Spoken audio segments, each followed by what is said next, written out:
best FIFA 20 pros in the world have been brought together again as the top-ranked competitors from the 6 major regions around the globe will fight to be crowned king of their territory in the FIFA 20 Summer Cup Series. This weekend, the series kicks off as the top FIFA players who remain in Europe are meeting in a double elimination tournament to see who can lay claim to the title of the best FIFA 20 player on the continent. Welcome to the FIFA 20 Summer Cup Series Europe.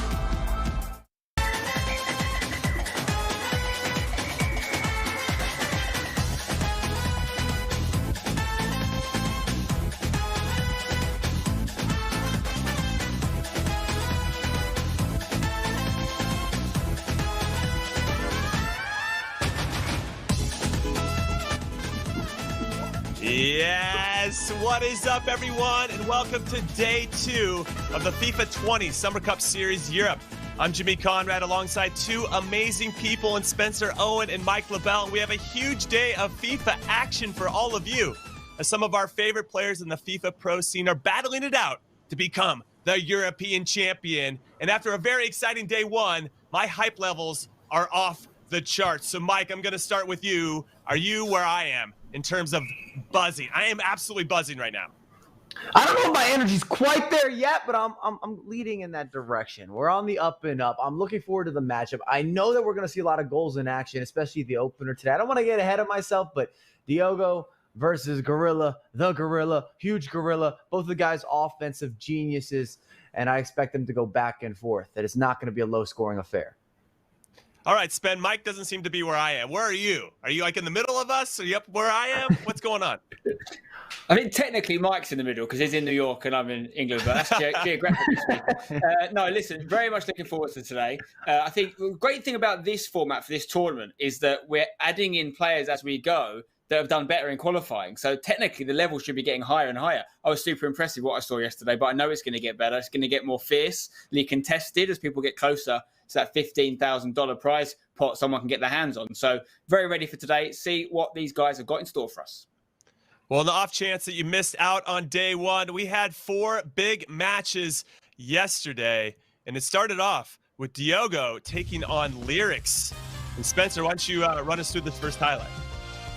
Yeah, it's a great game to start off yesterday's broadcast with. 2 of the top players in the British scene going head-to-head here. And the game did not fail to deliver. We thought it was going to be tightly contested. It was. 1 minute Lyrics would be up. In fact, he went up twice, but Diogo just did not give in. He didn't know how to say no, and he kept finding a way back. It went all the way to extra time. That is the goal that clinched it for him with R9 Ronaldo. You can see how happy he was to go through. So Lyrics out, Diogo goes through. And then on the other end, we saw vintage Gorilla started off hot early on and just added to it goals on goals on goals. You see the roulette there. Neymar opens up his body, touch your chest. Enio Gorilla advances. And this game was an interesting one because it was Enrasic, a name who's very well known in the scene, up against Ethan, who's starting to make a name for himself since he signed for Gareth Bale's 11 side. And listen, most of us were tipping Enrasic to go through because of the things he's done in the industry so far. But look at this goal from Ethan, well taken on a counter attack. Enrasic could have scored at the other end. Instead, Ethan sees it through all the way, knocking out Enrasic, perhaps surprisingly, 4-2. And in the final matchup of the day, we have Principe up against Dolan Mike. And Dolan Mike was scoring goals, got off to a hot start early. But we saw that experience from Principe. Tactical adjustments were made, late goals, forces extra time. Just a beautiful 1-2 running fake shot with Eusebio. Passes it across. You can't miss from there. He converts. He celebrates. The energy is right. The headband is right. And he's advanced to the next round. All right, now, Spencer, catch us up on the losers bracket and why there is a losers bracket. Give us an update on the tournament format.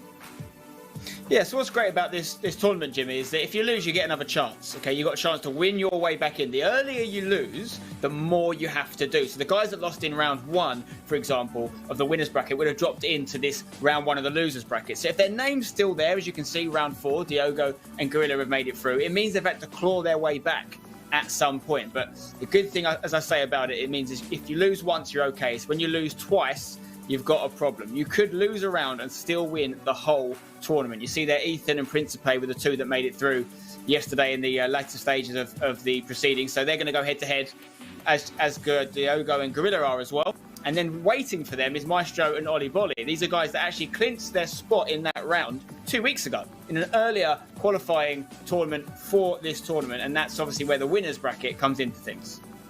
Yeah, Mike, why don't you talk us through this? Because I know you're a winner in real life. Oh, I appreciate it. That's not what you were saying yesterday. Winners bracket's pretty self-explanatory. You keep winning, you keep progressing. And now you're sitting in a very healthy position if you're hashtag Tom or Olelito, where whoever wins that matchups into the grand final, the other guy has to play the winner of the losers bracket, and so forth and so on. But I'm sure that Spencer is feeling very happy to see a hashtag United player there. And Olelito is making sure that everybody knows, look, it wasn't a one-off. I've been performing since winning a Foot Champions Cup. The Swede, after signing for Ninjas and Pajamas, has still been at that premium quality FIFA level, first premium quality of the day. And I appreciate that. So here's my big question for you, and I'm going to start with you, Spencer. Is there an advantage to being in the winner's bracket because you have to wait so long to play your next match, whereas these other guys that are competing right now might be a little bit sharper coming into this? Well, I think it's open to interpretation, but I certainly think if you've handled yourself properly since you clinched your spot in the winner's bracket earlier a few weeks ago, then yes, it is an advantage because you've had a chance to still stay fresh, hopefully playing those competitive friendly matches you need and mastering your abilities. But the fact that you get to watch yesterday and today, which is what Olelito and Tom both get to do, I think is an advantage because you can see the game styles, you can see what changes players might have made over the last few weeks. Meanwhile, people aren't getting to see what Tom and Ollie have been up to. Who knows what they're going to bring to tomorrow's proceedings. So as long as you prepare right, I would say it is an advantage. Okay, now Mike, on the other side, he's looking at the silver linings, the positives of it. Are there any negatives to maybe not playing right away and having to wait? Well, I would definitely make an argument to some negatives if you were actually at a LAN event because you're cold. You're maybe not getting the warm-up games. You can't find that adrenaline. The other guy's been playing all those matches. He's coming in hot, and you've been sitting there waiting. However, online, the preparation, you're playing friendlies, they're playing friendlies. I think it's a different dynamic, and I feel that it's an advantage actually being able to watch your opponents, especially since you're kind of watching them in real time. Remember, a lot of the games happened a couple weeks ago, at least in terms of completing that winner's bracket. So those guys right now, Olelito and Tom, are getting to just watch the losers bracket and see what adjustments are being made, tactics, formations, squads, all the intricacies. They get that information for free. Well, I'm glad you brought up Olelito because he has been maybe one of the best so far throughout this tournament, scoring 15 goals and only giving up 6 in his 3 Summer Cup Series matches. And now let's get to know him a little bit better.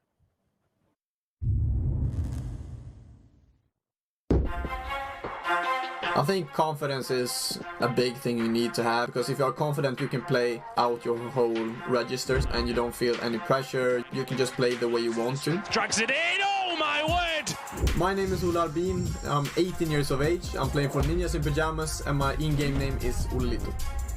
My favorite ways to attack in FIFA 20, I like the wing play a lot, cutting in from the wings and finding space inside the box. Because the meta this year while defending is you play with a pretty low depth, which works well for me while I'm playing on the wings. I think it was the 4-3 goal versus Ulmut in the Foot Champions Cup final, where I scored 4-3 to take the lead by 2 goals, and then I ended up winning the whole tournament. So that is definitely the most important goal for me as well. Atlanta champion, Olelito. Favorite FIFA player of all time. I think it's still Eusebio this year. His prime moments card, 94 rated. Finishing simply everything when he's in the box, and just a fantastic and a clinical finisher. The best gold card in the game, Neymar or Mbappe, I guess. Good players, not too meta at the moment now because we have so many cards, but I think they have a good value for coins, definitely. So good, it's just so good from Olelito. The best player I played this year is probably Tex. He's fantastic at everything, defending, attacking. He's definitely the best player I played this year. Boros helped me a lot, especially with the mentality, going into a game, not feeling afraid or anything, just feeling that you can win over anyone. I think is the best thing he showed me of all these years. And then he actually brought me to the FIFA 18 World Cup as well. Representing Sweden is probably one of my proudest moments through my FIFA career. Representing my country and being the highest ranked player in my country for this year is such a big achievement.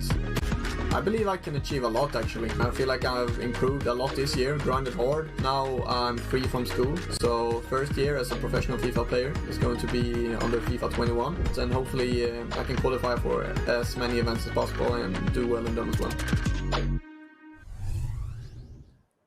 I love these features on all the players. They're so well done. But do you guys know what else I love? Social media. It is awesome. So make sure if you guys are watching, hit us up on Twitter at EA FIFA Esports. Use the hashtag Summer Cup Series and join the conversation. We want to hear from you. We want to read your thoughts about what's happening in this tournament. Actually, we got one from Spencer Gorilla. There he is. EA FIFA Esports tweeted out that he is back, dominant performance, and he wrote, things you love to see. I love it. I love the confidence of Gorilla right now. And Mike, I'm going to start with you. I know it's only been one game that we've seen him in this tournament on stream. Obviously, he did well to get to this point. Do you feel like you need to see one more dominant performance from him to say he's back? Gorilla is back. The Renaissance is now. It's here. Well, it's still early on, but I don't like the Gorilla is back. I don't feel that Gorilla ever left. And every competitive player or pro player has years that they're naturally going to be better than other years, or years that they grind the game or they connect in an organic way with the title a little more naturally, and it just fits their gameplay style. So I've always been a believer in Gorilla being there. And even when he was finishing top 10, we were saying, oh, he's not as good as when he won everything in FIFA 15 or FIFA 16 or even FIFA 17. So I believe that Gorilla is not only back, but he really never left. And it's just a matter of which title or which year that you're really going to detail. All right, fair point. Now, for me, with Gorilla being back in the scene and being talked about in a real way, I liken it almost to Manchester United in the Premier League, right? The Premier League is better when Manchester United is good. Do you feel the same way, Spencer, that we need Gorilla back in the competitive scene in a real way? Personally, I feel the Premier League is best when West Ham are good, but that never happens. So, I completely agree. Listen, this tournament or any series of events needs the best players on ability, but also the best players in terms of support and fan base. And Gorilla is definitely at the top of both of those kind of measurements. You know, he's got a huge support from the stuff he does online. He makes great content streaming and stuff as well, and people can watch him and see what he's doing. So it's definitely better for everyone involved in FIFA Esports if Gorilla is playing his best. And yesterday, he looked right back at it. Well, speaking of Gorilla, we got to spend some time with him recently. Check this out.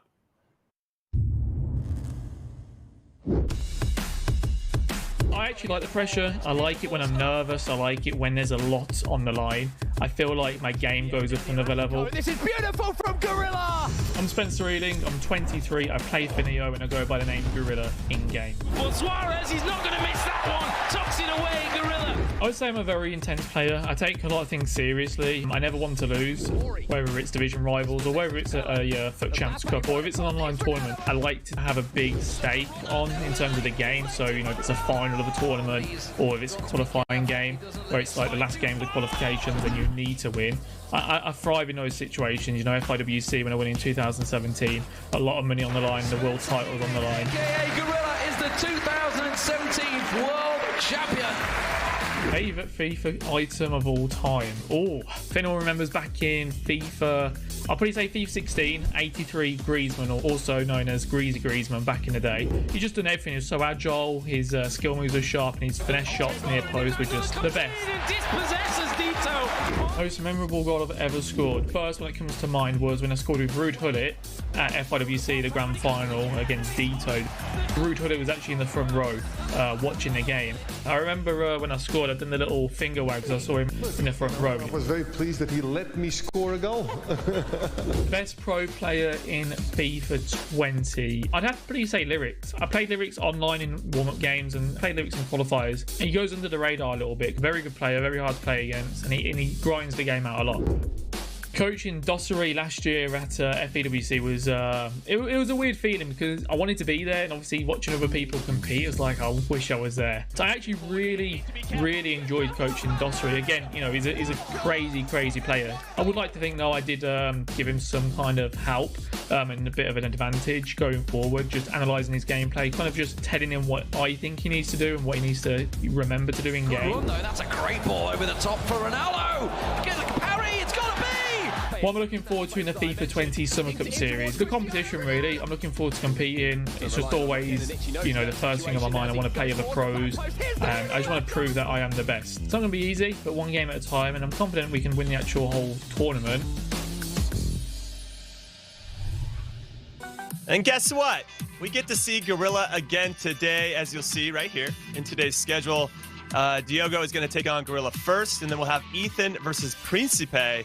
And then Maestro, who's been waiting in the wings, is going to take on the winner of the first match, and Oli Boli is waiting for the winner of Ethan versus Principe. So a nice slate of games today, guys. Of the 4 names of the first 2 matches, Spencer, I'll start with you. Who do you think, given what you saw yesterday, only in day 1, not the history, not everything they've accomplished in the past, who do you think is really locked in and is going to do well today? Yeah, well, obviously 2 of the guys we haven't seen yesterday, in Maestro and Oli Boli, and I think we've got to back them to going far into the tournament based on what they've done previously. But based purely on yesterday, as you mentioned, probably Gorilla. His dismantling of his opponent yesterday, Umut, was pretty convincing, not just because of what he did, but because of how highly tipped Umut is himself, and his defense is supposed to be some of the best. But that's why I think this game against Diogo off the bat is going to be really interesting. You know, Gorilla said that he thinks Lyrics is the best player at FIFA 20. Well, guess what? Diogo just beat Lyrics, and now Gorilla's got to play Diogo. So that's going to be a great match. So, Mike, are you going to ride Spencer's coattails and say Gorilla as well, or which way are you going? I don't want to do any coattail riding today. I'm going to try to stay away from that. So I'm going in a different direction. I think Principe making this comeback and to win yesterday, I think he's going to carry that momentum into today and be able to get a result, also push that Italian narrative. And I love that August brought up yesterday the respect that Principe has in the professional community from an integrity standpoint, from a gameplay perspective, especially if you're dating back to FIFA 17. So it's nice to see him back in the scene and making a run right now in FIFA 20. All right, those are both very good choices. We're going to take our first break, everyone. The first match of the day is coming up right after this break. It's Sporting Clube de Portugal's Diogo taking on Enio's Gorilla. So don't go anywhere.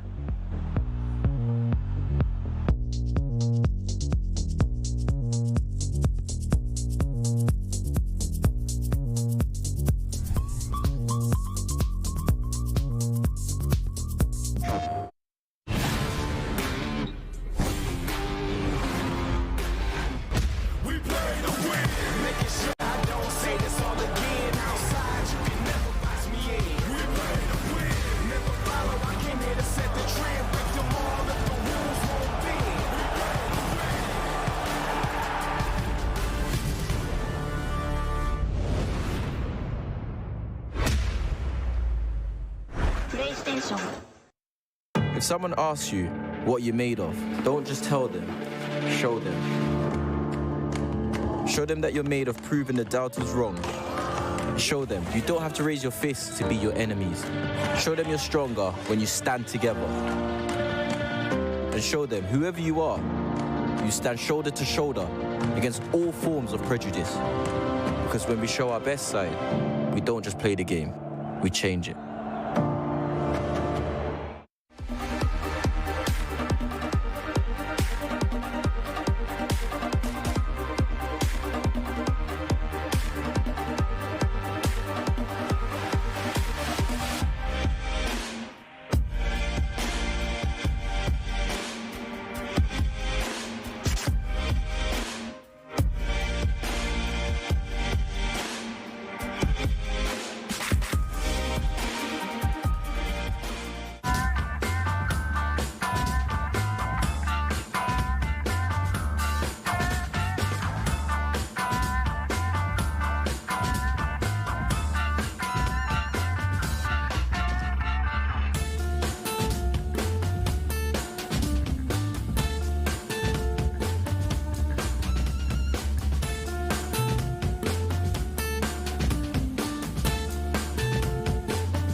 The FIFA 20 Summer Cup Series Europe is presented by PS4 and brought to you in part by Gillette. All right, everyone, it's time to link your EA and Twitch accounts if you haven't done so already, because I'm about to reveal the live viewership rewards for today, which are a rare players pack and a Kylian Mbappe 98 rated team of the season so far. That is a very tasty item. And these items will both be dropped to certain Twitch viewers with a linked EA and Twitch account during today's live stream. So make sure you make that happen at ea.com/Twitch linking. All right, everybody. Welcome back to the FIFA 20 Summer Cup Series Europe. I'm Jimmy Conrad with Spencer, Owen, and Mike LaBelle. And guys, we're about to get started into our first match, Diogo versus Gorilla. I don't know. This one's a bit of a coin flip for me. I was going to ask you guys for predictions. Let's take a look here at the brackets to see how they got to this spot. But yeah, this is a good one. And they got Maestro coming up next. So the reward is facing a very good player in Maestro. Now, I know these two faced off in a Fnatic Masters tournament not too long ago. It went into extra time that Gorilla won. Do you think that plays into how they're going to approach this one, Mike? I don't think so. I mean, both these players are well aware of each other. We know what kind of gameplay to expect. Both offensive players, neither of them are the type to hold the ball heavily. There's not going to be a lot of possession play. I'm expecting this to be back and forth, no clean sheets, a lot of action. And we get rewarded from a viewership perspective. The winner plays Maestro, which is also going to be a back and forth type of game. So let's say this. Let's get ahead of ourselves, because that's what I like to do, Spen. Would you rather see Maestro play Gorilla or Maestro play Diogo? I think it'd be unfair for me to say that. I want to see the winner of the game play Maestro, because whoever wins that game you duck out of that? is going to be they're going to be on top form. Whoever wins the game's on top form, right? And these are two attacking players going head to head. I tried to get him. Great game for the neutral. But that fence is amazing. He is straddling it like nobody's business, and we respect it because he's so good at it. All right, let's bring in our two competitors now who are going to be facing off in match one. It's Diogo and Gorilla. And Gorilla, I'm going to start with you first and foremost. So yesterday you played against a player in Umut who put everybody behind the ball. He's the Jose Mourinho of FIFA, in my opinion. And you broke him down, you scored first, and he had nowhere to go after that. But today you're taking on Diogo, who's very attack-minded. What do you do different tactically in this one? Not much, to be honest. Obviously, Umut and Diogo, different players, especially in the defensive side of things. I think Umut was very solid in defense, and then after that first goal went in, you saw the gaps opening. And obviously, as soon as you go 2-0 down, you kind of have to throw out your plan A, especially the way you defend. And you're just going to see more gaps opening. So maybe, if I think scores so early on, we would have seen a different game. But with Diogo, I played Diogo several times. He's a top player. So I'm just looking forward to getting into it. We'll see how it plays. And the first goal is vital in any game. So if Diogo scores first, the game plan will change, and obviously the vice versa as well. Diogo, question from me, mate. You're going up against Gorilla today, obviously, and I'm sure I'd be right in saying that Gorilla would have been a player you've been aware of and you've watched quite a bit over the last few years. How does it feel going into this game, knowing that you're up against someone who's a former world champion, and that's, I'm sure, somewhere that you would love to be one day? Does that affect your mentality and the approach? No, not really, to be honest. Because I think if you go into the game thinking, "Wow, he's a former world champion," you're just going to go in like. Not scared, but you're not going to play like you would against everyone else in the tournament. So, you have to know how good your opponent is, obviously, and Gorilla's a top player.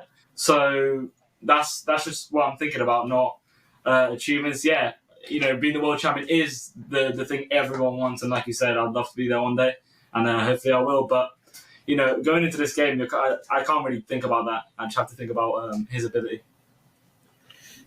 And Gorilla, be honest, because I know there's a lot of available information here. You said you did a little bit of research on some of the competitors, you and the coach. Did you guys sit down yesterday, now that you know you're playing Diogo, and watch through some of the gameplay, be reminded of maybe some tendencies, some habits, some of the regularities that he has in his gameplay?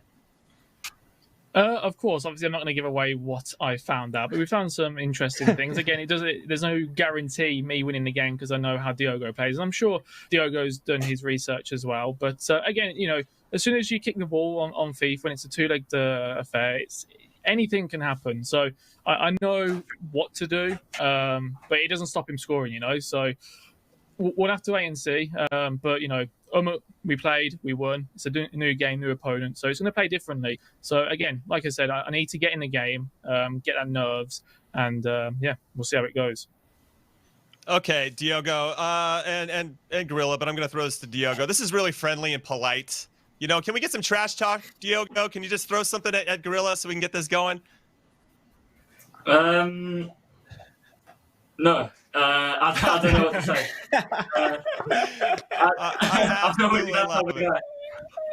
I love it. I love it. Well, best of luck to both of you guys, and we look forward to watching you play. You're two of our favorite players. Thank you. Thank you. All right. Diogo and Gorilla. Now, when they kind of slide off the screen, there we go. Let's get to your predictions. Spencer, I'm going to go with you first because I want to see how you wiggle your way out of this. First of all, I love that Diogo didn't fire any trash talk there. Like, this is the perfect opportunity. Use the keyboard warrior internet protection. Gorilla can't get you. It's not like a normal event, you know, they've got a face-to-face. But no, fair play to him. Lots of respect between these two players. I'm not surprised at all. Predictions-wise, I'm going to have to... I actually think they're very similar. I think we're going to have a great game to watch. I'm going to edge it one way, and I'm going to go with Gorilla, purely off experience. But I feel a little bit bad because I sort of edged it with Lyrics yesterday over Diogo. I'd be happy to be proved wrong. But you're asking me for one. My bum's hurting because his fence is very pointy. So I'm going to go with Gorilla. Nice. That's nice to see you get off that fence. Maybe, that's better than being as a pointy fence. Anyway, you know what I'm trying to say. Mike, your turn. Well, there's no fence in my apartment, so we're definitely not going to be riding that fence. And I'm going to go with Gorilla as well, but for a little bit of a different reason. Yesterday, I thought that Lyrics and Diogo looked a little rusty. I didn't think either of them looked their best, and I thought that Gorilla looked like he was informed, that he had been preparing for this event. I've seen what's happening on his social media, his Twitter. He looks very focused, as if he didn't take the time off. You see that he's doing research. I think he cares more. And if you're putting in additional time, additional research, you typically get better results, especially with fine margins in the professional FIFA scene. Well, you've heard it from us. We think Gorilla is going to do the business. Now let's throw it over to our casters, Mark Onset Hatcher and Manchester City's Ryan Pessoa. Take it away, guys. Thank you, Jimmy. And it's time to get into our first game of the day. Ryan, super excited, of course, to have you back alongside us. It's the lower bracket round 5 now, so still in the elimination process of the game. Diogo versus Gorilla, not a lot to pick between these two players, but one of these players, Gorilla, has a little bit more experience, Ryan, in the lower bracket that you want to tell us about. Yeah, thanks for the introduction, Onset. And as you mentioned, Gorilla, he's been performing at the highest level for years now. He featured in one of the first loser brackets that we did see in the FUT Champions era, or sorry, just before that, I was saying FIFA 17, and he ended up winning that whole tournament. So he's used to going on a loser bracket run all the way to the final and overcoming the deficits. We'll see if he can continue that run today. Obviously, he was in sparkling form yesterday. As you can see, the players are ready to get into the game. But Ryan, I want to throw a few quick stats at you before we get this game underway, because we were talking about how Diogo was saying he likes to go forward. He likes to be that offensive-minded player. But of all the players actually left in the tournament, he has the best defensive record, only conceding 0.6 goals per game. And on the other side of things, Gorilla is the highest scorer that is left in the tournament at 2.5 goals per game. So this could be a little bit of a clash of play styles that maybe we're not expecting it. Definitely. And as Gorilla mentioned yesterday, and he echoed it again today, his confidence going into the game is quite high. We know how Gorilla is. He seemed calm. He seemed relaxed. Alongside Diogo as well, who also seemed calm. But yesterday in that performance against Lyrics, he done well to get the victory, but he did give up a few goals to Lyrics, where if you give those goals up against Gorilla, he's going to take advantage. And before you know it, you could be a couple goals down, and it's harder to come back into the game. Well, here we go then, ladies and gentlemen. The game is underway. You can see it here. The first game of the day, and it's going to be Diogo here shooting from left to right, and it will be Gorilla in the red kit. And early on here, it's going to be Diogo, of course, with the kickoff, so he'll have early possession and the opportunity to create that first potential chance. But speaking of which, something that we saw a lot already coming into play here was that high press from Gorilla to win that ball back. I think the key for Gorilla here with his play style is he's quite fast-paced. He likes to transition as soon as possible. He gets the ball in defense. Whether he forces the opponent to make a mistake or he just wins it back with high pressure, he likes to transition as soon as possible. Players flooding forward, trying to develop as many options going forward to create that goal-scoring opportunity. We'll have to see if Diogo decides to stick with the 4-2-3-1 today, or if he does opt for that 4-4-2 that he did have some success with yesterday when he changed to it, or if he's going to keep that as a weapon to have in that back pocket. But Gorilla now with the first real chance to get into this final third, but well defended here by Diogo on the far side, so it'll be a throw-in here to Gorilla. Going to go back inside here to Hullet, who will link up the pieces as De Jong now steps forward, and a little bit of a chance potentially going to be created here by Gorilla, trying to be patient, and you can already see the concentration levels that have to go into this defensive play here from Diogo as Gorilla's trying to pull the defenders out, and he finally manages to find that ball into R9, gets it around the corner, and the patience was almost enough to pay off with the first goal of the game, but a big save coming out from the goalkeeper. I noticed this yesterday as well when Gorilla played it ultimate. It's a little lob passes inwards, which just drags the centre back out of position. Well, and there is going to be the first goal of the game, and speaking of Gorilla's pressure, it does turn into that first goal. And Ryan, set pieces again seem to be so vital for players at this stage in FIFA 20. And you can see Gorilla, he's worked that position so well. It's something that he knows, where if he can get that space on the edge of the box just to work it back inwards, it's almost a free chance at goal. And if you're Diogo in that sense, you don't move the goalie the right way, you miss time a tackle, or Gorilla just does well in that situation as he just did. It's, as I say, it's a free goal scoring opportunity, and Gorilla took the chance to go 1-0 up. Fantastic finish from Gorilla, but Diogo here with a chance of his own, and he strikes the upright. Almost caught everyone off guard there with that snapshot away, but with the pace that was put on that ball, it ricocheted back. And luckily for Gorilla as well, didn't fall to the feet of an on-rushing striker. Diogo answering back almost immediately here and keeping that pressure on. Little roulette here from Zidane. You can see the run off of him from Eusebio, I believe that was making that run, but just couldn't quite connect that lofted pass into him. Something from Diogo where he started off, I believe he's using the 4-4-2 again, contrary to yesterday where he started off with the 4-2-3-1. You can see how fluid he is going forward. He created that chance instantly. His players are in positions where he's used to them being in, whereas when he uses the 4-2-3-1, again, it's, even though no matter how much you practice it, how you change your instructions, how do you tailor it to try and create more opportunities, he just seems more natural with the 4-4-2. I'd have to agree with you. It seems that those patterns are a little bit more ingrained in the brain, so to speak, with that 4-4-2. And now he's going to be using those two strikers here to try and interchange some passes as R9's going to drop deep. A little hill-to-hill here from Hullet, trying to buy some space. Gorilla trying to stay nice and compact in defence, but Diogo, once again, keeping that pressure on, gets a little bit fortunate here with the ball falling back to R9. And we saw the Brazilian strike one from distance yesterday, but it's going to be Zidane this time who forces the save from the goalkeeper. Again, with his calm approach going forward, the correct decisions on the edge of the box. I believe that was the correct decision anyway. It's just a fortunate save from Gorilla's goalkeeper there. And you see that he's pretty much responded instantly in terms of applying pressure going forward. He's hit the post, he's had a chance which was fortunate to be saved, but he's doing well to get back in this game, and you never know, there could be a lot of goals in this game. I certainly hope so. It's what we want to see, some entertainment here in our first game of the day. And you have to say, apart from that one opportunity that Gorilla has had, but Diogo really has been the player pressing, and maybe feels a little bit hard done by that he hasn't found that equaliser quite as yet. He has railed the post like you mentioned, but now Gorilla up the other end. Little elastico there from Cristiano Ronaldo to try and get a bit of space, but Diogo does well, not only to win the ball back there, but keep it in play as well. A perfect example with Gorilla utilising the right skill move at the right time. He's good, obviously, in the box when he uses the elasticos, the strafe dribbling, even something so simple as a ball roll. But in that situation when you're down the wing and then it's pretty much you against Van Dijk, no matter who you've got there, Van Dijk is always going to be dominant in that situation. So it was smart. It was a smart decision to use the elastico and go back inside. Van Dijk was the man who won the ball back for Gorilla there. So having lost possession at one end to Van Dijk, he wins it back with his own version of that 99 rated centre-back. Now it's going to be Gorilla who can start another attack here. And this first half has flown by so far, already 37 minutes on the clock here. So only a few more chances for either player to go forward before the referee's whistle will bring this first half to an end. And it's going to be Gorilla with possession here. Here's Cristiano Ronaldo. Little fake shot from him, little skill combination as well. Mbappe gets the ball around the corner, and somehow some heroic Superman-like defending from Patrick Vieira manages to get a block on that shot.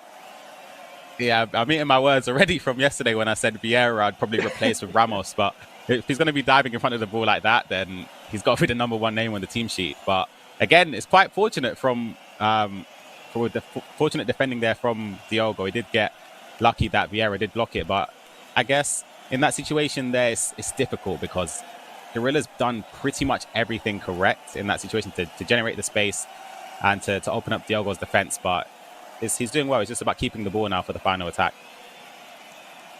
Well, here is that final attack. Then you can see 45 minutes on the clock, so we're into stoppage time here. Gorilla will have possession for this final surge into Diogo's final third. The question is, can he double his lead here just before that half-time whistle?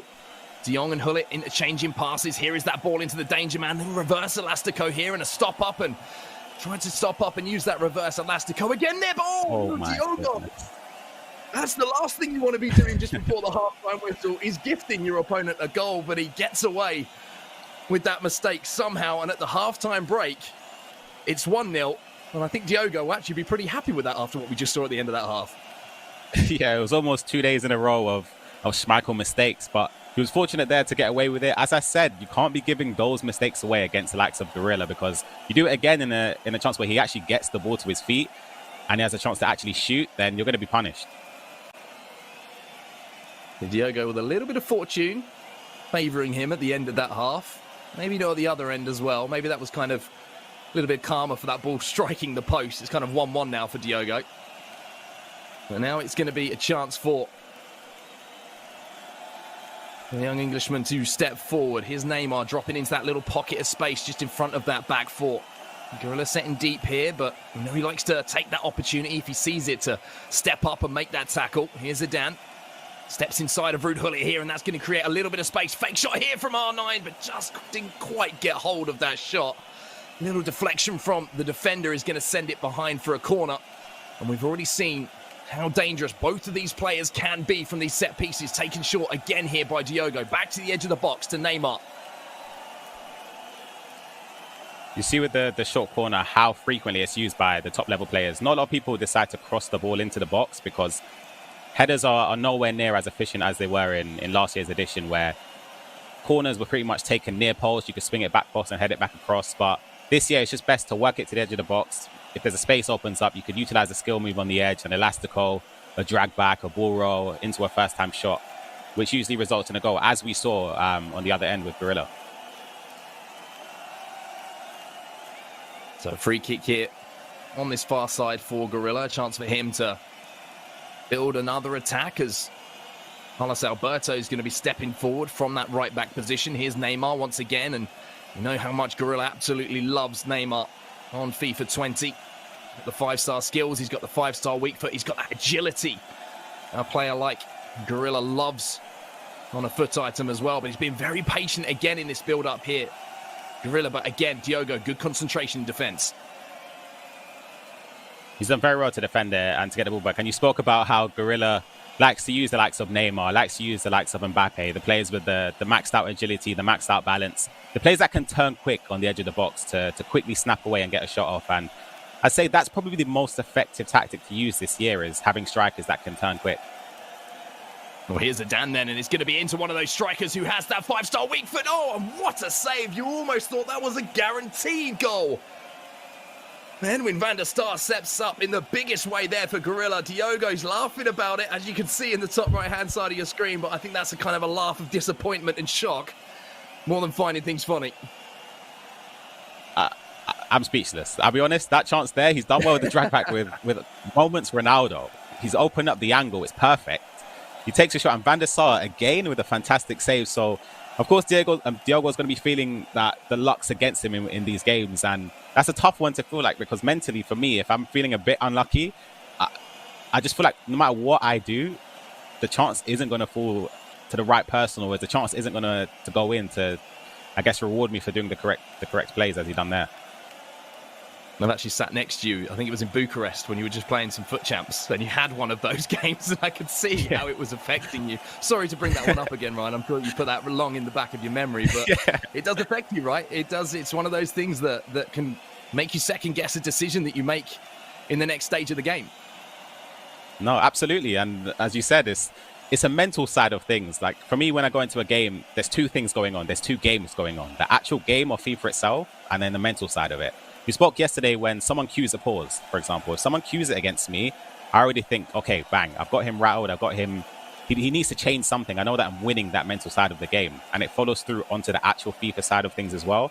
It's really difficult to explain, but it's something that it's just a small little margin that you can implement to just change up the way you look at the game.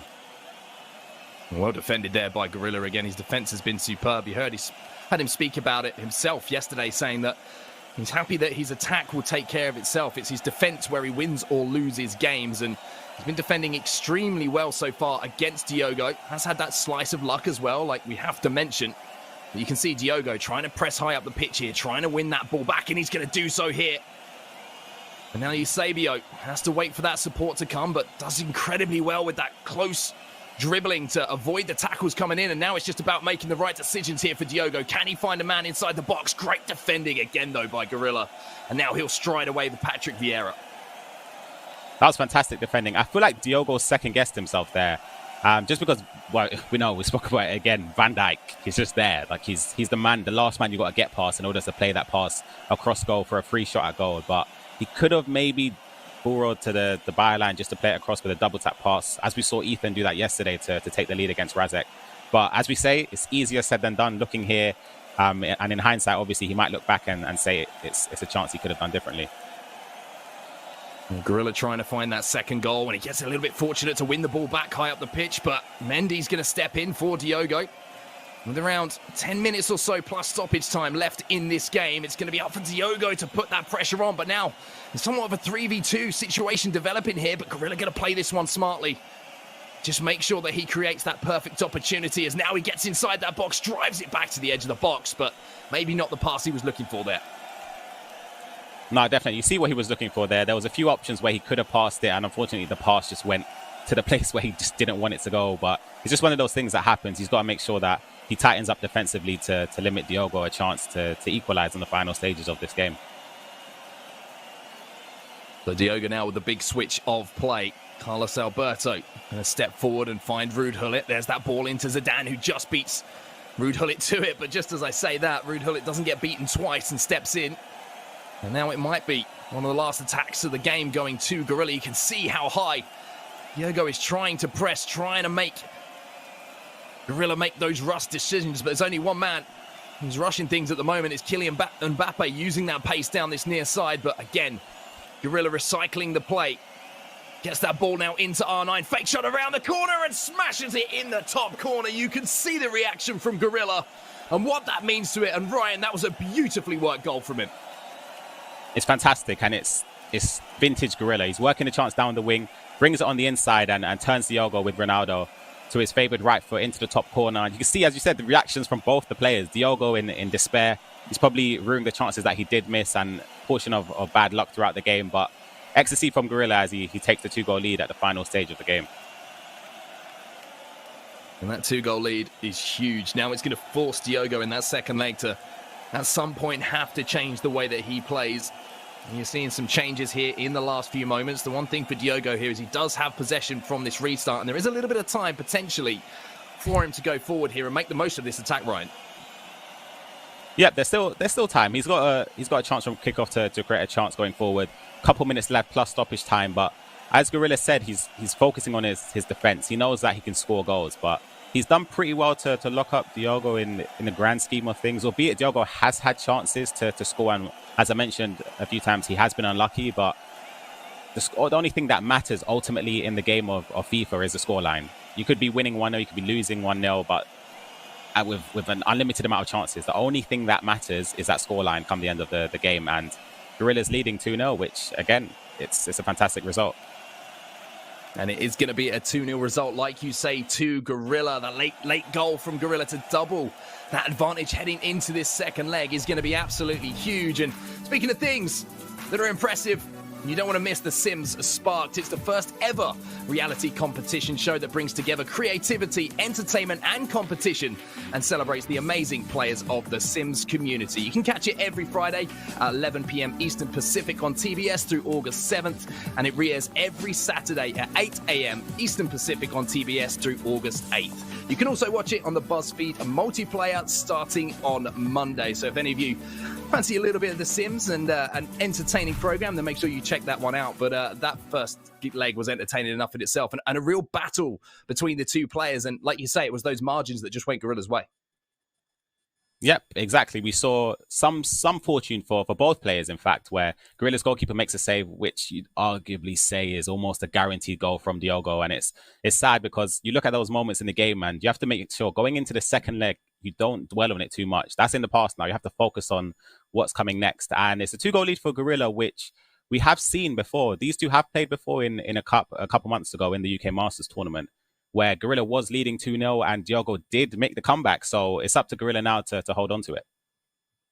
Yeah, Diogo's showing that he obviously can create the chances, which is, an important thing mentally in a game, right? It's not the fact that he lost 2-0 there and he was played out of the game and, he couldn't find any rhythm. He was finding that rhythm at points in the game, and he did create those chances, and it could have been a different scoreline had one of those shots hit the back of the net. And we talk about it all the time, right? And I think the fact that you keep bringing it up is such a valid point and shows how vital the mental side of the game is, because you need to look at this next leg in that frame, right? You think, I have created these chances. I can score against Gorilla. I've just got to put them away when they come. Exactly. It's easier said than done, as you mentioned, but he needs to realize this was a game where he didn't get battered. He didn't get completely schooled in that game. It's only a 2-0 deficit. 2 goals in a game of FIFA. You can score that pretty much in one half, let alone in a 90-minute game. So, as I said, Diogo did create chances. He was unfortunate going forward, and he can still get back into this game. A 2-goal lead on FIFA 20. It's not the same as it is on a previous year because defensively you can be it's a lot easier anyway to retain a lead. But the way Gorilla plays, he's going to perhaps leave a little bit of space because he doesn't sit back and rest on his laurels. He's going to go on to try and score a few more goals. I'm just looking back at some of the names that Gorilla has already managed to beat in this competition. Of course, Diogo won't be one that he will be wanting to add to that list. Diogo's going to want to make this comeback in the second leg, but Gorilla's already taken down the likes of Megabit, the likes of Damie, and obviously yesterday taking down Uma. These players are top players, not just in FIFA esports, but in FIFA 20 as well. The likes of Damie, the likes of Uma have had fantastic seasons. Do you think that's kind of influenced the way that he's going ahead in these games and the confidence that he seems to be playing with? Absolutely. He scored 7 goals against Umut, and I remember watching him at a cup early on in this year, and in all honesty, he was probably the best defender I've seen this year. He was spectacular. He was genuinely, to break him down, you had to do something special. He wasn't making any mistakes. You had to slowly approach that game to try and create any sniff at goal, and he wasn't giving up any chances. And you mentioned Dami as well, who is phenomenal. I played him as well. These players are PlayStation players. Gorilla is an Xbox player, and to beat those levels of opponents and to also be leading against Diogo it's no small accomplishment. So into our second leg then, Diogo with the 2-goal margin to make up. The Gorilla's looking to make that 3 already. Gets the chance, the scoop turn, but can't hit the target. And you can see how being mouthed by Gorilla as well. He did everything right in that situation. But not for the first time in this game. Moments R9 letting both players down. Just hitting that one wide of the target. That one there is... If I'm Diogo, I kind of would be over the chance I missed in the previous game. I think, all right, I've missed a blatant chance where I should have scored, but he's literally just missed the 99.9% goal on any other day. But Arnan Ronaldo misses the target. Well, here's Diogo then. That's a beautiful ball inside, and there's a chance here. And again, the goalkeeper is having a heck of a game here for Gorilla. That Moments van der Sar really is earning his keep in between the sticks. That's 2 huge saves already from the Dutchman, as Diogo does opt actually to swing the corner in here and will be able to pick the pieces up. Can he beat the goalkeeper at the moment? Because for all of the amazing defending that Gorilla's doing, he has had to rely on 2 incredible saves from the man between the sticks. This Van der Sar performance is next level. Like that save right there from Eusebio, a near post shot on FIFA 20 is a goal. Just the fact that he's even saved that is remarkable. So you can understand why Diogo's frustrated. You can understand it. And it's a thing where, as I say, it does get into your head a little bit. You've created a couple clear-cut opportunities and it hasn't gone your way. You've done everything you can do. And the fact that it hasn't gone in, it does eat away a little bit at you as the game goes on. Here's Eusebio, and maybe there's going to be another chance here, but the frame of Van der Sar combined with some defenders, I think, that managed to make a human shield to stop that one hitting the back of the net. And now you can see Gorilla trying to transfer defense into attack nice and quickly like he's done so far in this tournament. Diogo has stolen the ball back here. Here's Eusebio, the heel to heel, but again, it's going to go out for a corner here as the defender gets a piece of it.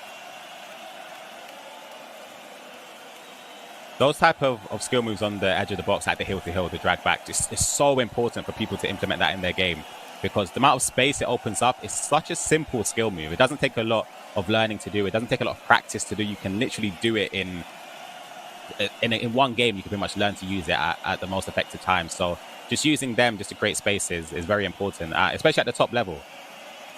Oh, great ball there from Neymar, and this time R9's managed to get a little bit of space again, but maybe a little bit too far out there to trouble the goalkeeper. Didn't quite get enough power on that one to whip it into that top corner, as Schmeichel's actually just going to play that one out of play. And you have to say, between the two goalkeepers so far in this game, Van der Sar certainly outshining the Dane who's in net for Diogo here, but Gorilla going to keep moving forward here. Beautiful little couple of step overs to create some space. A Cruyff turn as well, but a little bit lazy with the pass, looking for that flare pass inside, and just gives the ball away.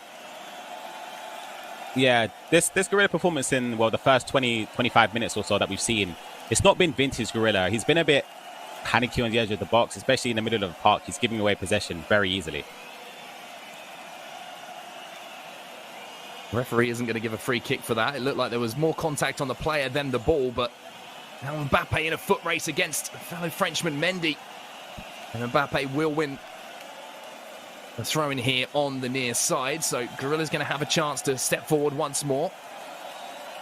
Carlos Alberto and Mbappe combining on this near side as Hullet now steps forward. A little bit of space here for R9. Beautiful little fake shot variation there to try and bait one of those defenders in, but Diogo winning the ball back again. And now Diogo, if he can just put one of these chances away, have a little bit of luck go his way, then it's just one goal that he has to try and pull back.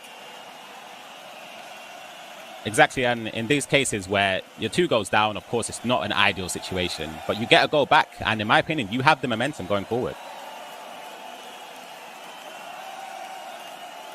Diogo's going to pick that ball up there, but there are some little gaps starting to appear at the back for Diogo as well, as he's maybe looking to force the issue a little bit here, as he knows that even with another half of FIFA ahead of him, that time is against him in this situation. But if he can make the most of one of these chances just before half-time, that really is going to change the context of this game. Gorilla will be having to switch that mentality from seeing this game out to not throwing this game away, and that's a big shift to have to make as a player, as Hullet now steps forward for Diogo. Little heel to heel as the referee. His assistant going to an offside here. They're not, but Gorilla steps in again. Frankie de Jong doing some great defensive work. De Jong is an incredible midfielder. You'd say, arguably anyway, I know when his Team of the Year came out, he was, in my opinion, the best midfielder to partner with Hullet. It's surprising, though, that a lot of players use him over De Bruyne. I always thought that De Bruyne had a little bit more with him. Of course, De Jong, I feel like, it's a bit more fluid on the ball. He turns slightly quicker, which is probably why people choose him. But I just feel like De Bruyne offers a little bit more, especially going forward with his passing range. Well, Frankie de Jong has been doing a superb job for Gorilla in this game. Has those high defensive work rates, of course, which is something that he might be keeping in mind as well, to make sure that Diogo can't get in on goal. But brilliant. Speaking of getting in on goal, that is superb composure there from Gorilla, working that ball back inside. And that's a sign there, Ryan, that Gorilla is feeling himself at the moment.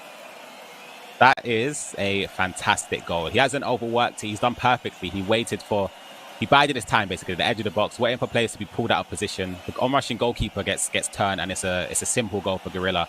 And as the great Mike Lebel said, this is the Gorilla we're seeing. He hasn't gone anywhere. Gorilla's been here all along.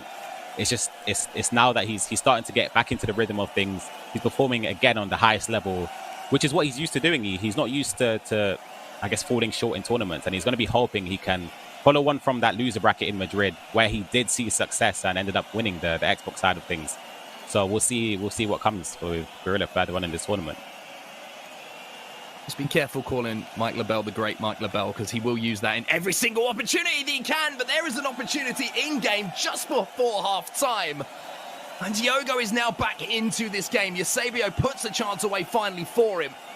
And just before half-time, that goal means that essentially We're back to where we were at the start of the second leg here. A 2-goal difference between the two players, but Diogo with some hope now ahead of this second half. Yeah, I feel like I jinxed it. I said for Gorilla further on in this tournament, the game's not done.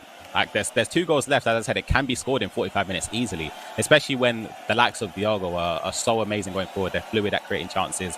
And you've seen him create opportunities where Van der Sar has come up clutch and made those fantastic saves. So if he can just keep in his head that he's good enough to create more and more chances, he's going to keep applying the pressure. He's going to have to put players forward, which in turn could lead to more chances being created for Gorilla, who is fantastic at exploiting people's weaknesses and on rushing defenders. So it's just about how early Diogo gets to go, if he does anyway. Yeah, the next goal in this game is huge. If it goes to Gorilla, you have to feel this pretty much is game over. But for Diogo, if he finds that way through on goal, then this really is game on at this point. Beautiful stuff from Diogo, and it does go to Diogo. The roulette sells the defender. A 97 rated, prime icon moments. R9 has given Diogo the lifeline now.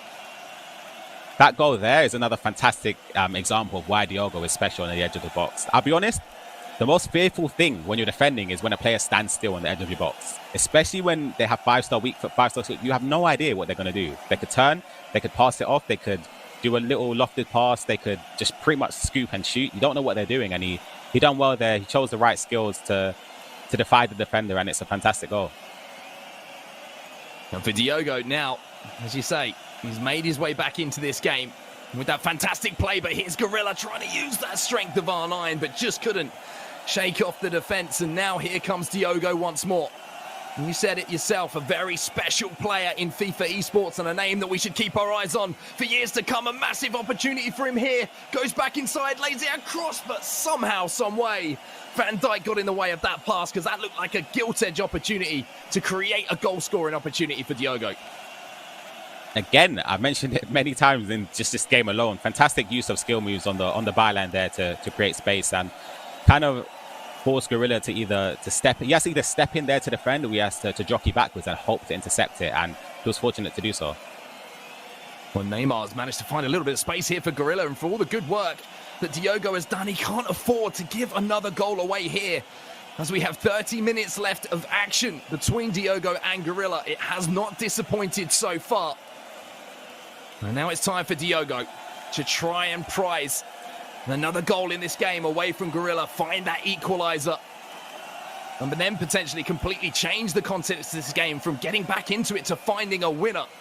Here's Zinedine Zidane inside the box. Danger here for Gorilla again. Carlos Alberto as R9 goes up against him, and it's going to be Gorilla who wins the ball back, and that's the biggest relief you can have in these situations, winning the ball back if you're the man with a 1-goal lead. Exactly, and for Gorilla, he's not naturally anyway a player that keeps the ball. So the best form of defense, in my opinion, for Gorilla is to carry on going forward, because I don't think he's one of those players, we see it where other players in the scene are fantastic at keeping the ball for long periods of time, but Gorilla's best form of defense, in my opinion, is going forward. Vieira's in a battle here with Neymar, and Neymar kind of got the better of him there on that secondary opportunity. Another little skill move there coming in from Gorilla, but couldn't beat the man. And now with 20 minutes left in the game, the ball is at the feet of Diogo. And he's probably going to have 3 maximum chances to go forward here, 3 or 4 chances just to find that equaliser, but a goal here for Gorilla. And that makes it more of an uphill battle, as there's going to be a bit of space on this far side here for Cristiano Ronaldo. Little ball roll inside from him. Here's Zinedine Zidane. Beautiful passing play here from Diogo. Is Hullet going to pull the trigger, or is it going to be R9? He gets the block in, but a second opportunity, and again Van der Sar. Surely, if Gorilla holds on to this lead, has put in a man-of-the-match performance. Absolutely. Van der Sar has been, in my opinion, the best player on the pitch. Like, if Gorilla ends up winning this tournament based off of this game, he's got to get a print out of Van der Sar and stick it on his wall somewhere, because it's been flawless. He's saved him many chances in both of these legs, just let alone this game. So he's quite fortunate there. R9 Ronaldo just lacked the power to drive it in at the near post, but it's positive signs from Diogo. He's doing well to create chances, and he's coping with the pressure. Ball in again from Diogo. Van der Sar comes and gets a piece of it, but The pieces will be picked up here by Diogo, so a chance again to put the pressure onto Gorilla. You can see how many players are behind the ball now for the man who has that goal lead. Diogo's going to have to be patient here, but he also has to keep in mind of that clock in the top left-hand corner. With 15 minutes left plus stoppage time. Needs to make the most of the opportunities that step his way, and a big tackle coming in from Gorilla here. The positive thing for Diogo anyway, if you're comparing it to other players, is that he naturally already presses high up the pitch. So it's basically second nature for him to be squeezing up the pitch, trying to retain possession or trying to obtain possession from the opponent. So him squeezing high up the pitch, him having team press, his fullbacks overlapping is kind of normal for him anyway. So it's not that big of a deal. He's already used to defending with a limited number of players in the defensive half anyway. So I'm sure he'll be able to create some opportunities, and we'll see if it pays off. And that man has just been brought on by Gorilla as well. Patrick Vieira to shore up that midfield position once more. So you've got Vieira and Hullet, the almost iconic in themselves combination in FIFA esports, back on the pitch for Gorilla. As now he's stepping forward again. You can see the spacing behind here, but again, committing with that centre-back by Diogo. Means he'll win the ball back, but unfortunately, we've had the connection lost between the two players, so we'll try and get back into the game as soon as we can, but you can see the aggregate score there, Ryan, 3-2 Gorilla, but he has been holding on a little bit towards the end of this game. Yeah, he has, and thankfully that disconnection did happen where there wasn't any sort of attacking threat that was going on. It was almost at the middle of the park, so it's not going to be too much of a mishap going on, but there are still 7 minutes to go. Diogo, he should be confident in terms of he's created a lot of opportunities. He's had, 7 shots, 7 on target. It's just about trying to make one that counts. And as I said, it's not been his day because Van der Sar's been playing off stop after stop, and he could feel a bit unfortunate. And Gorilla, on one sense, needs to realize that there's 7 minutes to go. It's not a long period of time. If I can hold out for these 7, maybe 10 minutes, including added time, I'm through to the next round. I'll be facing Maestro, but it's key just to lock up defensively and limit the chances. I think it's fair to say that Van der Sar not only has made the saves you would expect him to make in this game, but also saves you would not expect of most goalkeepers in FIFA 20, especially at the near post. You said it yourself, right? As a FIFA pro, you're always trying to create those high percentage opportunities where you think, if I strike it here, in at this position with the right power, I'm going to score a goal, right? You have to feel like Diogo's done that a few times in this game, and how do you deal with that, sometimes when that goalkeeper makes that save that you don't expect? Because it's so hard to create a chance against a top player that when it's saved by something that, neither player is really controlling that situation, unless there's a little bit of goalkeeper movement involved, it's got to be frustrating, right?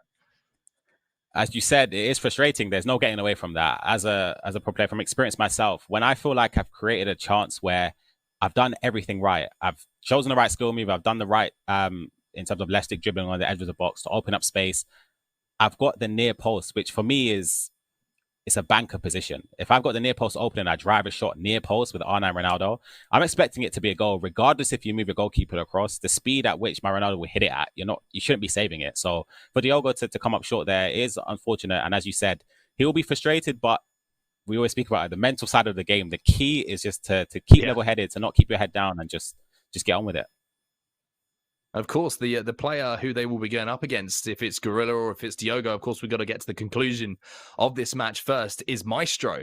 And I mean, Maestro, what a year he had last year. He really did sort of announce himself as one of the top players in the world. The Frenchman here has made his way through a few more rounds of the winners bracket before unfortunately falling down. And I mean, that is a tough matchup for any of these players. We should say as well, obviously it's a tough matchup. These are some of the best players in Europe. There's no weak players, but Maestro really is one of those players who's extremely dangerous, that they're going to have to be at the top of their game to manage to take a win away from.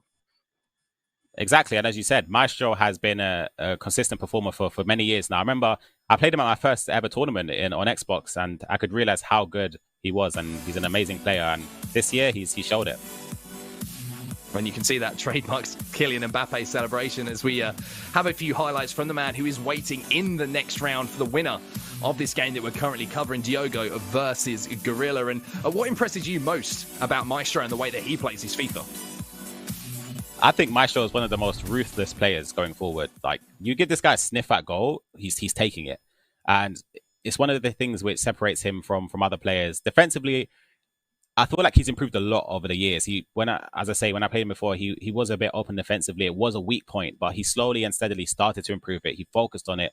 and started to hone in on improving his defense, because like many other players, like the likes of Gorilla, going forward, they're perfect almost. They create so many chances. They're patient at going forward. They create opportunities frequently as well. So it's just about tailoring your game to improve your defense. And once you have the balance of both, then it's only success that's going to be happening.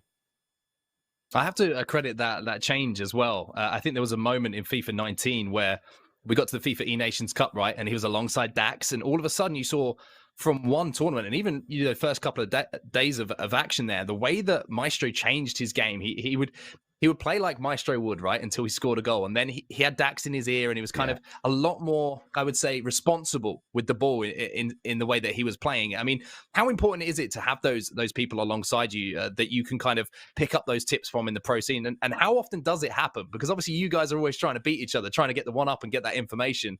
How often do you have those conversations about things that are effective? The thing is, with the Dax and Maestro combination, it's almost the perfect thing. You've got a fantastic attacker, but then in Dax, in my opinion anyway, when I play him, that guy is incredible. He's one of the best players I played against, especially defensive, and the way he retains possession is like no other. So when you combine the combination of both, when you fuse those abilities together, you've got a perfect duo. And alongside Manchester City, I have my teammate Shells. He's, in my opinion, again, another fantastic player defensively. And he creates he chooses the right choices when the opportunity arises. So it's just about learning from your teammates, and you can also learn from other competitors just to try and improve your game. And it's becoming more and more important, as we've seen with 2v2 competitions becoming more prevalent in the FIFA scene. And of course, just to remind everyone why we're here and why we're having the opportunity to pick Ryan's brains, which is fantastic for everyone watching to get the insight of a pro player in the scene. Diogo versus Gorilla, we had a little bit of a disconnection, so we've got around 7 or 8 minutes left in the game, and Gorilla was up by 1 goal, 3-2 on aggregate, so we will be getting back into that game straight away. But I mean, Gorilla, he's one of those players, right, who I feel like he's a real confidence player as well, right? He's one of these people that I think he's quite an emotional character sometimes. He doesn't show it, but you can see it in the games that he plays. When he scores a goal, you can see how much it means to him. But those kind of people as well, when they do have those big moments in games and they go against them, they can almost take it as much as they give it out, right? And it kind of drains them. So for a player like Gorilla to get momentum in a tournament and come from this loser's bracket, do you feel like that's why we're seeing him play some of his best FIFA now? Absolutely. When Gorilla wins a game, it's like he gets to the next level. Every single game he wins, he takes an extra step further and further to the level that we saw when he won the World Championships in FIFA 17 and before the FUT Champions era. Again, as Mac LaBelle said, when you played against Gorilla back then, which was before my time, you hear so many stories like you've been drawn against Gorilla. You're pretty much already drafting the tweet of thanks for the tournament. It was a good run. Like, Gorilla was that guy where he's going to score 10. Like you have to be prepared to concede 10 goals when you play against Gorilla. So it's good to see him reaching the heights that he did in previous years. Well, let's see if he can close this game out. Then you can see the possession is going to be given back to Diogo here from the goal kick. So as you can see, top left-hand side of your screen, there's around 8 minutes left in this game. And Gorilla has to hold on. But Diogo has possession, and he has been creating chances, and he will get a little bit fortunate here, not just once, but twice to keep possession. As now Carlos Alberto could potentially be invited to move forward. At this point, with just 5 minutes left, this might well be the last chance for Diogo to create a chance, as Ruud Gullit is going to stride forward like we know he can do. Goes back inside here, but Gullit steps in for Gorilla, and that's massive for him. The good thing about the tournament setup that we do have, which EA have implemented on the tournament service for FIFA, FIFA competitive specifically, is that you're able to just go straight to the minute where there was a disconnection. So it shouldn't throw off the competitors too much. And you can see here that Gorilla's players are a lot deeper than they were. He knows that he's trying to shut up shop to limit the chances that Diogo can have. Diogo's managed to win the ball back here in the 90th minute as well, as Gullit's got a little bit of space himself. Can he make the most of the opportunity? And Diogo, no! Couldn't find the pass into R9. You can see the reaction from Diogo as well in the top right-hand side of your screen. He can't believe that pass hasn't connected. I almost can't either. And it's going to be Gorilla with a little bit of a raise of the eyebrow there right at the end, who will take home this game by 1 goal. But what a chance that was for Diogo, Ryan. Yeah, again, I've got to feel sorry for Diogo there. He's done everything right. The pass, just Ronaldo let it run a little bit too far. and Van der Sar ends up picking it up. And we spoke about how you have to keep calm in those type of situations. And I don't know. I find it really hard personally anyway, just to deal with that. And it separates the top players from the good players, but the top tier players are able to cope with those sort of things happening and move on. But it's just a shame that it happened on the 90th minute. And Diogo, he couldn't take positives from it. It's easier said than done. He shouldn't be downhearted. He played a great game, and Gorilla also played a great game, which is why he won the game. But he could look at it where there were some stages where he was a bit fortunate. Yeah, Van der Sar. That's all I'm going to say. Van der Sar was a big save for Gorilla in that game. But I mean, let's talk about Gorilla a little bit. Unfortunately, Diogo will be out of the tournament now, out of the FIFA Summer Cup series. But Gorilla just keeps going from strength to strength, right? And I think one thing that's impressing me as well is how he's starting all these games so hot, right? He's always the one who seems to be the aggressor early on, scoring that first goal. And you mentioned it yesterday, and we'll go through it again a little bit because there might be some people who are watching for the first time. The importance of that first goal, because you can then control the game, right? You're always thinking your opponent has to make that change. How does that make you feel as a player when you get that first goal? How important is it? Yeah, for me personally, if I score that first goal, I already know. You can look at it both ways. If I can see the goal early on, I'm already thinking, damn, I've got so much work to do. I basically started the game off with a 1-goal deficit. To try and regain that deficit in FIFA 20 is a little bit different, or it's a little bit difficult than in previous editions of the game, just because it's harder to create that clear-cut opportunity. And as Diogo did, when you create that chance, and if the goalkeeper pulls off a miraculous save, it's a gut-wrenching feeling. It's like you feel like that was my chance to get back into the game. I've done everything right. But having that 1-goal lead is perfect. You can bide your time. You can wait. You can wait in the game. You can keep possession for longer periods of time where your opponent is caught in a thing where he doesn't know if he should push forward or just play the same way. Okay, well, let's bring in Gorilla then, the winner of our previous match, taking down Diogo. Firstly, Spencer, congratulations on the win. Secondly, how much do you love Edwin van der Sar right now?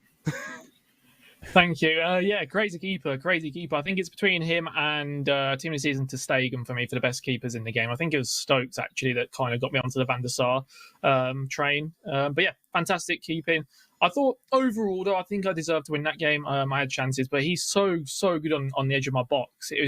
I never knew whether to press with my CDMs or not, and if I did, especially when he switched to 4-4-2, it was very difficult to mark that striker, the passing lane, because if I mark one, obviously the other one's open. So it was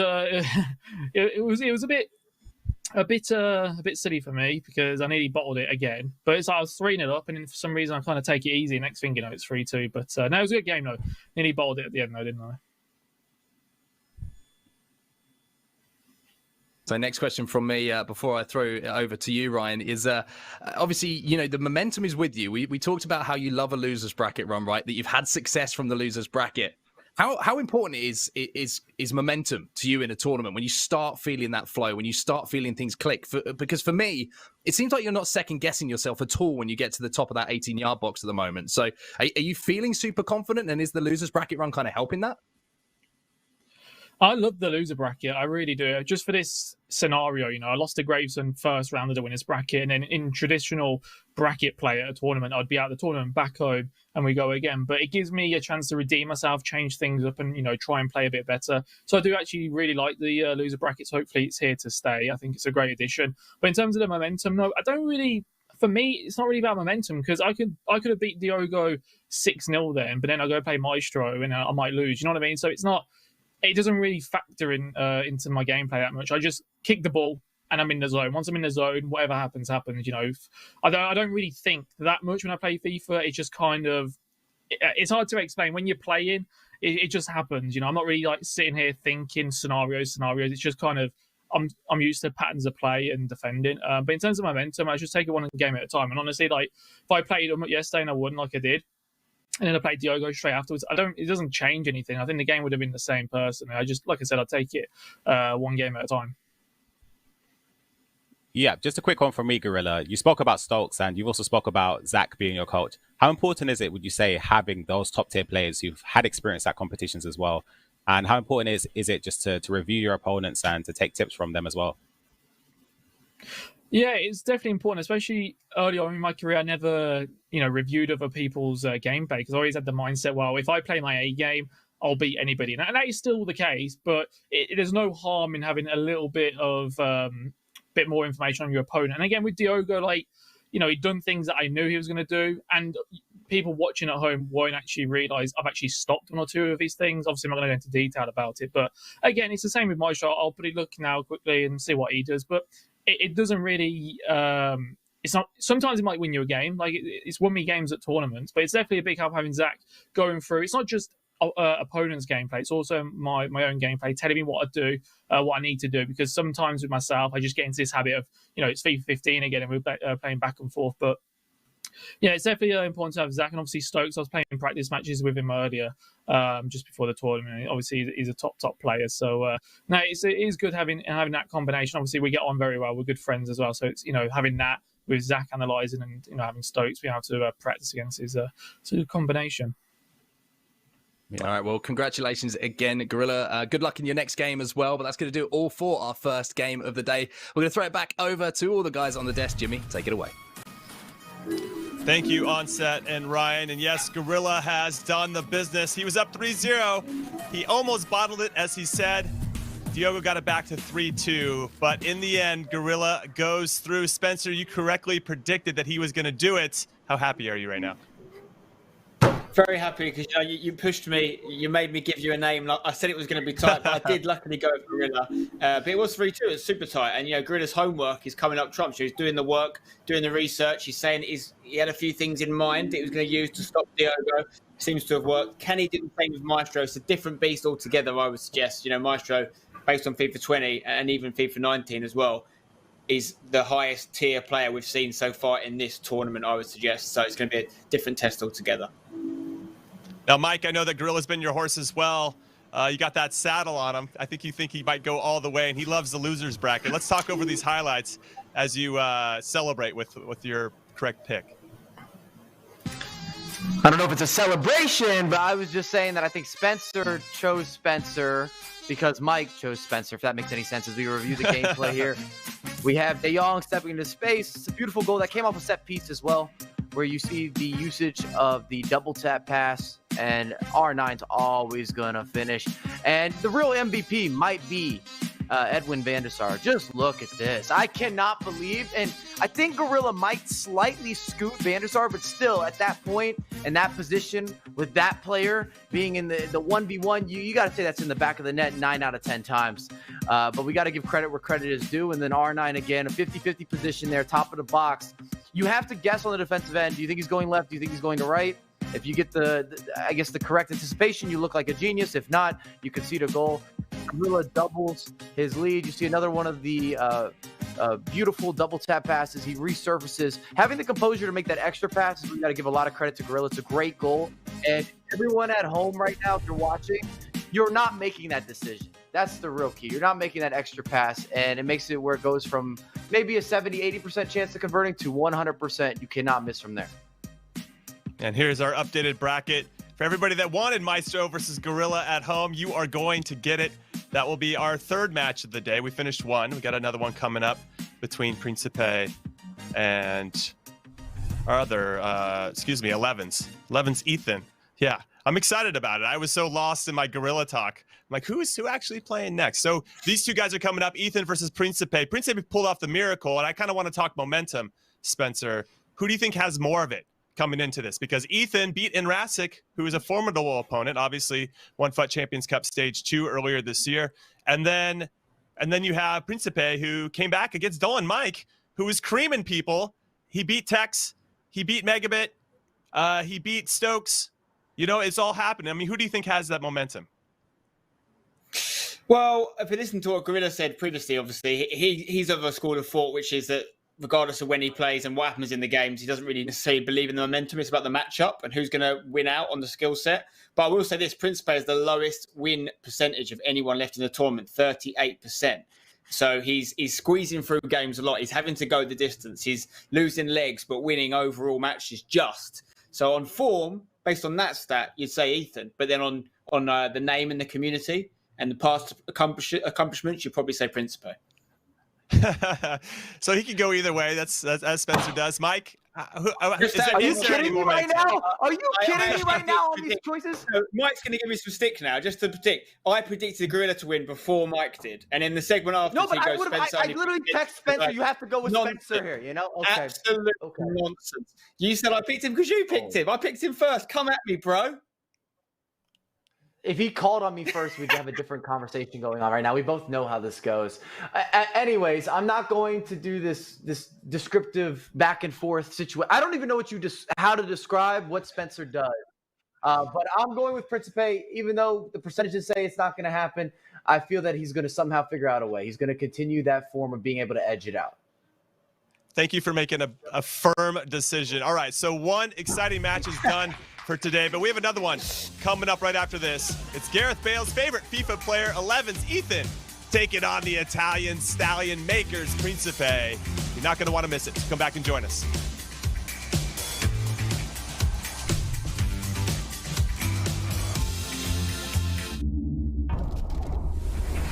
Guys do whatever it takes to deal with shave irritation.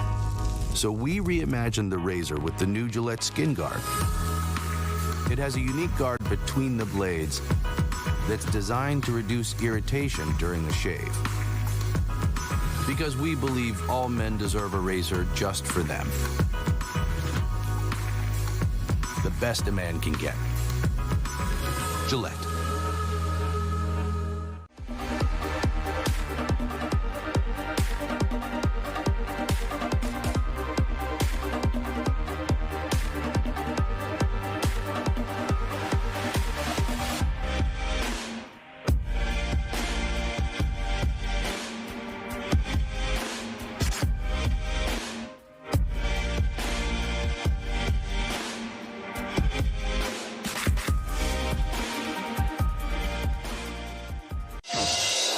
FIFA 20 tournaments every single week. Up in the air and into the back of the net. With an absolute laser beam to that top left corner. The next PlayStation FIFA superstar. Neymar! Is it? What a finish from Neymar. Bosniano. He's writing himself into the history books. It's the story of dreams.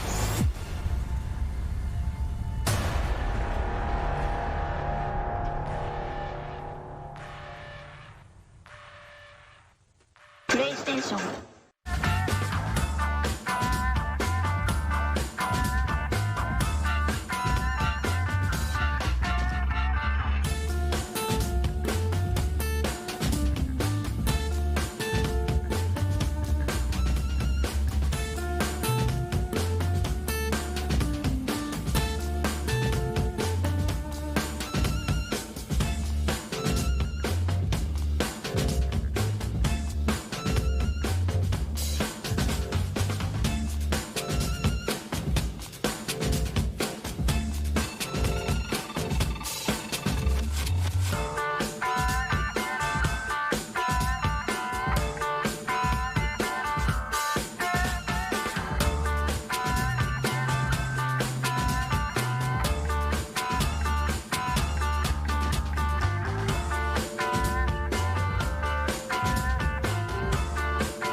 The FIFA 20 Summer Cup Series Europe is presented by PS4 and brought to you in part.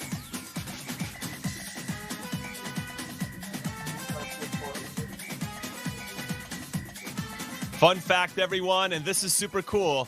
PlayStation puts on weekly PS4 tournaments all year long and for players of all skill levels. And whether you win the whole thing or not, you can earn exclusive prizes and cash.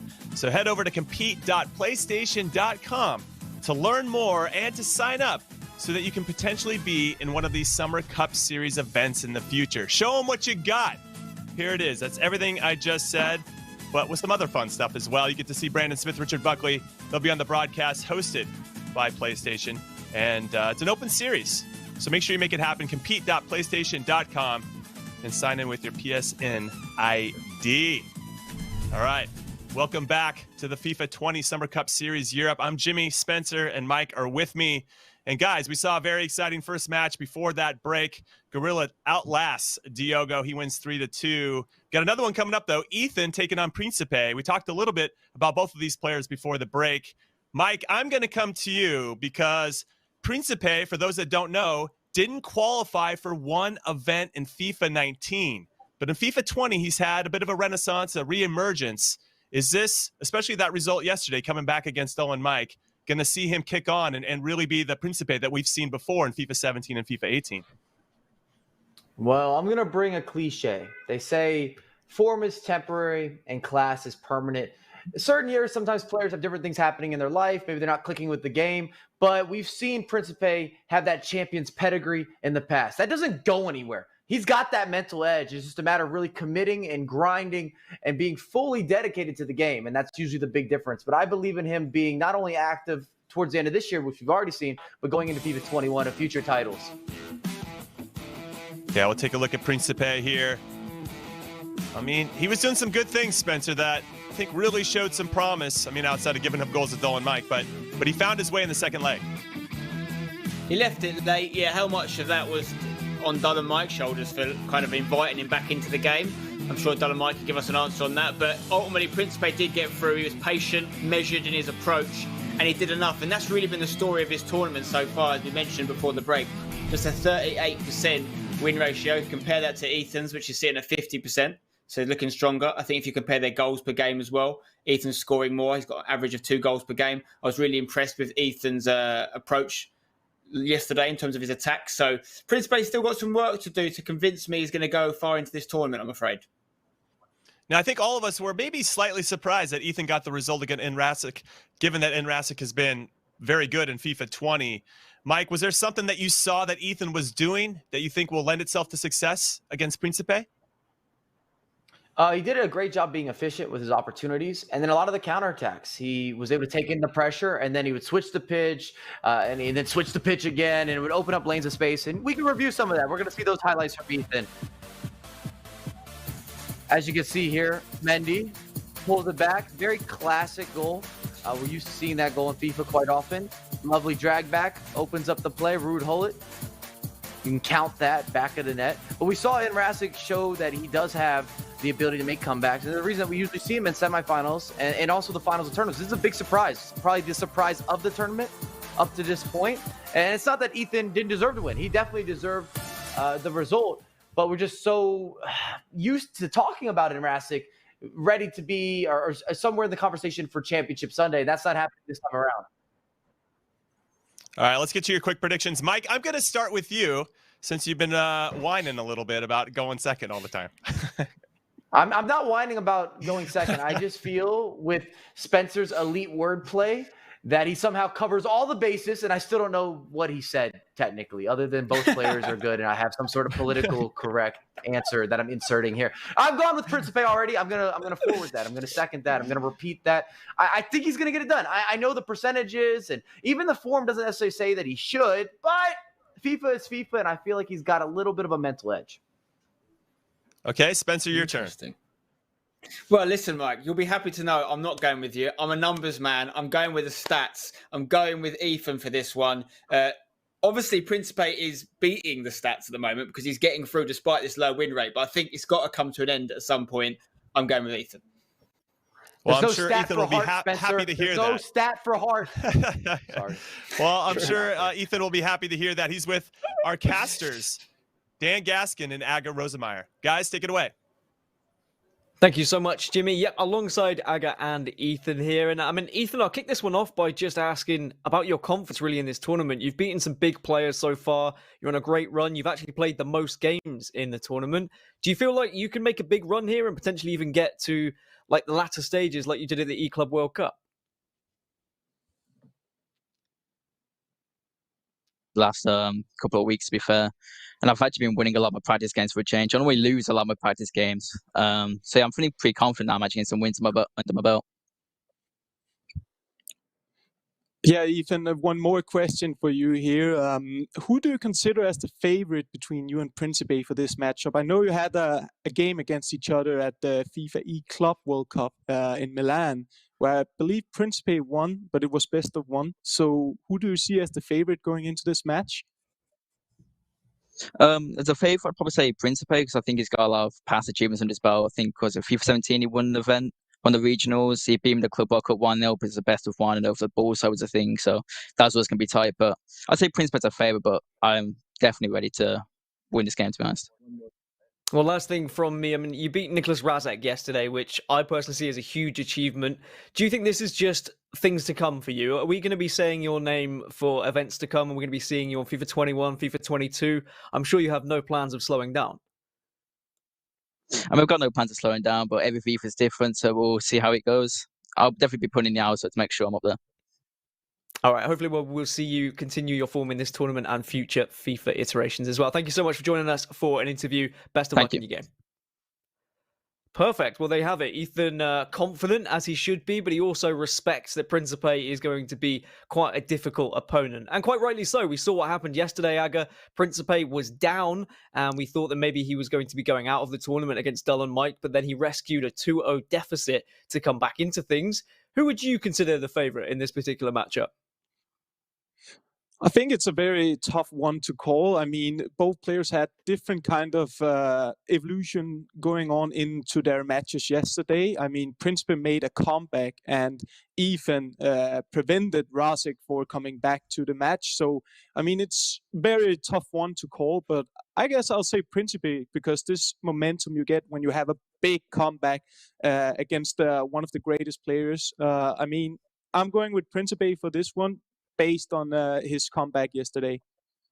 I mean, considering the other names that are in this tournament, I wasn't really expecting Ethan and Principe to be at this stage, if I'm completely honest. They're battling out for a top 6 spot. Now, they, of course, have the potential to do so. We knew that, but they've taken down some big names like Megabit, Nicholas Razak, Dull and Mike. I mean, these are household names we're used to seeing in the latter stages of the tournament.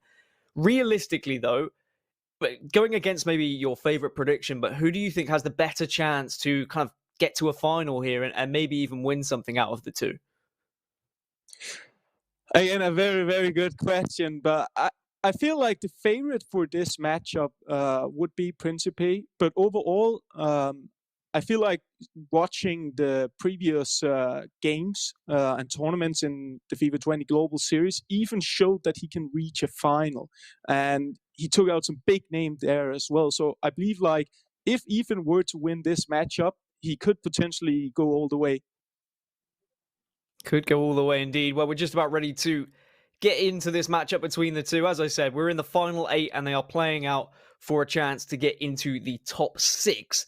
The winner will go up against Ollie Bolly, who awaits them in the lower bracket. And then we will battle things out later today with that matchup. And then, of course, in the upper bracket, we still have Ollie Lito and #Tom waiting to join the fray. But straight into things, we will have Ethan in the white kit from left to right, and then Principe is going to be playing in the red strip from right to left.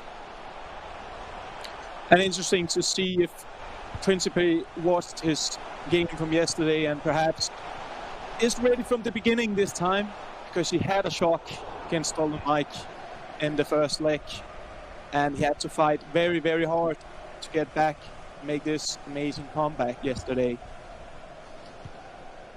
Yeah, we were a little bit worried that maybe he just wasn't as quick out of the blocks as Dull and Mike and got caught off guard, and he needs to make sure that doesn't happen again today here against Ethan. Ethan being another young competitor, only 19 years of age, and certainly has shown that he has potential in the future of the esports scene.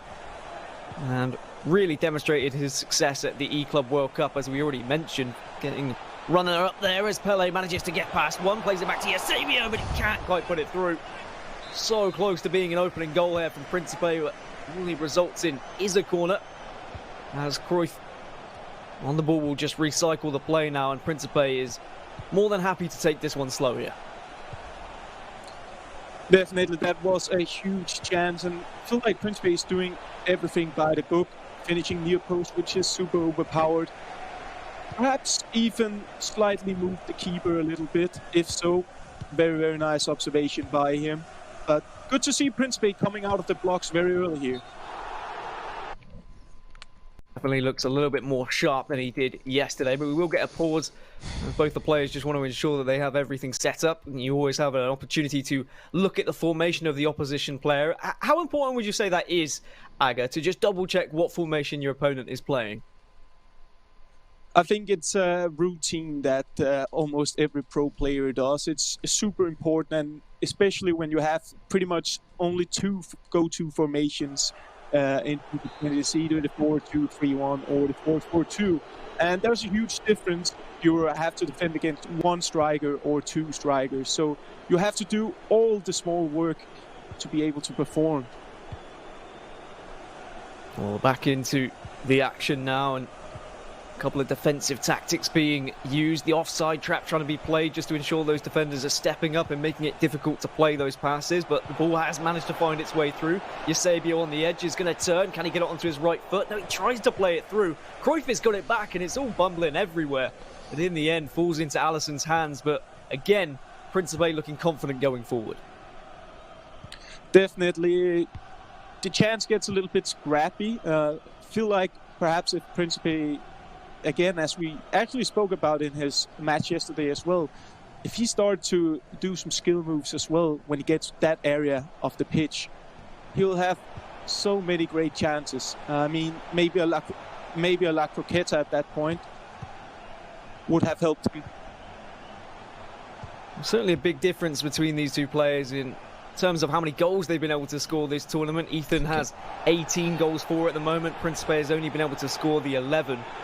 And Ethan also conceded less than Principe so far. So stats would suggest that Ethan is the informed player, but after what we saw yesterday from Principe, he certainly is a player that we know can do anything. And he's got the experience in these games as well, as that one's going to be cut out. Vidal will just play this one forward now to Ronaldo. And Principe again can just reset here, look to see if he can play a ball over this long side. But unfortunately for him, he just seems to be getting cut out every time. Ethan is responding quite well and is reading Principe's attacks quite successfully, right? So far, so good. I mean, Principe had the best opportunities for now, but both players seem to really have done their homework in terms of shutting down for now. Seems like it's going to be a very tactical affair. First goal going to be very vital, whoever scores it. Maybe we can see something here, but no, he's going to be cut out by the backtracking Pele. Something that Principe has done very well is ensuring that those strikers and wingers are coming back to join the defence. So he has plenty of men and plenty of numbers to ensure that Ethan can't get through comfortably. But that is going to be a very successful ball down the right wing.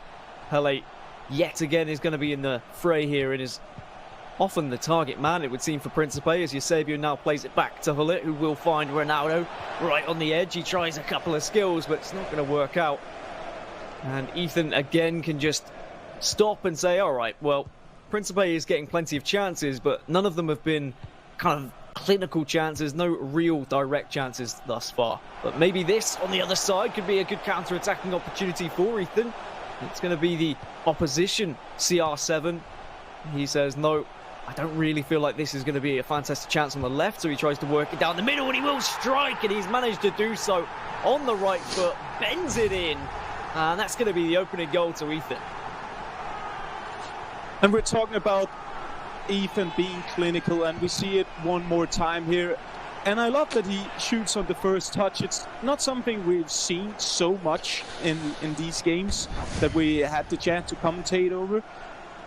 we see it again. He just get the perfect angle, and sometimes it gives you like some sort of boost, I'll say. Some extra precision and power and a natural curve. Super well executed by Ethan. Well, the perfect start for the young British man. As now he has the lead against Principe, but from what we've seen yesterday, that doesn't mean anything against a player with the experience of the Italian, as just like that, he manages to get the equaliser. Cruyff, with acres of space, comfortably slots it past the keeper, and you can always trust Cruyff to put those away. And really, really important for Principe to make a quick response. Just letting Ethan know that he's still here to play and nothing is determined yet. Super important also mentally. Maybe something again for Ethan on this left-hand side. Come on, man. This game's shit. CR7 just can't get past Wan-Bissaka. Ethan visibly not happy about that one. He just needs to make sure he stays calm and doesn't let the occasion get to him here, because I think that was maybe the issue for Dolan Mike yesterday. He got a little bit too frustrated, and Principe took advantage of that. And maybe his age and experience really shone through against a young Dolan Mike who kind of let the result slip out of his hands. As we go into added on time now of this first half, and it's going to have to be a last-ditch attempt from Principe, otherwise we'll be going in 1-1 after 45, but maybe an opportunity here. A little Coquetta manages to beat the man. Cruyff can't get onto his right foot, and that's going to be the half-time whistle. What do you make of that first half, Aga? Super interesting matchup for now. I feel like Principe is starting to getting warmer and warmer. We see him pull off more and more skill moves, the La Croquetas, the Elastigos, the dragbacks, the ball rolls. And on the other hand, Ethan's super clinical for now. Feel like Principe wanted the most in the first half, but again, still got free half to play. And for all we talk about FIFA being a mental game and how difficult it is if you get in your own head, I mean, we can see that Ethan's got a little bit frustrated here or there in this game already. How would you, as a competitor, a previous world champion, calm yourself down if a game maybe wasn't going your way? Well, there are some. I mean, it's very, very different person to person how to calm yourself down. But personally, I always try to work with my breath. To take a deep breath, just relax, try and staying in the zone no matter what. And if something unfortunate happens, I try to laugh about it really and just forget it straight after. Laugh it off, shake it off, a little bit of woosah, just breathing and ensuring that you can focus on the right things, as now Ethan maybe has been breathing properly because he seems to be attacking with a little bit more desire here, but he can't get past the back line. So I like the idea, just trying to penetrate the defence with some direct through balls. And we see another tool to open up the defense, to make these great passes into the box where you can find your striker. It's the lofted pass. Simply just a double tap on your passing button, and it gives you a diversity in terms of there's sometimes better chance of getting that pass through opponent's defender. So interesting to see. We've also seen it getting used in almost every game. Super efficient way of working it into the box. There was plenty of space on the right-hand side for Ethan, but unfortunately Principe was there and was wise to it, and now he can instead try and form some sort of counter-attack. There is going to be the overtop through ball if he wants, but he just plays it along the ground to Pele. Tries to stretch his legs, but can't get past the oncoming Vieira. I mean, Ryan was talking about it in commentary earlier, saying that doesn't know if he would choose Vieira alongside the likes of Van Dijk because they're both quite big and clunky defenders. I mean, what's your personal thoughts? Are you a fan of Vieira at centre-back? I feel like he's super, super important at the midfield. I always tend to play with a more defensive midfielder who has to have a long reach in terms of intercepting, and I feel like Vieira is perfect for that.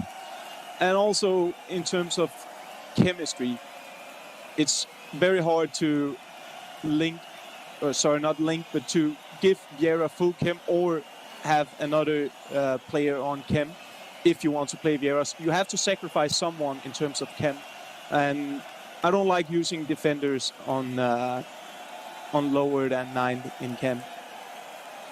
I've always said that I felt like Vieira has like a long leg feature that maybe is hidden, a trait that we don't see in the game, because he does seem to be able to stretch across the entirety of the pitch when I'm playing against him. But I mean, he does the job for so many players, and that's why we see him so prevalent in teams nowadays, whether it be at CDM or whether it be at centre-back. With just 20 minutes left now, and Principe has had this pause queued up for quite some time, and hasn't had a chance to act on it, as the ball yet to go out of play. It's been a very scrappy game in midfield with not too much chances in this second half.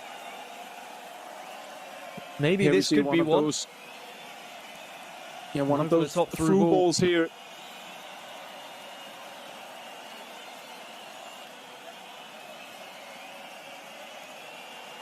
And it just means that we've gone back to this kind of back and forth between the two of them, but neither really being able to get that kind of clear-cut chance that they would probably want, Aga. Exactly, and I mean, now we have the pause here, and I reckon the players won't change up tactics too much, rather just get some fresh legs in. We see some player instructions getting changed as well. I believe both players are pretty confident in the way they're playing, and they don't feel like it's necessary to make major changes in terms of tactics. Trust in their own gameplay and game style. Well, a chance to dive in the tactics screens and maybe change that game style ever so slightly and just get a couple of fresh legs on the pitch as we get into the last remaining 15 minutes of this first leg. As a reminder, is a two-legged match. And both these players have been through quite the grind to get here, as it's a double elimination bracket here in the Summer Cup series. And of course, this is the European portion as well, but still plenty of other regions to be focusing on in weeks to come. As we get action back underway, it's Principe in possession, and on the left-hand side here with Ronaldo, just playing it back to Robertson. Ronaldo again, a nice little triangle being formed, but it's once again just cut out comfortably by Ethan. And they're both working very hard right now to get into those positions where they're getting really super dangerous. And again, this game haven't perhaps been the game that has been most entertaining in terms of creating chances, nice goals, etc. But it's a tactical masterpiece from both players who are just waiting for the right opportunity and making sure that their defense is on point. CR7, nice little back heel to find Neymar, and maybe in the last final 5 minutes we can see Ethan manage to nick one away here, but can't get past David Luiz, who has been a real power stopper really for Principe. Quite a surprise for me considering the other defensive options. And now on the counter-attack, CR7 has so much room to spread his legs. A nice little fake stop just to beat the man and see if he can play into the midfield. Will manage to find Neymar on the edge, but he can't get any further than the defenders, and it seems to be repetition now for both of them. They get as far as that edge of the area, and then suddenly they're just swarmed by defenders. Still working, trying to get this flow you want to feel when you're playing these games. You want to feel like you have everything under control. You know exactly what to do in every single scenario of the pitch and in the game. And feel like they're still feels like a bit rusty, both of them, perhaps because it's the first game of today and perhaps their last one if they don't start to create those chances. But let's follow this corner now.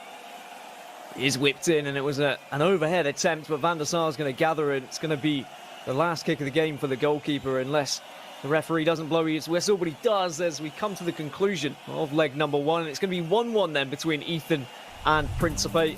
Very closely contested game, but as the first leg of this match concludes, I just want to remind all of you, this is just the first leg of the FIFA 20 Summer Cup series as well. The top ranked competitors from the other 5 major regions around the globe, they're also going to be fighting to be crowned king of their continent.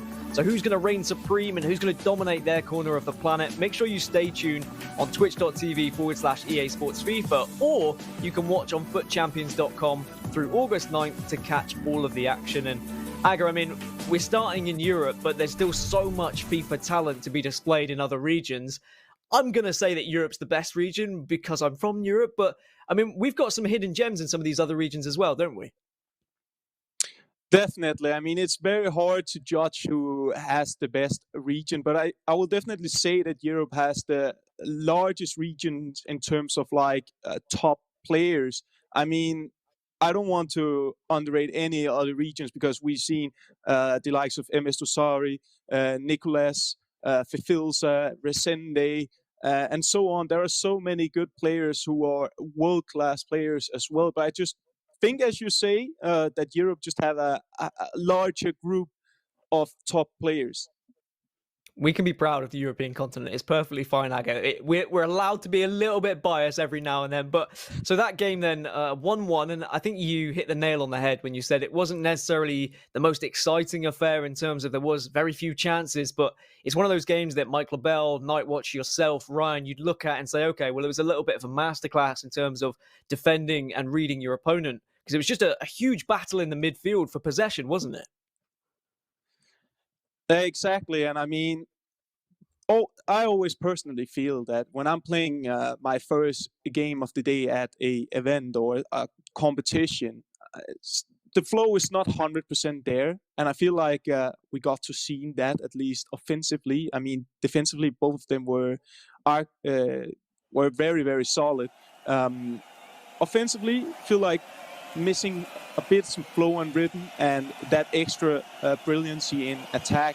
But I believe it will start coming now in this match because now they had 90 virtual minutes to get into the flow and rhythm. So I'm excited to see what they have for us now.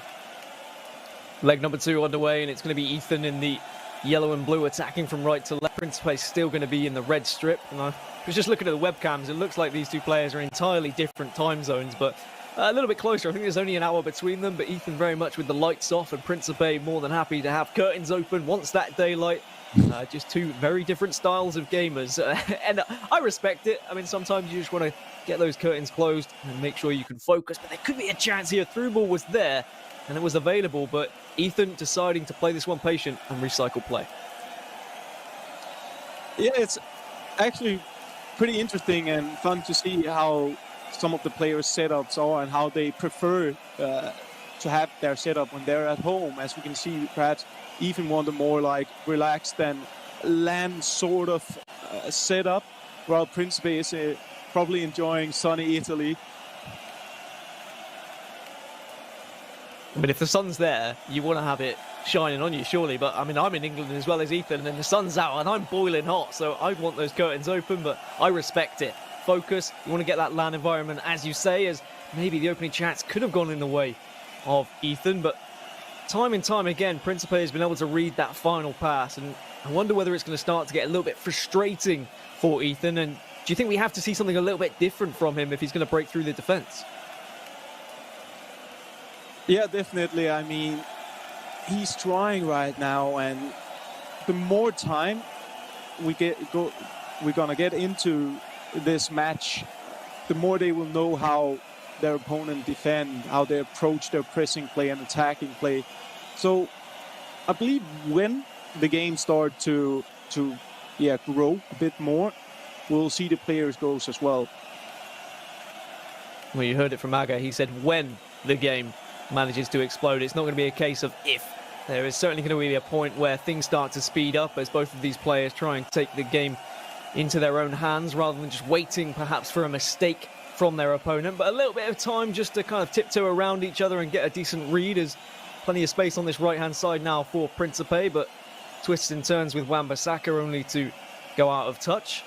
He's kind of been pressured by Cristiano Ronaldo there, and that's something that Ethan has done very well, is bringing those attackers back to defend. But look at the amount of yellow shirts that are in the way of Principe here. The offside trap being played to try and push him back, but he has found a little bit of space in the middle. Eusebio on the edge now will turn to Cruyff. He manages to do a couple of turns on the edge, still has possession, plays it out to the left. It's going to be Alexander-Arnold winning back possession for him, but Ethan doing well to defend there again. Yeah, and what I noticed when Ethan defends is that he's using these quick tactics a lot, pulling the strikers to come back.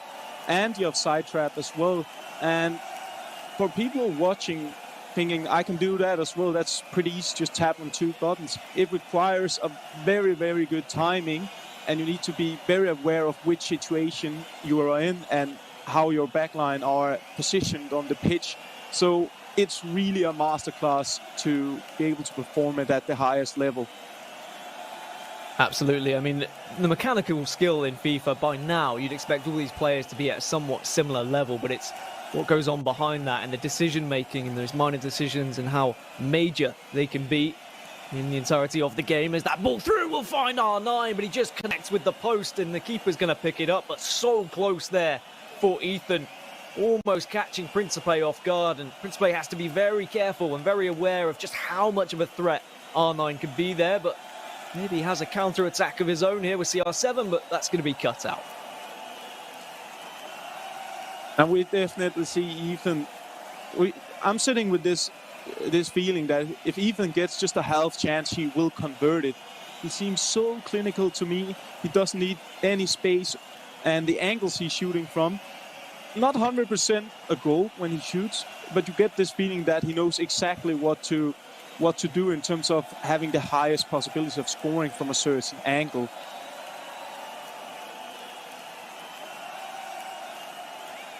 Well, Ethan now again in possession in the middle of the park as Neymar will play it to R9, who did just collide with the post with his shot, and Ethan was so close to taking the advantage here in the second leg of this last 8 tie. As a reminder, the winner will go on to play Ollie Bolly, who awaits them in the lower bracket in the top 6 game. And after we started with, 20 competitors, now down to just 7, really, after seeing the elimination in the previous game, as Gorilla was able to win that one, but a strike from Neymar just not quite beating Van der Sar, and we saw how good Van der Sar was for Gorilla. Seems to be doing particularly well for Principe here as well. Definitely, and as I spoke a lot about Principe perhaps wanting to create some more chances, wanting it more, it was better at getting to these positions where you potentially score a goal in the first leg of the 2 matches. In the second leg, I feel like it's actually Ethan who's knocking on the door right now. So super interesting, but again, really hard to separate these 2 players right now. I feel like it's one of the tightest matches we had so far in this competition. It's all well and good knocking on the door, but sometimes you just need to get the battering ram out and break that door down, as Principe maybe hopes to do with only a couple of minutes left of this first half. But Ethan has been able to regain possession, and that will give him the last attack of this half here. But over the top through ball, is it going to find Cristiano Ronaldo? It's not. So after 45 minutes, still all tied up and no goals to be said in this second leg. But I think you're completely right. Ethan has been the one who's had the more chances, which you can see by the statistics. Maybe not enough from Principe in this second leg so far. I mean, both players are still struggling a little bit finding that 100% goal, but Ethan is starting to get there. I mean, he had a shot on the post and looking more confident in his attacking gameplay now. I mean, Principe has to use his experience as we saw yesterday. So, I mean, still really much a 50-50 in terms of who I see as the favorite going into the potentially last 45 minutes of the second leg. And this one is a nervy one quite clearly. I mean, you can see by the lack of goals and how closely contested it's been in the middle of the park. And I think that's down to maybe... I'm not going to say it's uncharted territory for these players because they definitely had the potential, but certainly when you look at the other names here and you look at what a chance and what an opportunity this is to go on a good tournament run and pick up some pretty important prize money, certainly are going to be nerves involved as Ethan again just can't quite get past the oncoming defence of Principe, and now Principe will have a chance on the counter-attack, but they haven't really taken advantage of counter-attacks. I think both of them just been a little bit scared of making mistakes thus far. Yeah, the players don't want to throw the ball away or potentially risk to put the ball away. So they want to build it up slow, being well organized in their possession play and wait for the right opportunity. And it's interesting to see how the game is going right now, because in terms of Principe and his career, he had a lot of these games where it's super tight. A lot of his games is always really, really tight. And he somehow, almost every time, managed to pull out the win when these matches are getting really close. So it's almost like what can you say, like something that he's very used to, and he feels good about being in these situations because he knows he's so strong mentally. Well, almost a chance there, as we were talking about mental strength for Principe.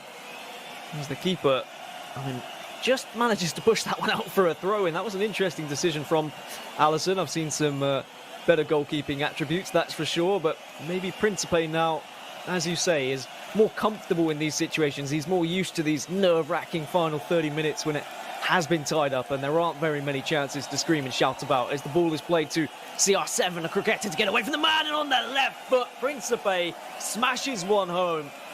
And now he will have the lead in this fixture as Ethan just puts himself into his hoodie as he knows it's going to be very difficult to get back into this game.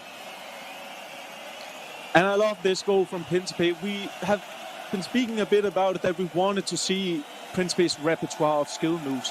And here he stops up, which means that, as Ryan also mentioned previously in the other match, that as a player, when you have to defend, it's so hard to predict what's going to happen when you see your opponent just stopping up. And then he exits with a La Croqueta, shoot near post. Class. Well, is history repeating itself here? The last time they faced up against each other, it was only a best of one at the E-Club World Cup. You mentioned it in the interview with Ethan, and that was a 1-0 victory for Principe. And this second leg essentially became a best of one after the 1-1 draw. So if Ethan wasn't able to do it back then, can he find something and dig a little deeper to maybe rescue a draw here and send this one to extra time, or just amp up the pressure and find 2 goals before we even get into the 90 minutes? Still plenty of time to work with. A decent 30 means there's going to be chances there for him. But from what we've seen so far in this second leg, those chances have not been coming for Ethan. He's only had a couple to really get close to even thinking about grabbing a goal for himself. And we'll also see a straight, quick reaction from Ethan. Pausing instantly, making changes, and we see a much higher pressing for Ethan. So, let's just follow this. A drag back. A great chance. It was a great chance, and that drag back almost was able to get away from the man, but Ethan now through on goal here with Pele. Is he going to strike on the no? He goes for a little ball roll, and it's perfect. And Ethan is right back into things. Principe head in hands, because he knows he's thrown away a potential chance to just grind out this game. But credit to Ethan for getting back into it on the counter-attack. A perfect through ball, and then great execution in front of goal. And then again, we instantly see a reply, this time from Ethan. We first saw Principe scoring a goal straight back after Ethan scored. So they keep telling each other, I'm not done with this game. We still have to play more. You're not going to win this match. And we also see Ethan going back to what he knows again, changing some tactics. And really interesting to see. Well, game on then. 22 minutes remaining, and after not being able to find anything for so long, just back-to-back goals to make sure that this is going to be a certainly more interesting end to this second leg, as both players now really at the throats of one another, trying to take advantage of any sort of mistakes, any sort of defensive errors. As I say that, almost a pass from Alexander-Arnold coming to haunt him, but he was still able to regain possession. And Ethan, with only 20 minutes left, he can hold on to the ball a little bit, but I'm sure he will be thinking, right, I don't want to go to extra time here. I'd rather get a goal. Because otherwise, he might find himself in the position where Principe snatches one in the death. Yeah, I think that they will actually take their time now building up the attacks. They want to get their opponent out of his comfort zone, making him nervous. We saw Principe doing it yesterday against Stolen Mike, and it worked. And I think they will make the attacks longer now, because they know that we're starting to get to the end of this match. Things are going to start to get a little bit more nerve-wracking for both of these players is now on the left-hand side of Cricketta just to try and beat the man, and the slide comes through. Going to be a free kick. I respect the slide just to try and regain possession there, as Cristiano Ronaldo will be shown a yellow card, and with just 12 minutes left, I can't really put my finger on who's going to take this one. I think it has extra time written all over it right now. I agree with you, Dan. It's very, very hard to predict this one. Could perhaps see something from Ethan here, building it up slowly, finding Ruud Gullit, trying with some passing play here. Seems like he's taking his time for now. Just on the edge of the box, there's a couple of players waiting. Neymar is there, dead centre if he can find the ball, but it's going to be Mbappe. And it will be Neymar now, just turns on his left, but David Luiz stops him in his tracks quite comfortably in the end. And this is the counter-attack we need to see from Principe. The over-the-top through ball is there if he wants it, but he says, no, I'm going to wait, I'm going to be patient. Maybe he'll start to even think about the last attack of the game with only 5 minutes remaining, as Gullit will play that over-the-top through ball to Cristiano Ronaldo. He does bring it down on the left, but Vieira is there to stop him. And we see Vieira again with such an important interception here. Sometimes these through balls can succeed. It's not always guaranteed that your defender will come first on the ball. So, I mean, super active defending here by Ethan, and now he's going for the last attack, I'm pretty sure. Well, Pele plays it to Gullit. And it's going to be Ethan then with that last attack of the game that we so often speak about. Can he snatch something here? De Bruyne plays it forward, but Neymar can't get hold of it. Gullit will rescue it, and it needs to be a big lofted through ball from Principe. CR7 has to bring this one down, but can't get past Alexander-Arnold, and we're going to be going into extra time then, and potentially penalties if we need it. And I mean, it's been quite the battle in midfield between these two, and we can't separate them, Aga. No, it's nearly impossible. I feel like it's still a 50-50 game. I expected some of them to start maybe dominating the match a little bit more, but right now I feel like I have no clue about who is going to take this one. I feel like it's a very, very good match between these two. Very equal level of players. Well, into extra time we go, and a chance in the last 6 is what's on the line, and a match-up with Oli Bolly. I'll never get tired of saying that name. I'm so glad that he is part of the FIFA scene. Even funnier hearing it said in an American accent when we were in E-League.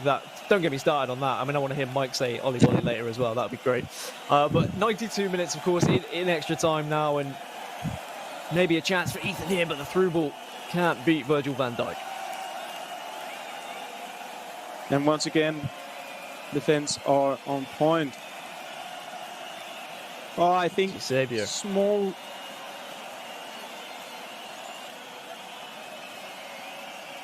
All these different chances for both of these players, but it just seems to be cut out at the last moment. I mean, I'm very impressed from both of them defensively, Aga. But going forward, are they running out of ideas, do you think? I think they've been perhaps a bit too limited. I don't know if it's just because both of them have defending so well.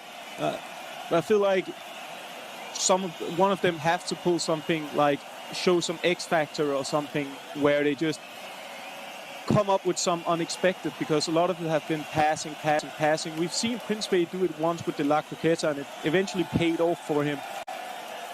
So that's what we need to see.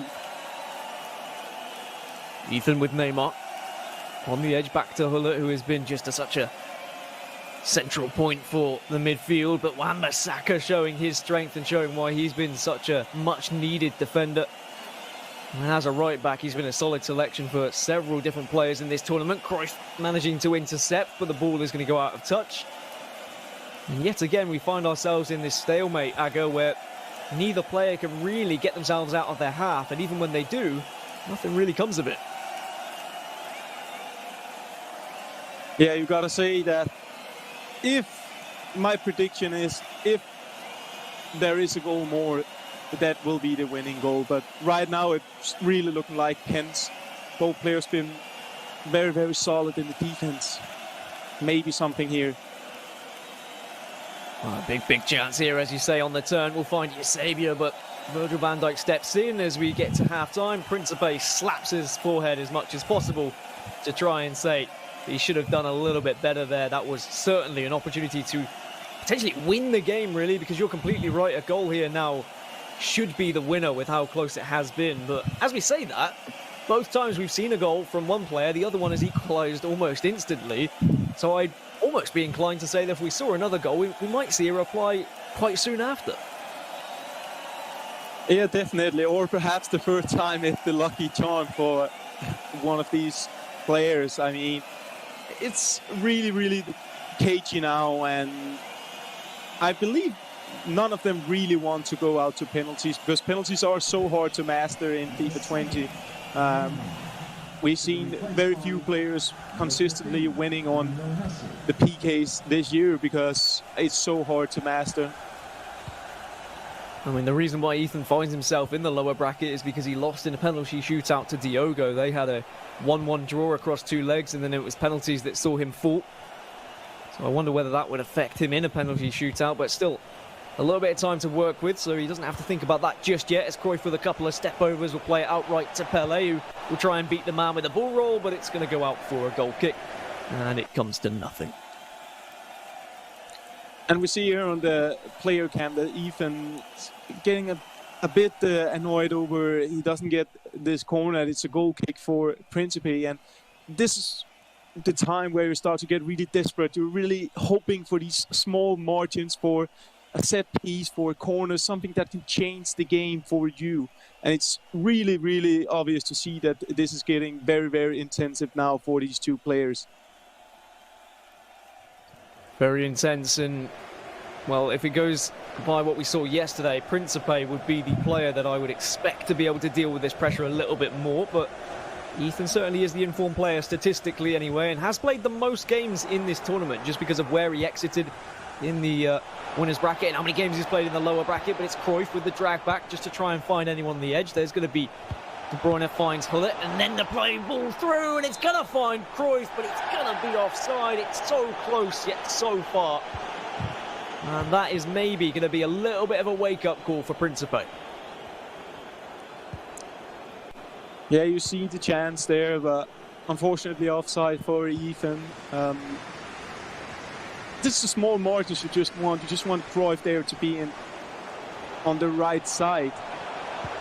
On the other hand, Principe here, could he figure something out?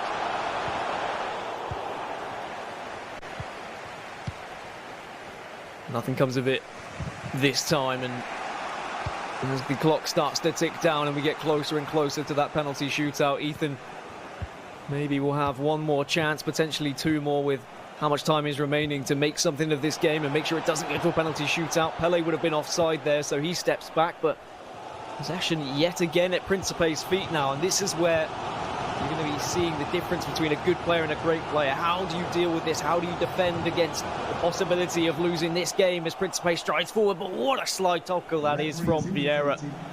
Hullet can't quite keep the ball, and it means that Principe yet again is going to be rewarded with more possession, but he's just going to give it away. And now with 1 minute left for Ethan, this will be the last attack in the game, and it has to be perfect. The over-the-top through ball won't beat Wan-Bissaka, and we're going to penalties, Aga.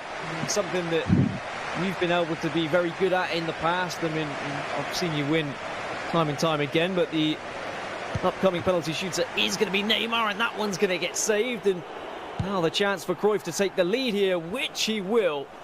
Ethan going 1-0 up here against Principe. Can Principe respond? No, he's going to hit the post, and what an opportunity this for Ethan now. Pele goes to the left, so does the keeper. Principe right back into things, and just like that, we've got lightning penalties. And Principe hasn't been able to find the back of the net. If he misses here, he is out of the competition. Has to score, which he does. But Ethan with the chance to go through to the last 6 on Ronaldo's right. It's a Panenka, and it's going to be a 3-1 victory in the shootout. Ethan, it's a horrible way to go out, but he says, I'm not going out this time. He marches on through. Principe will fall. Aga.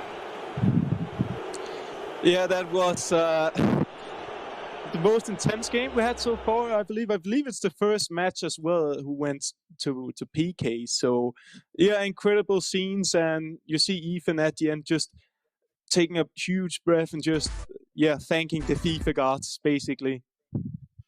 Well, I mean, the fact that he dropped from the winner's bracket, losing in a penalty shootout, and he was probably thinking, "Oh, not again! I've gone to another penalty shootout." It takes a different kind of skill to stay calm in a penalty shootout, doesn't it? I mean, you tell me. You've been in plenty of penalty shootouts in your career. Where do you go mentally? Do you try and take them quick, or do you try and slow things down a little bit? I think I try to slow down things a little bit. I mean, I had some very, very harsh situations in penalty shootouts, but also had great memories with it. So, I mean, I think in order to stay calm in those shootouts, it's basically the experience that teaches you how to do that. And in terms of the 180 minutes of FIFA that we saw, and then the added on time, the extra time as well, is there something that either of these players could have done better, or was it just a case of their styles just clashed a little bit, and that's why we saw that battle for possession in midfield? I feel like reflecting on the match, perhaps Principe could have played in a higher pace. He could have brought more skill moves because we saw it worked for him doing the La Croqueta, for instance, or the Elastico. But otherwise, I think it was just a very tactical affairs where both players wanted to focus on defending well and then see if they could do something offensively. Well, it is going to mean that Ethan's reward is going to be a game against Ollie Bolly, and it looks like we might even be joined by Ethan potentially for an interview. Ethan, can you hear me? Yes. Maybe not. Maybe he can. Aga, in terms of playing against Ollie Bolly as the next potential game, I mean, do you see that this is a real chance for Ethan to progress in this lower bracket, or do you think that maybe Ollie Bolly is going to be that kind of final hurdle that you can't get over? I see Ollie Bolly as the favorite going into this matchup, but that's because Ollie Bolly has been superior and very consistent this season. And besides that, he's Scandinavian, so I guess I'm a little bit biased. But I mean, I just feel like Ollie Bolly he's already at this stage now where Ethan had to join him by winning all these games. So I see Ollie Bolly as the favorite, but again, Ethan keeps proving us wrong. He does indeed. Well, Ollie Bolly's been able to kick up and have his feet rested and just watch on, but Ethan has been the one who marches on yet again. We're going to go back to the rest of the guys on the desk, though, and we'll see what they have to say about that game. Commentary as always, Dan and Aga. I can't believe we didn't even talk about it. The man did a Panenka to win it in penalties. I mean, that is a bold choice, and I'm standing on this hill. I love it. I absolutely love it. Though it was, as those guys mentioned, a tough 180 minutes. Mike, I'm going to go with you. What did you see there? Because it didn't feel like either one of these players could find their rhythm and establish it, which is also a testament to their good defending. It was a tactical clash, and you're right. They didn't have that free flow. FIFA is very much a rhythmic title, and when they got into the final third, they looked kind of stiff. They were a little bit more hesitant, and you could give credit to the defending, but I would also say that their offensive creativity, they weren't as dynamic as you're going to need to be if you want to progress out of the losers bracket and go back to the winners bracket. You're going to need more of the total package, but defensively solid, tactically was also good to see everybody counterattacking each other in terms of they make the pause, they change this, they made this switch, they changed that, they go down the wings, they go down the middle. You could see them trying to play a game almost of chess on the virtual pitch. Now, Spencer, I'm going to throw this to you because we saw when Ethan took on Inrasic, that was Inrasic's first elimination game, whereas Ethan's been cutting his teeth in the losers bracket for a few games now. Now he's going to take on Ollie Bolly, who now this is his first elimination game. Do you think that gives Ethan the advantage going into this match? Well, it's working for Gorilla as well, right? They're both having that same journey right now, losing their first game and fighting their way back. So you'd say, based on that, it may well do. I'm really curious to see how these next few games go. Because on paper, like we say, based on the early part of this tournament that happened a few weeks ago, both Maestro and Ollie Bolly should be the favourites. But we're looking at Ethan and we're seeing him win games on games so far in this individual tournament, if you like, in the last few days. You'd be brave to go against him. All right, let's bring in Ethan now. He's joining us. Ethan, first and foremost, congratulations. And secondly, those penalties were amazing. I mean, not only were you taking Panekas to win it, but you were also making a lot of good saves. Is there any kind of magic or any kind of tactics that you have when you face up with penalties? For penalties, just literally wherever I feel like going. But I have been pricing them quite a lot to make sure I put them in the corners. And the Panenka at the end, that's just something I've done, I think, in my last couple of penalty shootouts now. So I've done against Megabit as well. So I don't know, I just thought I'd try again and luckily it worked. Curious, could be a clue there for a future opponent. You've got to be careful because they're always listening, Ethan. Yeah, if you go to penalties again in this tournament, we might see another Panenka, we See, might that's not. one thing I'm going to do now. I'm in his head. I'm going to purposely go pens. Yeah. So now they're going to stay in the middle. It's always lots of mind games. Ethan, you've got to be buzzing though with that win, obviously. You said yourself before the game that when you were asked, probably Principe was the favourite for it. But you've got to be confident with the way you're playing. And what are your eyes on now? How far do you think you can go in this tournament? My eyes are definitely at least on the final. I feel like I can definitely play. I can play well and get there, but last game I definitely didn't show any kind of attacking flair or creativity. I struggled. I think our play styles clashed a bit. We just couldn't break each other down, but I'm feeling very confident I can make it to the final. Well, Ethan, first off, I need to issue an apology. I've gone against you twice now, and both times you've got the result. And we're going to look at the highlights and review this game. And I was just talking about it before, but it was a very tactical battle, I felt like, between both of you guys kind of canceling each other out. Walk us through it. So I can't like this goal. It's a bit like a hidden hope. So I created a little gap between R9. I was like, all right, FIFA 19 flashbacks, just shoot. And luckily worked. So that was like kind of a pot shot kind of goal, I'd say. Yeah, August was talking about that you take a lot of first-time shots, which is true, and that's something that we don't see happen heavily or regularly in FIFA 20. It's just something which I fight doing every now and then. Like, just get put off guard, make like maybe overcommit to one time where I can just dribble it around him instead, like just get in his head a little bit. And you saw Principe went ahead there, but you battled back pretty quickly. We see the classic La Croqueta from the standing position. That was I created a cap there down the line. Like as soon as I see him control one Misaka, that was like my cue to like just send it. And luckily I aimed it just to the gap between the right back and right centre back, and the extra pass made the goal. And then surely with penalties, is it just about practice then? I know you're talking about it a little bit where you don't necessarily have a game plan, so to speak, with kind of your vibe, how you feel, and then trying to put them into the corners. Like walk us through it, because a lot of people don't understand that on penalty kick, at least if you're playing in the competitive side, you obviously don't get any assistance with the cursor, so it gets a lot more complicated. There's a larger margin for error. Yeah, so like I think of the first one I made in Atlanta, I literally spent a good 1 hour and a half like just sitting there without the cursor, aiming pens into the corner. Like it's actually really hard, and in them situations against Principe there, I need to put him in the corners to make sure it didn't save them, and luckily it worked and paid off. Is there any advice you have for people? Oh, sorry, go ahead, Jim. No, go ahead. That's a good question. I was going to say, do you have any advice for someone who's trying to master penalty kicks if they don't have the cursor? Because I feel like there's so many different techniques of people trying to time it with like holding a little bit too far this way or aiming upwards or aiming to the left, aiming to the right. Is there anything that could help people out in terms of a quick tip? If anything, the only tip I'd say is just do not put it wide. If you just want to put it to the side, literally just ever so slightly, just move it to the left or right. Just make sure you don't put it wide, because the last thing you want to do is just miss the target completely. Just ever so slightly aim it to the side. Well, Ethan, thank you so much for your time. Congratulations again, and we'll see you later when you take on Oli Boli. Thanks. There he is, everybody. Ethan. Now it's just me, Spencer, and Mike. Guys, we're down to our final four here in the losers bracket. Some tasty, tasty matchups. We got Maestro versus Gorilla and Oli Boli versus Ethan. These are four very good players. I'm very excited about what we're seeing going forward, Spen. Oh, definitely. I mean, this is for me when the tournament really starts to come alive, and we've seen some great stuff. We've actually been blessed with the competitiveness of the games. It's been so tight, with the exception of maybe one yesterday. But now we're seeing the guys come in from their first loss, if you like, earlier a few weeks ago. We're seeing Maestro come in. We're seeing Oli Boli come in. These guys are people that have been at the top of their game all year long. The question is, can they sustain it? Can they match the level that the likes of Ethan and Gorilla are going to bring to games? I can't wait to find out. Yeah, Mike, Maestro, Oli Boli. Excited? I mean, this is the nitty gritty. Yeah, my energy now. You said where was the energy? It's coming. We are rising to the occasion, because you can start to taste that you're going to get to the final. You're knocking on the door. You're ready to walk through the door. Let me in. Let me get it. Let me get a little bit of that flavor.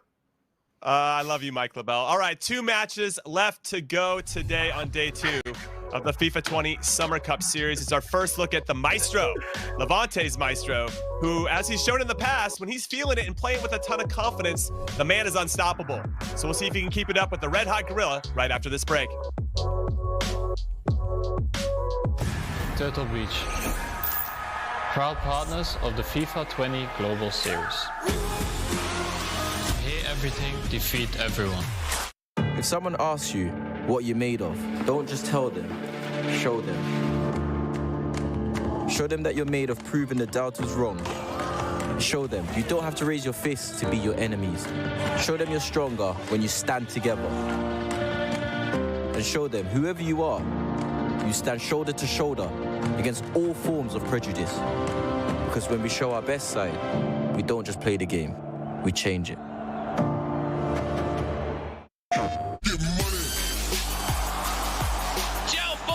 The man that everybody's been hyping about will win tonight's tournament. Mel is just so good with Mbappe. Bosniano, take a bow. King CJ. An absolute laser beam to that top left corner. Dembele to win it. And Degui snatches it at the 10. It's more drama from the Italian.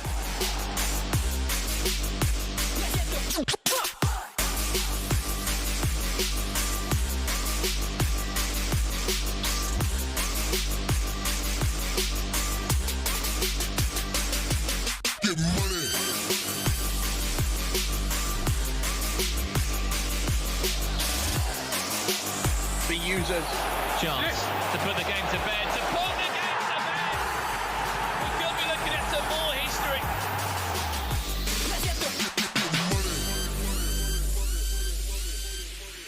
PlayStation.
The FIFA 20 Summer Cup Series Europe is presented by PS4 and brought to you in part by Gillette.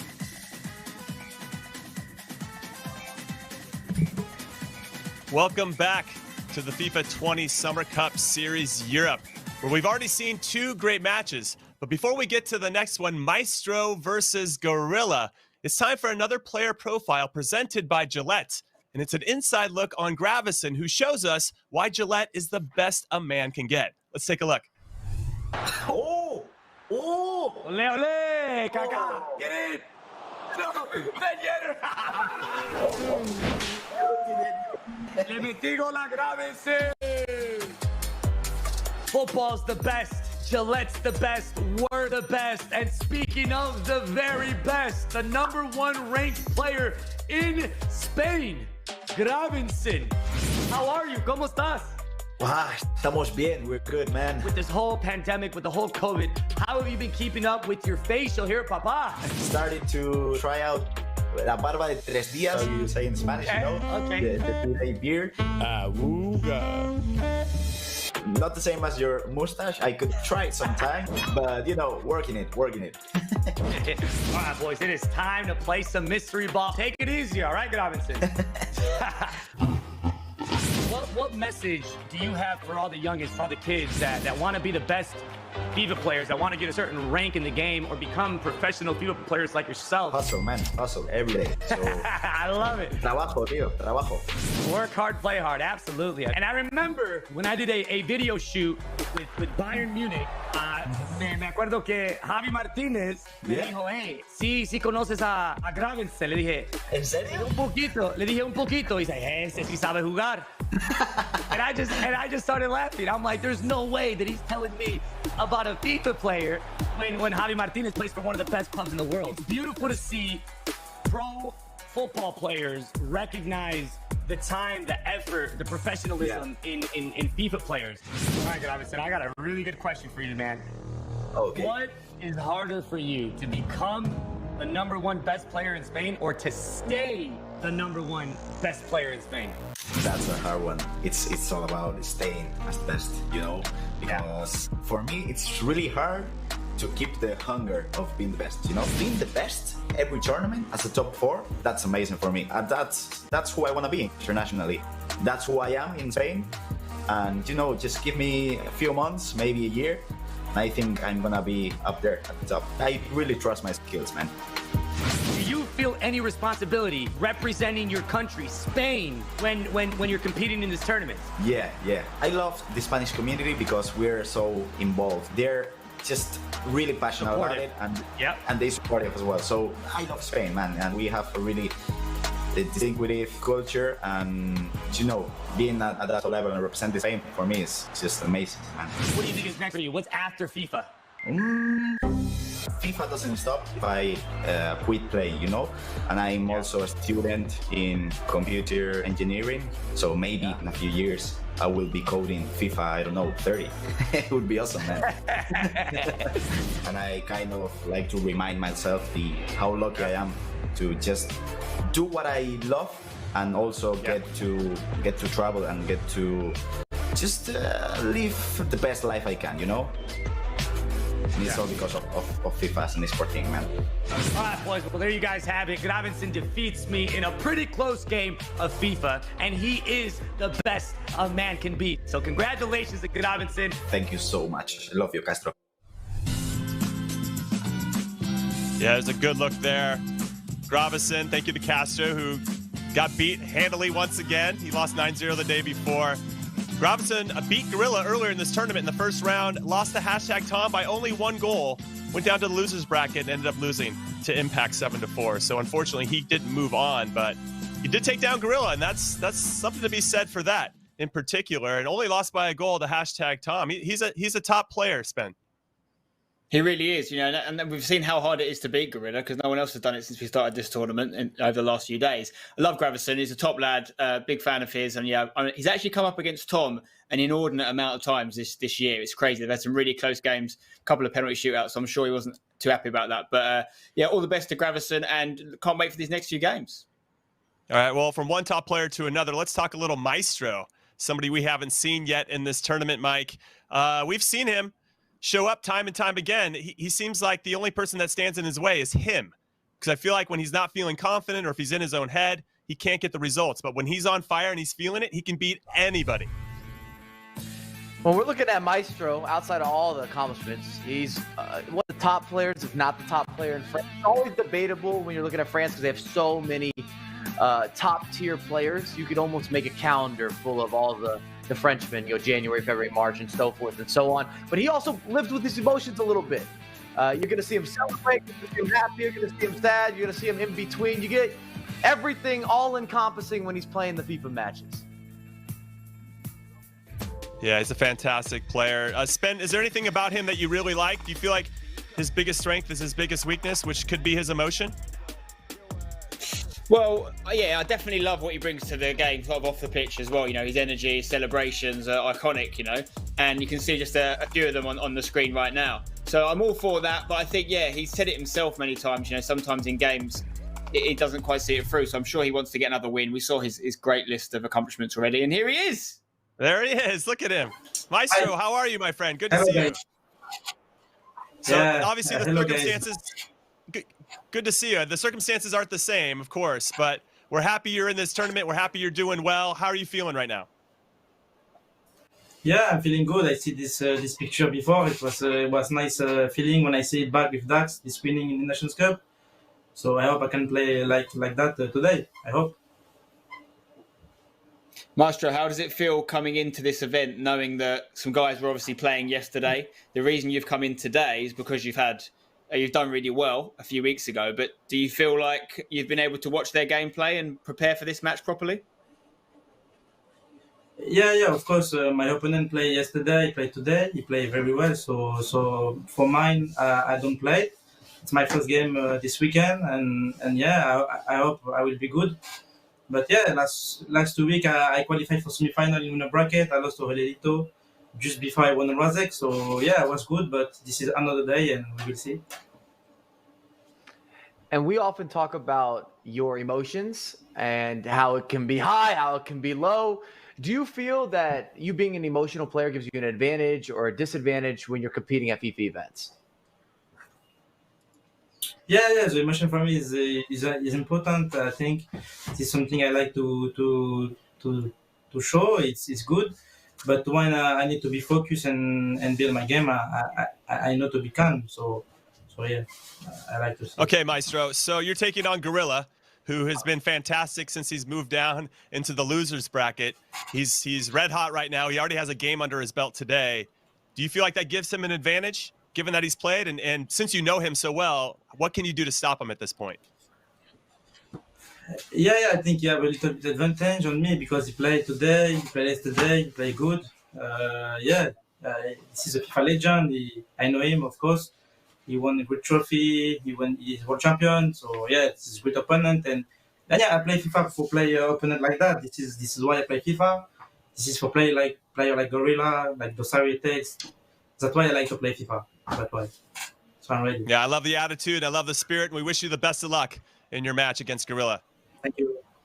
Thank you. All right. That's Maestro, everybody. Now it's time for Mike. You got to lead us through this. It is the Gillette Precision Play of the Day. Absolutely. We're going to revisit Huge Gorilla, the Gorilla, and scoring from set pieces. And you see this freeze frame, and it looks so simple. You've got to find R9, but we're going to double tap X, which is something that you're going to see used at the higher levels of FIFA. It gives you a bit of almost a scoop pass, a lob pass, just slightly, and it makes it harder to intercept. It makes it a lot more difficult for Virgil van Dijk to step into space. It throws him off. He gets the finish. He converts. That is your precision play of the day. Yeah, presented by Gillette. Thank you so much for that, Mike. Now let's bring on Gorilla. So, Gorilla, you hear Mike break down your plays. Are you happy with his analysis?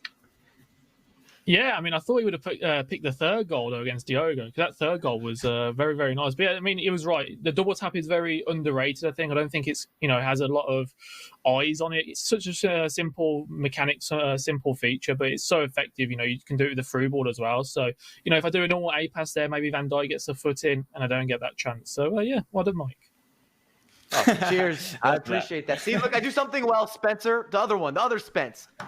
Well, I've got a question from this Spencer, from the other Spencer. Obviously, well done, Grilla, for keep going and keep progressing in the tournament. We've talked about your ability to, scout, if you like, your opponents and plan ahead. I'm not going to ask you what you've done. I know you're not going to tell me, but you've obviously been watching Maestro, I'm guessing, throughout the last hour or so since you knew you were going to be playing him. And how important has that time been for you to prepare for this game? I don't think it's too important. Like I said previously, I'll get into the game, I'll get into the zone, and I'll play my game. That's the most important thing, is to play my game, because I could know how my show plays 100%, like every single move. But if I'm not playing good, I'm not going to win the game. But me and Zach have discussed a few things. Obviously, we didn't have enough time as we did previously with Diogo, for example. But we got a few things. But again, like I said, it comes down to me at the end of the day. If I play my A game, I'll beat anybody. So, let me get in the game, get the nerves, get in the zone, and we'll be okay, hopefully. I like the confidence. I really like the confidence. I'll make sure to break down the right goal this time, okay? You wanted the third goal. You made an extra pass.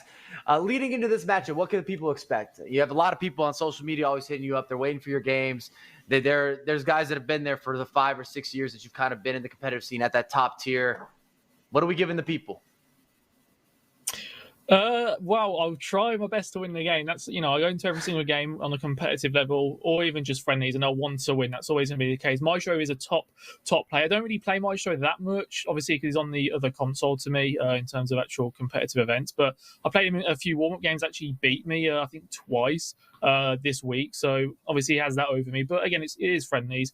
I'm going to play my game. I'm going to score as many goals as possible. That is always my aim. And, at the end of the day, I'm here to win and here to have fun as well. So hopefully we get maybe a nice 2-goal lead. We get some Elasticos and stuff out. We'll see. Sounds like a little revenge is in order here, Gorilla. Well, good luck, and thank you for your time before the big match. Thank you. All right, Gorilla, everybody. Now, I'm going to throw it to Mike first. Predictions for this one. I'm going to let you, and then Spencer can ride your coattails. This is a tough one for me. I feel like this is a coin flip. I know I'm going to straddle the fence first. This is a coin flip. What do you think, Mike? Even though Gorilla said that Maestro beat him in a couple of the friendlies or has more friendly wins, I guess, in that matchup. I don't know how many times they played against each other. I think Gorilla's going to get the job done. I feel that he's growing into his own right now. When you hear the interviews, he's feeling confident. He said, if I play my game, I've got this. Whatever's working with them, reviewing gameplay and researching and mastering instinctive tendencies from the opposition, all of it seems to be coming together in a beautiful collective package. All right. Spencer, your turn. So Mike's going with Gorilla. Cool. I am winning the predictions. I didn't want to mention it. I don't like mentioning it. I am winning the predictions after the last one. And I'm going to go up against Mike. Well, you don't lose predictions because you don't pick one after time. I'm going to go with Maestro. Sorry. I'm going with Maestro. Well, I did pick one. Remember last game I picked Ethan? You're 1 for 1 right now. And I got it right. And the one before that, we picked the same guy. So I'm winning, son, whether you like it or not. And I'm going for Maestro here. Yeah, I mean, again, awesome. Listen, Gorilla's been fantastic form, but Maestro is Maestro, and I think if he plays his game, he will win. All right, the vote has been split over here. Let's throw it over to our casters, Mark and Ryan, who have the call of this big match. We're very excited for this one, guys.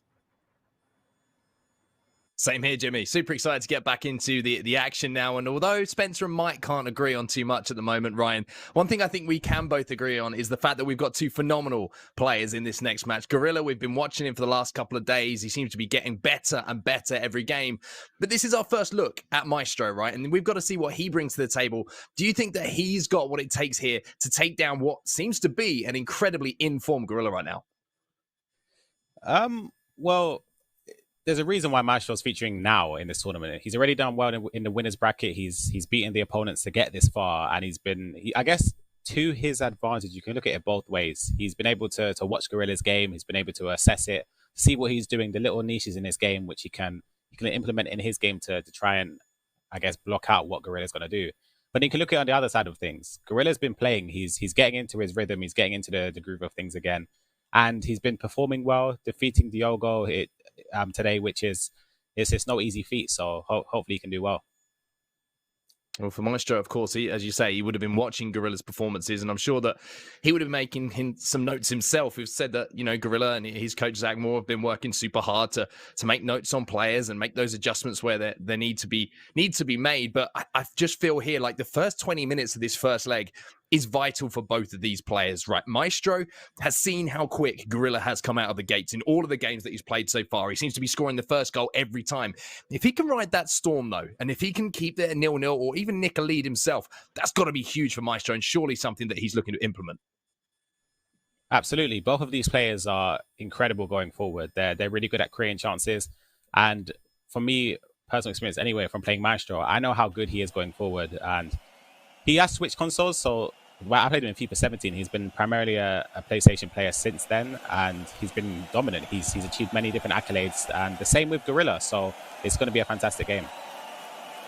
Well, here we go then. Kickoff has been taken, and it's going to be the Levante man, Maestro, who will be taking kickoff here. Shooting left to right in the blue kit. Gorilla will be in the neon for Neo yellow. Shooting from right to left. It'll be Maestro with the first opportunity to really go towards goal here. And no messing about here from Maestro. Maybe almost immediately he could take the lead, but no.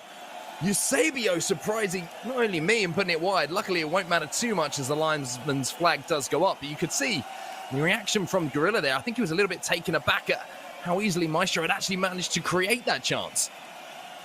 Maestro has come out flying. That was a fantastic chance generated very early on. It was an unfortunate that it was offside, and it still went wide regardless of that anyway. It's still a bright start from Maestro, and you can see Gorilla was taken aback by it. Well, that's a beautiful little double tap pass once again from Gorilla, and oh, the crossbar's going to be struck. And I believe it was Cristiano Ronaldo who did everything he could, stretched every single sinew of his body to try and get on that rebound, but couldn't quite get that touch that he needed. And I mean, what a start it has been to this game. Chances at both ends, and we're not even inside that first 10 minutes yet. That is just, it's unlucky from Ronaldo to not get there. He looked like he was in an offside position anyway. And you would have seen there that long ball down the line, the long through ball from Maestro is something that he's had in his game since the start of FIFA 20. And it's been working for him in qualifiers and tournaments. And it causes his opponents a lot of trouble dealing with it. So you can see that that'll be attempted numerous times throughout this game. If this game keeps up the pace that it started with, we're certainly going to be in for one heck of a match between these two players. Eusebio and Sergio Ramos having a battle there, and it will be the defender who comes out on top here for Gorilla, and a chance for him to go forward, and both players creating chances with every single attack they've had so far, but obviously curse of the commentator kicks in just as Gorilla does step forward, and it's going to be Maestro who picks the ball up now. But again, just gives it away a little bit sloppily here. I think we'll see this quite often. Both these players like to transition as soon as possible. And when you do that, the risk of losing possession comes along with it. But it's sort of a sacrifice that you have to take. But it is something that I presume both these players are trying to iron out of their game. Well, here's Frankie de Jong then. Twisting and turning, just looking for that opportunity to play that ball into R9. Here is the Brazilian, goes back to the Dutchman though. And linesman keeps his flag down there, even though the offside trap was played. Now Cristiano Ronaldo twisting and turning. Gorilla looking dangerous here at the top of the 18-yard box. Can he find that penetrative pass, though, into one of those forward men to get a strike away? Hull it now. Trying to bait out those players again, but compact defense here from Maestro. Making Gorilla work so hard for any opportunity to strike on goal. You can just see Gorilla being forced to recycle the play over and over, but finally gets the ball inside the box now. Cristiano Ronaldo is going to use that strength to keep a hold of the ball. The attack is continuing here, and again, Gorilla's going to be forced to recycle. Well, and Mendy now, the fullback, is going to burst inside the box. And he's twisting, he's turning, but once again here, Ryan, stout defending here from Maestro. Yeah, you see that Gorilla kept possession for a while now, so Maestro's team pressed initiated, so basically it's man-for-man marking at this point, so there was a lot more space for Gorilla to work into, but it's interesting to see what formation what he's got his fullback set on in terms of Gorilla. I don't know. His Mendy was really high up the pitch there. It's a bit of a strange one, but you can see how, as I said, they're both transitioning as soon as possible, just trying to catch the opponent off guard. And speaking of catching someone off guard, there is the first goal of the game, and you saw the scoop turn and the little sprint boost as well. And that's going to be Maestro who takes the lead there, and he's letting his opponent know as well, running straight into the camera to celebrate. And you can see the pause being queued up as well. A little break there for Gorilla on the right-hand side. And I think he's going to want to make some changes early on here. But what a goal that was from Maestro, using everything that R9 has to offer. Yeah, it's a fantastic goal. And you see there from Gorilla, this is the first time that we've seen across the 2 days that he's gone behind. So does he have the strength to come back into this game, especially against an opponent like Maestro on his favorite console as well, who is, as we've seen, a phenomenal performer who's at this stage of the tournament for a reason. He's done well in the winners bracket, and he's in the losers bracket now after a loss, but to be at this stage is an amazing accomplishment as well. And here comes Gorilla again, trying to move forward as Neymar tries to find that ball through to R9, and it is going to be an equalizer almost immediately from Gorilla. And again, like Mike LaBelle pointed out, when he was breaking down the play just a few moments ago, that double tap pass proving so effective for Gorilla, and almost immediately now, having won the ball back from the restart, might have a chance to find a second into Neymar, and it's bang, bang from Gorilla. He's turned this game right on its head. Now he has the lead 2-1 up. That is just... Maestro's been hit straight away, and I feel like he'll be a bit upset with himself because he gave away possession from kickoff straight away. And you notice how Gorilla is doing like the strafe dribble and then into the sprint boost, which gives this player... It gives him something to run onto, and a lot of the time, if your players or your defenders are caught static, if you're jockeying, you're not moving at that speed quick enough to catch the player that's dribbling. So it's an easy way to just run past an opponent. And Maestro's being caught off from it many times, and I think Gorilla's doing well to be unpredictable when he's doing the lofted pass, which has led to 2 fantastic goals, and currently he's 2-1 up and deservedly so. You can see Maestro trying to high press as well to win that ball back, and this just feels like it's got something special about it, this game. The way that the two players have come out of the traps here and look to go forward at every single opportunity. You just feel like this isn't going to be the end of the goals in this leg. Great tackle there from Ruud Gullit. And again, you can see Gorilla just bringing those players out and being aggressive in his defending. But at the same time, almost exactly the same thing happens on the other side as Maestro picks the ball up. Ronaldo now holding the ball up and finding the ball out to Cristiano Ronaldo. Tries to drive it in at the near post, but Van der Sar is going to stand strong. These are the games that you love to see. Both players are at each other's throats straight away, just attacking. And I feel like it's a great spectacle to watch for the people at home. And it just shows how the level of these two players going forward is phenomenal. There's another ball over the top, attempted there by Gorilla. Doesn't quite find his target, but I completely agree with you, right? This is what we want. We want the entertaining games. We want the players who are interested in scoring goals and creating opportunities and entertaining everyone who's watching. And here's another opportunity. Kylian Mbappe, though, maybe just showed a little bit too much of it to the defender there. And, oh, Gorilla. Deep breaths, my friend, deep breaths. He's, as I say... He's been lucky with that one there. So I don't think he meant to pass it in that direction. It's just unfortunate, but he was lucky that there was no one in the way of it to intercept it, and he takes the lead going into the break. Now at the break then, there's that quick fire double from Gorilla after Maestro took the lead, which puts him in the position that he finds himself in right now. But I mean, how do you play against players like this, Ryan, in your experience? Players who love to go forward, who aren't afraid to take those risks when they're defending to win the ball back and hit you on the counter and transition from defense into attack, because it seems to me like it's such a difficult play style to not only go up against, but to be consistent with as a player. It's very difficult to come up against. From experience anyway, you're caught in a catch-22. So let's say, for instance, you're playing Gorilla. You know that he's quick. You know that he has to transition as soon as possible. The tempo is going to be quick. It's going to be fast. And the game is just going to be fast-paced. But you can try and set the tempo yourself, trying to slow the game down a bit, try and keep possession a bit more. The less he sees of the ball, the better. But you're caught in a situation where if he scores first, or if he maybe gets a couple goal lead, then you have to switch up your game style. And it kind of feeds into the way he plays as well, where you'll have to commit a few more bodies forward to try and nullify or try and close the deficit. And it's a weird one. Maybe do you go for it as well? That's the thing. It's a difficult one as a player as well. Sometimes for me, I feel like it works if I try and adapt to the same tempo as the likes of Gorilla. Just try and just go toe-to-toe with each other. But as you've seen, it doesn't work out for some players. You just have to hope that the luck is on your side as well, and you play fantastic to match the level of Gorilla. And here is Maestro then. He takes a shot from distance there, just trying to maybe catch Gorilla off guard a little bit with that shot, and Gorilla will defend well. The block came in. Now you're seeing that little sprint boost again, which we've spoken to Nightwatch during this programming, and he's been saying that it's something that Gorilla sort of discovered a little bit here in FIFA 20, and I don't know if you want to break that down a little bit more for us, Ryan. Yeah, so he uses the sprint boost a lot. I know he combines it with the strafe dribble, and it's something I learned playing against him as well. It was like he was dribbling past my players with ease, and it's so hard to play against if you don't know it's coming up. So Marshall, if he hasn't done his research, I presume he has. It's just something that he has to be wary of when defending, because if you give him open space to run past your fullback and he's able to sprint boost, it's like you're not going to be able to catch him up. Your players are flat-footed. You just have to kind of give give a yard or two when he's on the wings. Give him space to run into you rather than being touch tight, because the moment he's able to turn and sprint boost, it's pretty much an open field he's got to run into. And it's just another weapon in the arsenal in that offensive department, and we know how Gorilla has pretty much every single weapon available to him, and if he can find another one that's going to cause those problems, it makes defending even more difficult.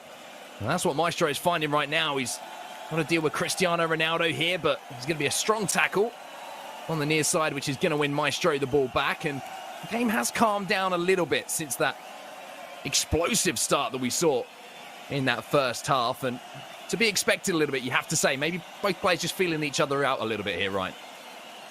Yeah, definitely. And you can say from watching Maestro over the years is that he does get a bit antsy, he does get a bit, I just say, emotionally invested into the game. He'll notice that if he's not getting success in one way, it could impact him where he decides to be a bit more aggressive too early. So for his point of view, it's best just to keep going steady, keep going slow, hopefully just waiting for an opening rather than going gung-ho, flooding too many plays forward and being caught on counterattacks. Because against Gorilla, you leave him in a situation where it's 3-on-3 or 4-on-3, you're likely to be punished, and he doesn't want to be in that position.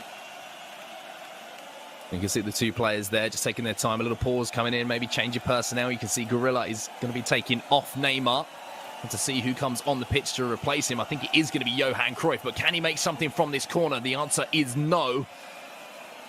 As Maestro will now try and sprint away, and look at this, he's got a 3v3 situation here, Maestro, the Frenchman. Managing to find space here in the final third. Can he make the most of this opportunity? He goes back inside, but Rudhulit manages to cover that ground and get back into position just as things were looking dangerous there for Gorilla. Gorilla done really well there just to cut the lanes off on the edge of the box, because there was an opening, you could say. It's easier, as I say, it's easier to see that opening when you're not zoned in, but there was space at the back post for perhaps just a little chip across, something that you see the likes of Ethan does it quite often as well. Just a little dink chip or a little lob through ball to the back post, and he would have been able to score. I mentioned it, I think Neymar scored a goal for Ethan yesterday against Razek similarly, but it was just something that didn't work out. But it's positive signs that he's creating space. Ronaldo trying to bundle his way through from the set piece again, and like I've said a few times already during the tournament so far, corners really have been dangerous for these players, working it to the edge of the box, and then, like you were saying earlier, working their way inside the 18-yard box to get a strike off. And Ruda defended that one well, make sure he had bodies in the way to cause problems should that strike come in. But inside, just about to be inside the last 15 minutes or so before stoppage time in our first leg, Gorilla still holding on to that lead. The question is, can Maestro equalize before that second leg? 15 minutes to go. He's still in the game. It's a one-goal deficit. That literally, albeit FIFA 20 is harder to break an opponent down, but the way this game has been going, there are chances on either end. So he's doing well to maintain the flow of the game. Beautiful stuff there from Mane, and it fell to Cristiano Ronaldo. And maybe the one drawback of that item is the fact that it doesn't have that 5-star weak foot. And maybe it was an opportunity to see it in effect there. If that's maybe R9 Ronaldo, Neymar, one of those type of players arriving on the edge of the box, might have troubled the goalkeeper a little bit more. Exactly. You mentioned the 5-star weak foot, and I have to consistently bang on about it. The 5-star weak foot is so important with the attacking players, and it's one of the few years where the likes of Cristiano Ronaldo and Messi, I say, are less favoured than the likes of Neymar, the likes of Footbirthday Mbappe, the likes of R9, because albeit Ronaldo, he has all the attributes, 6'2" stature, he's fantastic in the air, shooting, dribbling, he's the full package in terms of the attacking sense. But the one thing he lacks is the 5-star weak foot, and this is the one year where the 5-star weak foot is so important.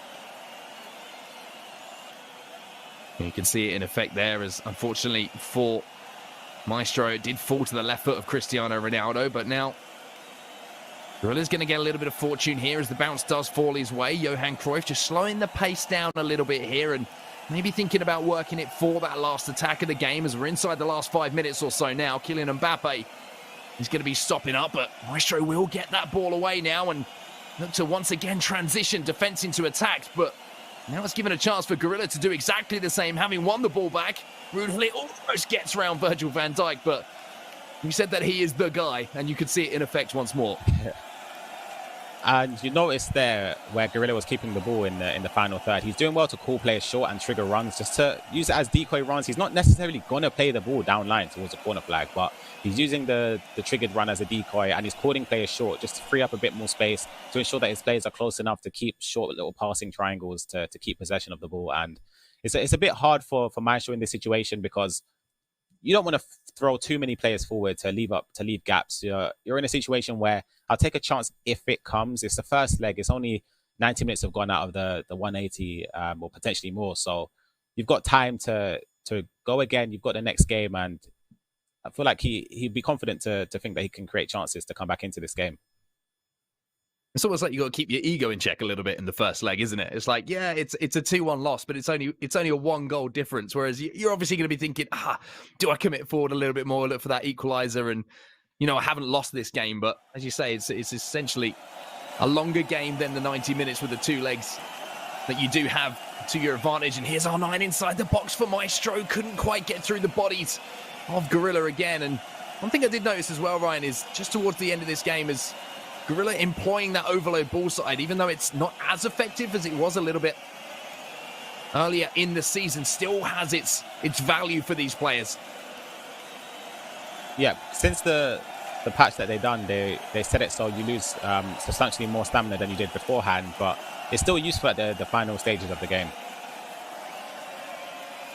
Well, speaking of the final stages, that was the final action of the game in our first leg, and it will be Gorilla who takes that 1 goal advantage towards our second leg. And we have to say, things did calm down a little bit after that first 20 minutes where we had 3 absolutely crazy goals. But speaking of things that are awesome and things that are crazy, of course, it's time for you to link your EA and Twitch accounts if you haven't already done so, because of course you've got that rare players pack and that 98 rated team of the season, Kylian Mbappe, team of the season so far. These items will be dropped to certain Twitch viewers with a linked EA and Twitch account during today's live stream. So you can link your account over at www.ea.com/Twitch linking. And that man, he's quick. Let me tell you that. So Ryan, let's talk about that first leg a little bit more then. What were your takeaways from it? What was going right there for Maestro? And what do you think he can improve on a little bit in that second leg? I think both players started off pretty fast out the races. They generated a lot of attacks for both sides of it. Defensively, both of them were open in the first half specifically anyway. And I'd say Maestro was a bit unfortunate to concede straight away after just scoring. It's like a change of emotion. You're excited that you just scored, but then you come straight back down to earth after conceding and giving away the ball again straight away, perhaps out of frustration, and then Gorilla manages to get another goal instantly. So it's 2 goals in 2 minutes.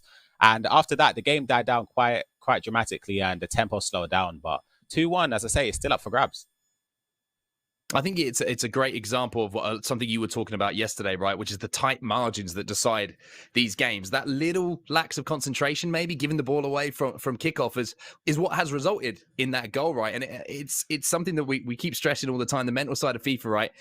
Just making sure that you're level again, making sure that you're calm, making sure that you don't let that goal affect you too much, because that's where the mistakes come in, right? When that frustration comes in.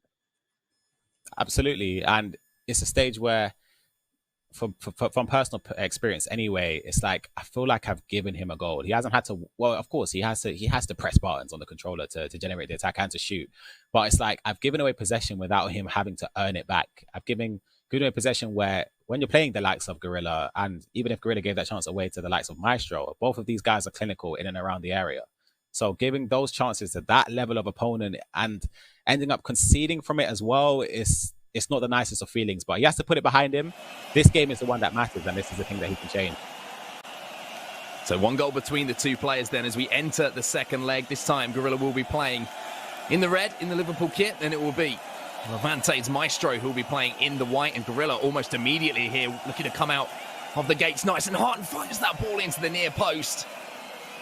Unfortunately for him, it was Edwin van der Sar who just managed to beat R9 to the ball in a foot race, but straight up the other end now, and this is almost a carbon copy, a little bit of deja vu kicking in here from our first leg as Cristiano Ronaldo now is in behind for Maestro. He lays it back, and there's the equaliser almost immediately at the start of this game. 4 minutes on the clock, and Maestro, the Frenchman, with his favourite Frenchman, has managed to find that first goal. scores it with the player's celebration, who he imitates as well. So it's probably an extra bonus of a feeling going there. Gorilla tried to intercept that manually there with Van Dijk. You could say he's a bit unfortunate to get there, but the pass is at the perfect angle that Mbappe can run onto it and put him back into the game. 2-2, all to play for. Yeah, this is what we love to see, right? That first goal going the way of Maestro means that the next goal becomes even more interesting for us as commentators, as viewers, as fans of competitive FIFA. Who is going to manage to eke out the lead? Gorilla's already come from behind once in this game. Question is, can he do it again, or will it be Maestro going back into the lead? The wonderful thing about a game like this is, even if we see one of these players go into the lead, we know what their attacking intent is. It's not the end of the game. It's not the be-all and end-all. As Mbappe, the goal scorer, now manages to get inside the box, accelerate, fake shot around the corner, but the defenders just at the last second managed to get that block in. We're seeing trademark Maestro football, especially on FIFA 20. He's attacking down the wings. Those through balls are deadly. They're getting behind Gorilla's fullbacks very, very easily. Gorilla has to do something to snuff it out, perhaps maybe starting to manually track the runs, because he's getting a lot of success, and it's led to a goal early on in this game. It's led to a chance just there where Maestro was a bit unfortunate I could say Gorilla was fortunate that the chance was blocked. So he needs to do something where it's just snuffing out the danger of those through balls, but then he has to realize that if he does that, he's freeing up space for the player to run into. So it's a bit of a difficult one here. That time in that move is about timing that play manually and making sure that you aren't the player making the mistake. But you have to say, both of these players, very similar play styles so far, Ryan. Both attacking in very similar patterns, but there's a mistake coming in from Maestro. We'll go back to that in just a second as Gorilla is looking to create another chance himself. He's showcasing a few of those skill moves he was talking about in the pre-game, the elastico, little ball rolls as well, just to try and pull those defenders out of place, create that space. Now calling Cristiano Ronaldo short. Here's Ruud Gullit. He's going to step into that space and invite the invitation. Patrick Vieira, though, steps in, and almost immediately again, you can see Maestro firing the ball out to turn defense once again into attack. And again, with the lofted through ball over the top, it's fantastic from him just to... It's like an easy way to get in behind the defense. It's easy to transition. It's literally just a lofted through ball, an LBY all the way over the defense, and it's an easy chance to generate for Maestro. Speaking of generating chances, here's Cristiano Ronaldo now for Gorilla, looking dangerous as he made up all of that space on the far side. Frankie de Jong now just waiting to see if a gap is going to open up. You can see frantic player switching coming in from Maestro, and you have to say he's done extremely well there just to marshal his players and also keep that composure not to pull them out of position and give Gorilla that chance to attack. That's the key thing that the viewers, if they're wondering anyway, when defending, it's so important to have your defenders staying in their right positions. And you'll see that he defended well. It was a chance for Maestro, but making sure your players are in their original positions, like not dragging a centre back out of place. You can drag a midfielder out of place. It's not ideal, but the defensive line should be the last place you move, and it's a fantastic goal as well. From Maestro, the drag back between the two central defenders set him up for the chance to strike it, and when that chance was presented, R9 did strike it straight into the top corner. And Maestro now, having taken the first goal in this game, has now taken the lead in the tie as well. Great finish from R9, and that's the power of the man. Unbelievable strike, and it's unstoppable. As I say, I'm echoing it again. The 5-star weak foot, turning on either side.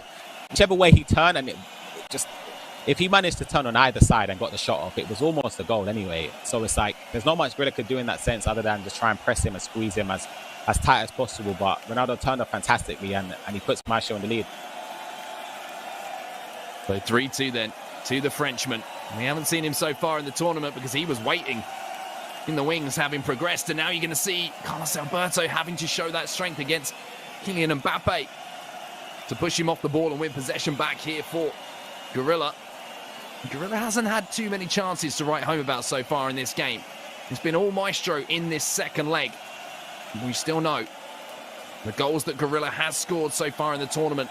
It's only going to take him one chance here to find his way back into this game. Here's Ruud Gullit then. Out wide here to Kylian Mbappe. Couple of step overs to try and drag those players out. Maestro sitting very deep at the moment and looks for that double tap pass again. But I think the deep line here of Maestro is causing Gorilla a few problems in his attacks. Straight away, you can see the change of intensity from Gorilla with his passing. When he was winning or when he was drawing, even in this game, you notice that he's a bit more slow, he's a bit more steady pace when he's building up. He's not passing straight away, but in that sequence there, he's passing straight away once he receives the ball. You could say it's a bit panicky and maybe a lack of composure, which is unlike Gorilla, but he needs to stay composed if he wants to create chances, because Maestro's defended superbly in this game. So Gorilla now just looking for the key to unlock the front door. And he's almost done so. You can see that first time scoop turn away from the defender as well, looking to just avoid that tackle that came in. Unfortunately for Gorilla, couldn't quite get away from his man. And defensively, you have to say this has been somewhat of a masterclass so far from Maestro in this game. We talk about his attacking prowess, but defensively has been superb. And the chance here to go forward again, but Gorilla showing that he knows how to defend as well in those situations. But just a few moments left until half-time. And Gorilla find an equaliser to set us up for that last 45 minutes. That chance there just shows why Ruud Gullit is essential just in a midfield, and just a staple player, because the intelligence he has off the ball to run and follow that run and track it, and then the long legs as well, 6'3" stature to intercept it, has genuinely just saved Gorilla there from conceding. You can see the stats there, and I think they pretty much tell the story. No shots to report on the side of Neo's Gorilla. And that's just testament to the way that Maestro has defended. But not only that, he's been clinical when he's gone forward as well. And you can see the changes here from Gorilla. Ryan, talk us through it, because it looks like a formation change is on the horizon. Yeah, okay, he's bringing on Cruyff. I think he accidentally chose Vieira there. I know that Cruyff is a favoured player for Gorilla, and he utilises him very, very well. But I guess, I think this is the right time to change formation, to change something, because you can see it's not working. It's clear to say not only the scoreline shows it, but the stats, the lack of shots on goal, the lack of chances created. So he needs to change something where he's able to have more space going forward, to have more options to create an opportunity. And the 4-4-2 is the perfect way to do that without overcommitting too many players. So having two strikers as well, creating those triangles, creating the space, giving Maestro something else to think about would help him in the second half.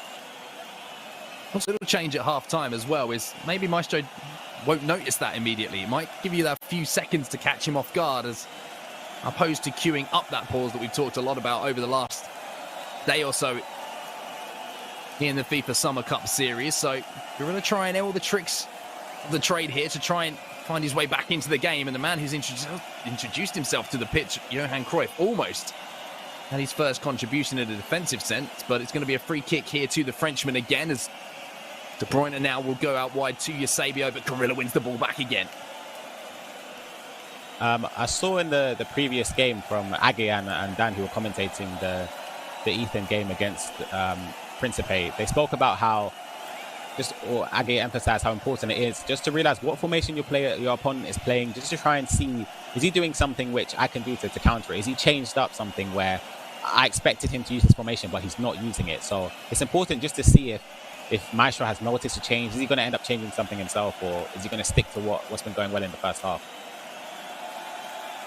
An interesting pick here at fullback.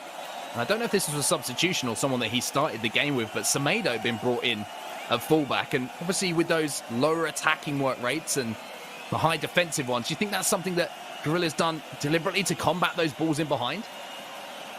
I remember the start of the season, how much Gorilla emphasized how important Semedo is. Not only with the work rates, he feels amazing on and off the ball to jockey, to start attacks with as well. And as you said, the medium-high work rates is something which he's definitely looked into, because those through balls are coming off to high levels of success. So having someone with medium-high work rates that he's going to be in that position, or maybe steps off a bit more naturally. So it doesn't mean that he has to switch cursor to manually move him into position. He's already there. So I think that's going to be a bit beneficial for Gorilla in this game.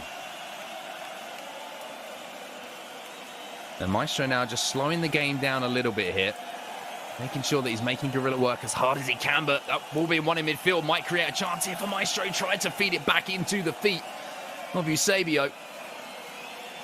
Gorilla now has around 30 minutes to find a goal here to send this one to extra time, as Johan Cruyff now has a little bit of green grass in front of him to try and attack, and he's going to find a ball over the top, but Mbappe just ahead of that defensive line will be caught offside. Unfortunate for Gorilla there. you can see the idea there. It was a well executed pass. It was slightly offside, but those are the things he has to do now. He has to start taking those risks going forward. It's reaching the latter stages of the game where Maestro will be happy to maybe drop his depth back a little bit more, maybe change instructions so more people are going to be contributing defensively rather than attacking. And 25 minutes left to get an equalizer. It is possible. We've seen Gorilla score many late goals, and it's just up to Maestro now. He's in the driving seat. He's the captain here. He's the guy that, if Gorilla actually scores, he has to make sure that it's a deserved goal and it's not something where he's given a goal to Gorilla to equalize. So for Maestro, just needs to hold on at this point. Or does he go for that next goal?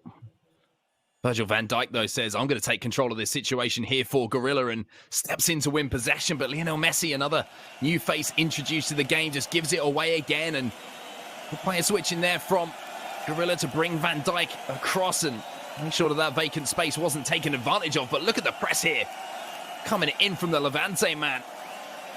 Maestro stepping forward and still controlling the pace of this game, and still looking like the more likely to score here as he gets the ball inside to Sadio Mane, who almost got that shot away, but last second defensive block is going to make sure that the Frenchman won't extend his lead. He's also using Sadio Mane, which is, I'd say, an unfamiliar choice from a lot of the pros this year. I know that when his Team of the Year came out, some players say that he didn't play as well as you think he would play, but I thought the choice there from Maestro to turn onto Mane's left foot was a smart idea, because it would have caught Gorilla off, and at that angle, Mane's 4-star weak foot, I still think would be reliable to trouble the goalkeeper or even score. Here's Frankie de Jong as Gorilla's trying to find a ball into Messi, and Vieira again using every single inch of those long legs to get in position to win that ball back. And now it's the turn of Virgil van Dijk. Some desperate defending in these last couple of attacks coming in from Gorilla, performed by Maestro, and it's worked out for him here. But Gorilla is looking a little bit more ominous now every time he steps forward. But the problem is, with the fact that he's having to push forward, it is leaving these gaps at the back, and now Gorilla has to mark this run here from R9 Ronaldo, otherwise he could be in all sorts of problems, and it's going to be Ramos who makes that tackle. Fantastic last-ditch defending there from Gorilla. That was a fantastic stemmed attack as well from Maestro. He made sure that Gorilla had to pull players out of position, and he utilized the open space to create a chance. He stopped on the ball as well, which I mentioned is so important to catch your opponent off guard. They don't really know what you're going to do when you're using the top tier players who can turn on either foot, who have the repertoire of skill moves as well. So he done well there. It was great defending by Gorilla, and he's realizing now, you're seeing the tempo's up. He's pressing so high, and he's trying to create a chance to grab a goal to equalize. Again, attempting that little double-A pass to get that ball through. Offside trap being employed as well, because Gorilla has to force Maestro to make these decisions, has to force him to try and give the ball away. But that means that Neymar has the chance to finish the game. But unfortunately there for Maestro, you can see a little bit of pain on his face as the Brazilian doesn't test the goalkeeper. And now it's the Hail Mary coming in from Gorilla. You can see the formation change. Everyone's got to get up that pitch and try and find that equalizer. He's got to go for it now. I think in this case anyway, from experience, is that if you're losing, there's 5 minutes to go, chuck everything for it. You don't want to look back and think, maybe I should have changed something just to at least give myself an opportunity to go forward. Make sure he changes it to players where so many players are committing forward naturally anyway, and then you could bonus you could add more players going forward just through triggered runs and passes, and making sure that the players are there to take the chance when it comes. So 5 minutes plus stoppage time here for Gorilla. The most important thing for him is he had possession of the ball. I was going to say has, but he's given away almost immediately. He manages to get the ball back, and that's the most important thing for him here. You can't score an equalizer if you don't have possession of the football. Is Mbappe? It's actually Ronaldo, excuse me, on that far side, able to reach the ball. He was initially, but Maestro again with a fantastic tackle, but Gorilla wins the ball back. And it's now in a situation where it's pretty much all or nothing here for Gorilla. R9 inside the box. I think the referee's going to pull that back after the advantage was played. So a chance from the set piece here for Gorilla. It's last minute free kick. And if there's anyone you want on it, it's got to be Lionel Messi. But I feel like he's probably going to take this free kick short, which a lot of the pros do at this level, just to give himself a chance just to keep the ball and generate an attack on the edge of the box. Well, it's going to be the man who has to pull the strings here. Everyone behind the ball. Bolavante's Maestro. Played inside, but of all players, it's R9 Ronaldo back there doing the defensive work from the set piece. And now Maestro is going to launch the ball up the pitch, but is there still a few seconds left here for Gorilla to get that ball forward, to create one more attack? There isn't, unfortunately, and Maestro will hold on. What a comeback at the start of that second leg, those 2 quick fire goals to put him into the lead. And unfortunately, it will be Gorilla who will be falling out of the tournament here, but Maestro, what a performance that was from the Frenchman.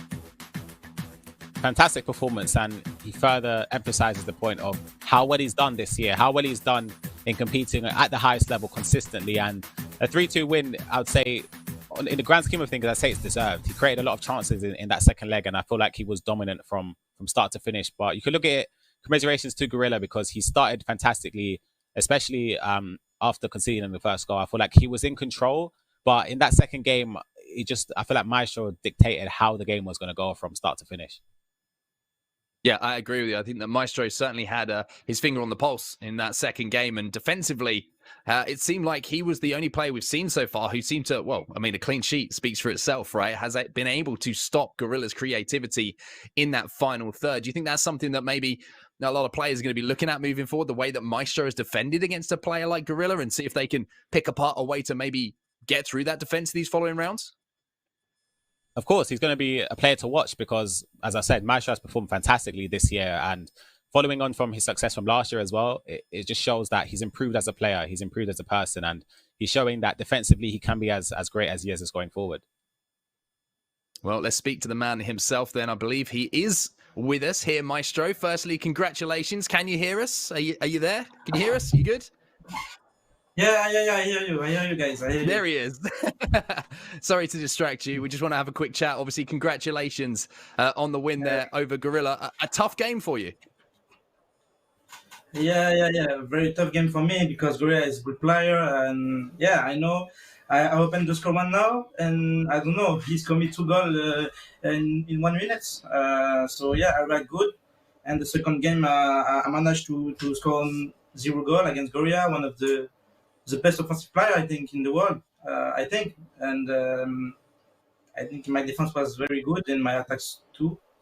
He had 0 shot in the second game, so I think I deserve the win, but congrats to Gorilla, he's a good player. Great player.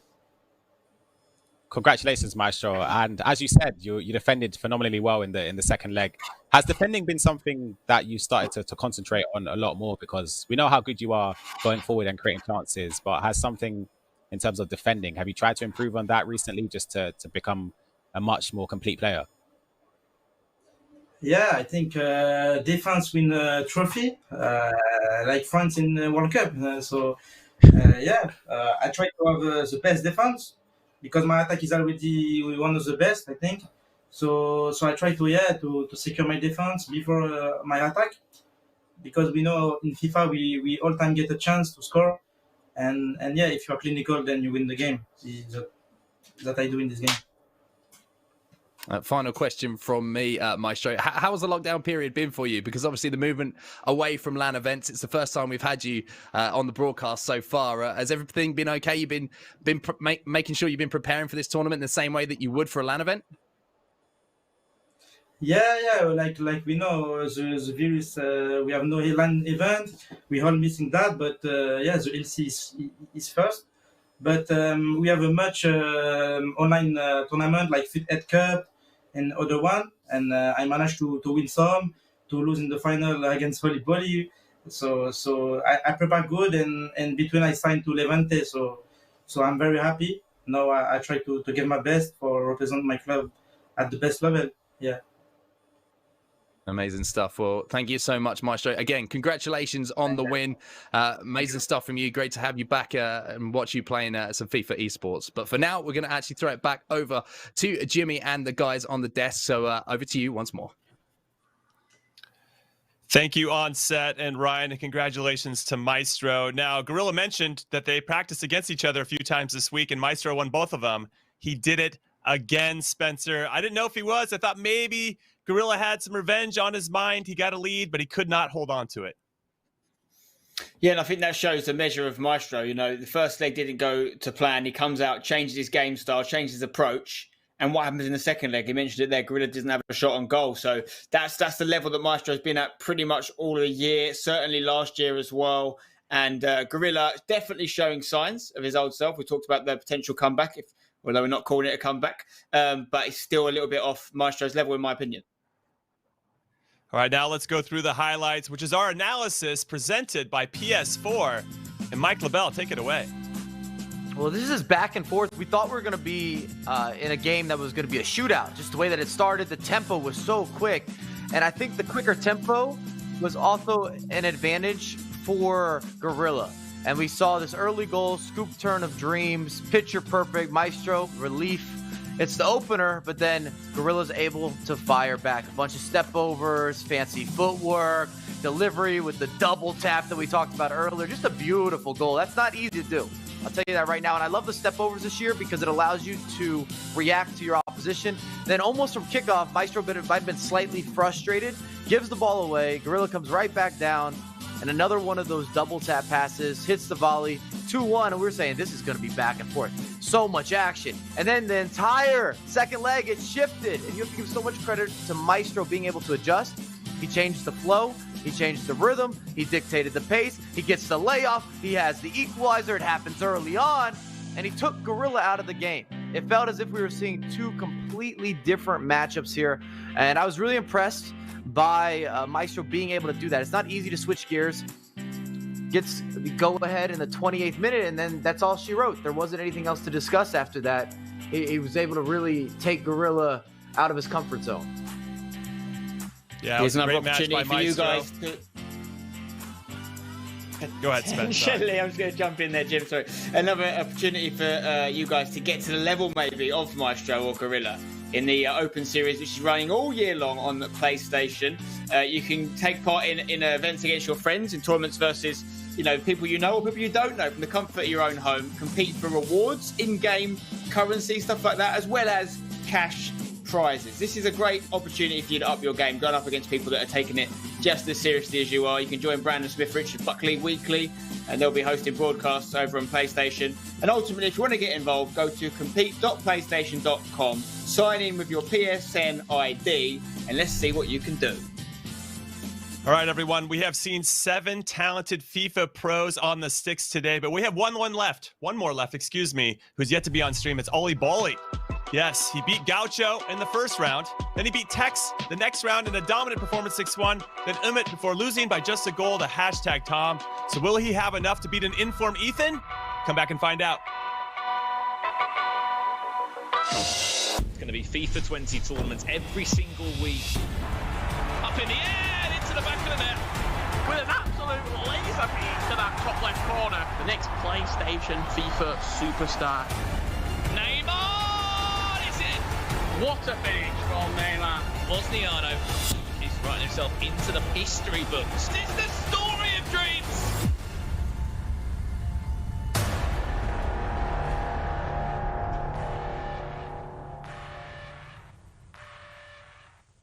PlayStation.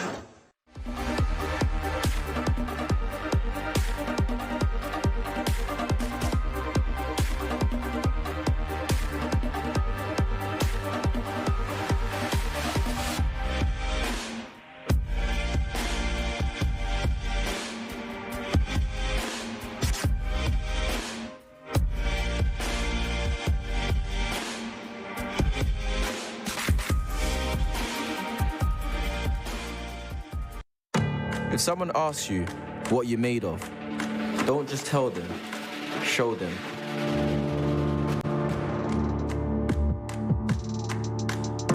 Show them that you're made of proving the doubters wrong. All the doubters, every single one of them. Show them, whatever happens, you don't have to raise your fists to beat your enemies. Show them you're stronger when you stand together. And you never leave anyone out on their own. Show them that where you're from is as important as where you end up.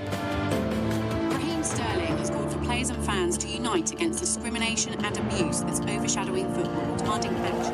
and show them whatever our rivalries, whatever our differences, we stand shoulder to shoulder against all forms of prejudice. So it's got no place to grow. Because when we show our best side, we don't just play the game, we change it.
The FIFA 20 Summer Cup Series Europe is presented by PS4 and brought to you in part by Turtle Beach.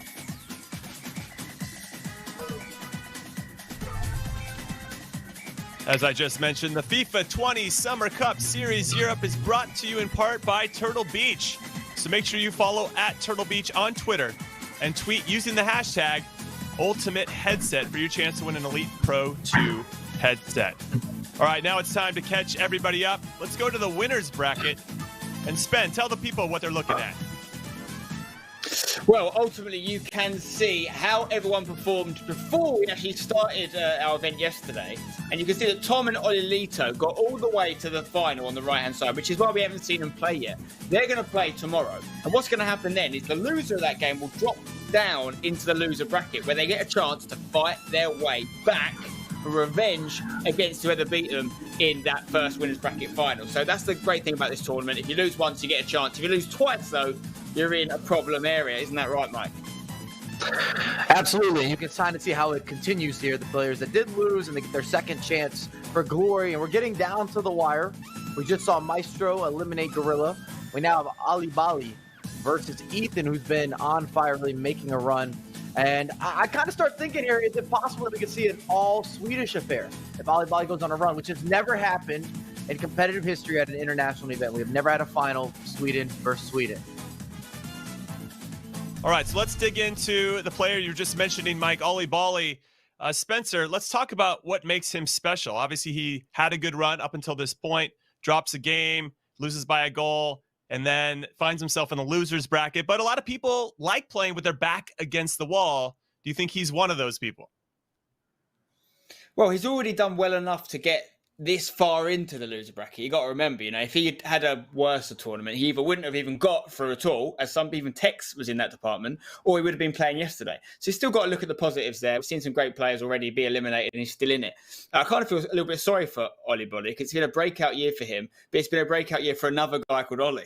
So you've got the two Ollies battling, couldn't even see them in a final. Ole, you could call it. But this is Ollie Bolly. We've got to concentrate on this man, obviously from Sweden, a champion in Sweden for 2020, and he's had some really good results, not just this year. He was top 3 last year as well, of course, in that same event on FIFA 19. And then, we saw him do top 4, FIFA 20 Champions Cup Stage 3, and he backed that up with only slightly worse performance to get top 8 just after that. So this is a player who has to be taken seriously, and if we're to see what happened with Maestro repeat itself, and the person coming in later in the winners bracket, or losers bracket, I should say, winning, he might be about to do the exact same thing again with Ethan. He's got previous when it comes to lifting trophies, as you can see. All right, now let's take a look then at Ethan, or at least speak about him first, and then we can get into his highlights from his match against Principe. Mike, special player, seems to like having his back against the wall, likes the pressure of that and the responsibility that comes. You can't sleep on him in any match. And we've seen some of the extra tricks and flicks, which tells you he's comfortable playing in these matches. And we've seen him get results in different ways. Some of the games have been blowouts in his favor. Some of the games have been really close disputes. We've seen extra time. We've seen him have to squeak out results. And if you want to have a positive result or a positive tournament showing, you have to be able to not only beat a variety of opponents. You see that first time finesse shot, a bit of a rewind to FIFA 19. But you also have to be able to get ugly wins. And this was a really impressive game against Principe, who you thought was going to go on after Principe made the comeback. He got the lead. You're saying, okay, he's got the experience. We've seen him do this before. He's almost a specialist at getting late goals. If you're going through his competitive history, classic La Croqueta there from Principe. And this is where people were saying, all right, Ethan, this might be the end of your narrative, the end of your fairy tale story. But that's not the case at all. Makes the comeback. Breaks through with Pele, extra pass, can't miss from there, converts with Neymar, and we saw penalty kicks, and I know Jimmy loves a Panenka. Just giving you a little more of that confidence. If you weren't sure before, then rest assured we're going to put a little Pirlo taste or a little Pirlo action on the back end from the penalty spot. It's beautiful, and that was the winner as well. And we've seen him bring that out late, and it's been great. And Ethan's been one of those stories where I don't think anybody coming into this event would have been able to predict that he would make this run or that he would find himself in a position where he's not far off being in the finals. Okay, I appreciate that insight. Now, fun fact for everyone at home, these two here, Spencer and Mike, had a bet going on the last one behind the scenes. Spencer went with Maestro, and Mike went with Gorilla.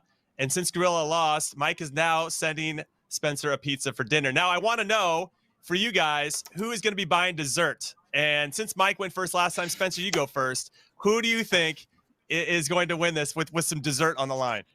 We're actually on a virtual date right now. This is great. Let's do this. It's a tricky one, because Ethan's been good to me so far. I've been predicting Ethan, been backing him, and he's looked after me. But I feel like there's a reason Ollie Bolly's only coming in at this point, just like with Maestro. He's looked after me in that last prediction. So not really against the run of form, because Ollie Bolly's been fantastic. I'm going to go Ollie Bolly. It's got a great name as well. I love it. It rhymes. Okay. Mike, are you going to go with or against? I feel like you got to go against him now. Well, I just heard that Ethan is apparently Spencer's caretaker, which is new information to me. He looked after him. I was unaware. I think it's in Ethan's best interest that I go against him if we're trying to get a result for Ethan here. I think Ollie Bolly's going to get it done, but I will say this. We should send some cannolis over to Ethan if he's getting the win here, just as a consolation. That's all I'm saying. All right. Be like, hey, or not even a consolation. It's a congratulations, excuse me, if we're going against him. I don't even know what cannoli is. Gonna What's get a it done. cannoli? Oh, it's a lovely Italian delicacy for dessert. It's very good. I'll have that for dessert, please, when I get this next one then, Mike, yeah? Sure. All right, we're gonna swipe right on these guys and their virtual date and throw it over to Dan and Aga for the call of this match, our last match of the day. Take it away, guys. Thanks, Jimmy. Yeah, I don't know what's going on there, buying each other food and stuff. I want to get involved. Can someone buy me some food? Aga, what's your thoughts on this matchup then? How do you see this one playing out? I think once again it's going to be a very, very close affair. I mean, we've seen Ethan's games and they have been extremely close. On the other hand, Ollie Bolly has been a bit more in cruise control and have had an amazing year. Just became Swedish national champion. So I mean, in my book, Ollie Bolly is a small favorite, but we keep saying that about the players Ethan is playing against. So I mean, let's just see what happens. Yeah, we will see what happens, and we can bring in Ollie Bolly now for a little bit of a chat before the game. I mean, Ollie, the analyst said it right. You've had such a breakout year, but unfortunately at the same time as Ollie Lito, and often you two get confused. Is there a friendship between the two of you? Because you've competed together as well, haven't you? Yeah, I would say we are best friends outside of FIFA, and also in FIFA we talk every day and like play practice games against each other. So yeah. And yeah, Ollie, one question. How much does it mean to you momentum-wise that you just became a champion winning the EL Svensson? Is it something you can take with you over to this Summer Cup series? Yeah, of course. I mean, I got some confidence when we won, and I can definitely bring that into this tournament. Well, hopefully you can continue your run. You've certainly been impressive so far, and I'm excited to see what you have to do on the broadcast. Best of luck with your next game, buddy. Thank you. All right, and now that allows us to bring in his competitor, Ethan. We have with us. Ethan, we had a chat with you earlier, so we know that you're confident and we know you're feeling good, but it was a draw. It was another penalty shootout. What are you going to do differently in this game to try and avoid getting into that situation again?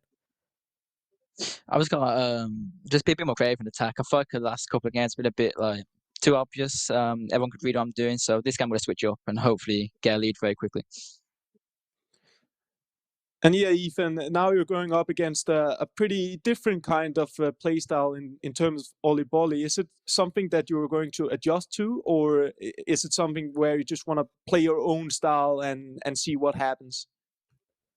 So I'll play my own style at the start of the game. I'll see how it's going. If I see like he's overrunning me or it's something different I want to change, then I'll adapt to whoever he's playing. But I'll see how I play first. Well, best of luck in your next game, and if we do get to penalties, I expect to see another Panenka, buddy. Thank you. I mean, we probably won't see it now because now everyone's going to expect the Panenka, but you got to say it anyway, and I respect the fact that he does have a little bit of flair with his penalties. All right, so these two, they are competing for a chance to get into the top 4. We are in the business end of this tournament now. The winner will play against Maestro. We've just seen how Maestro took down Gorilla. I mean, we haven't seen as much of Ollie Bolly on stream because, of course, most of his performance was off stream. What can you tell me about him as a competitor and as a player? Like, what is his play style?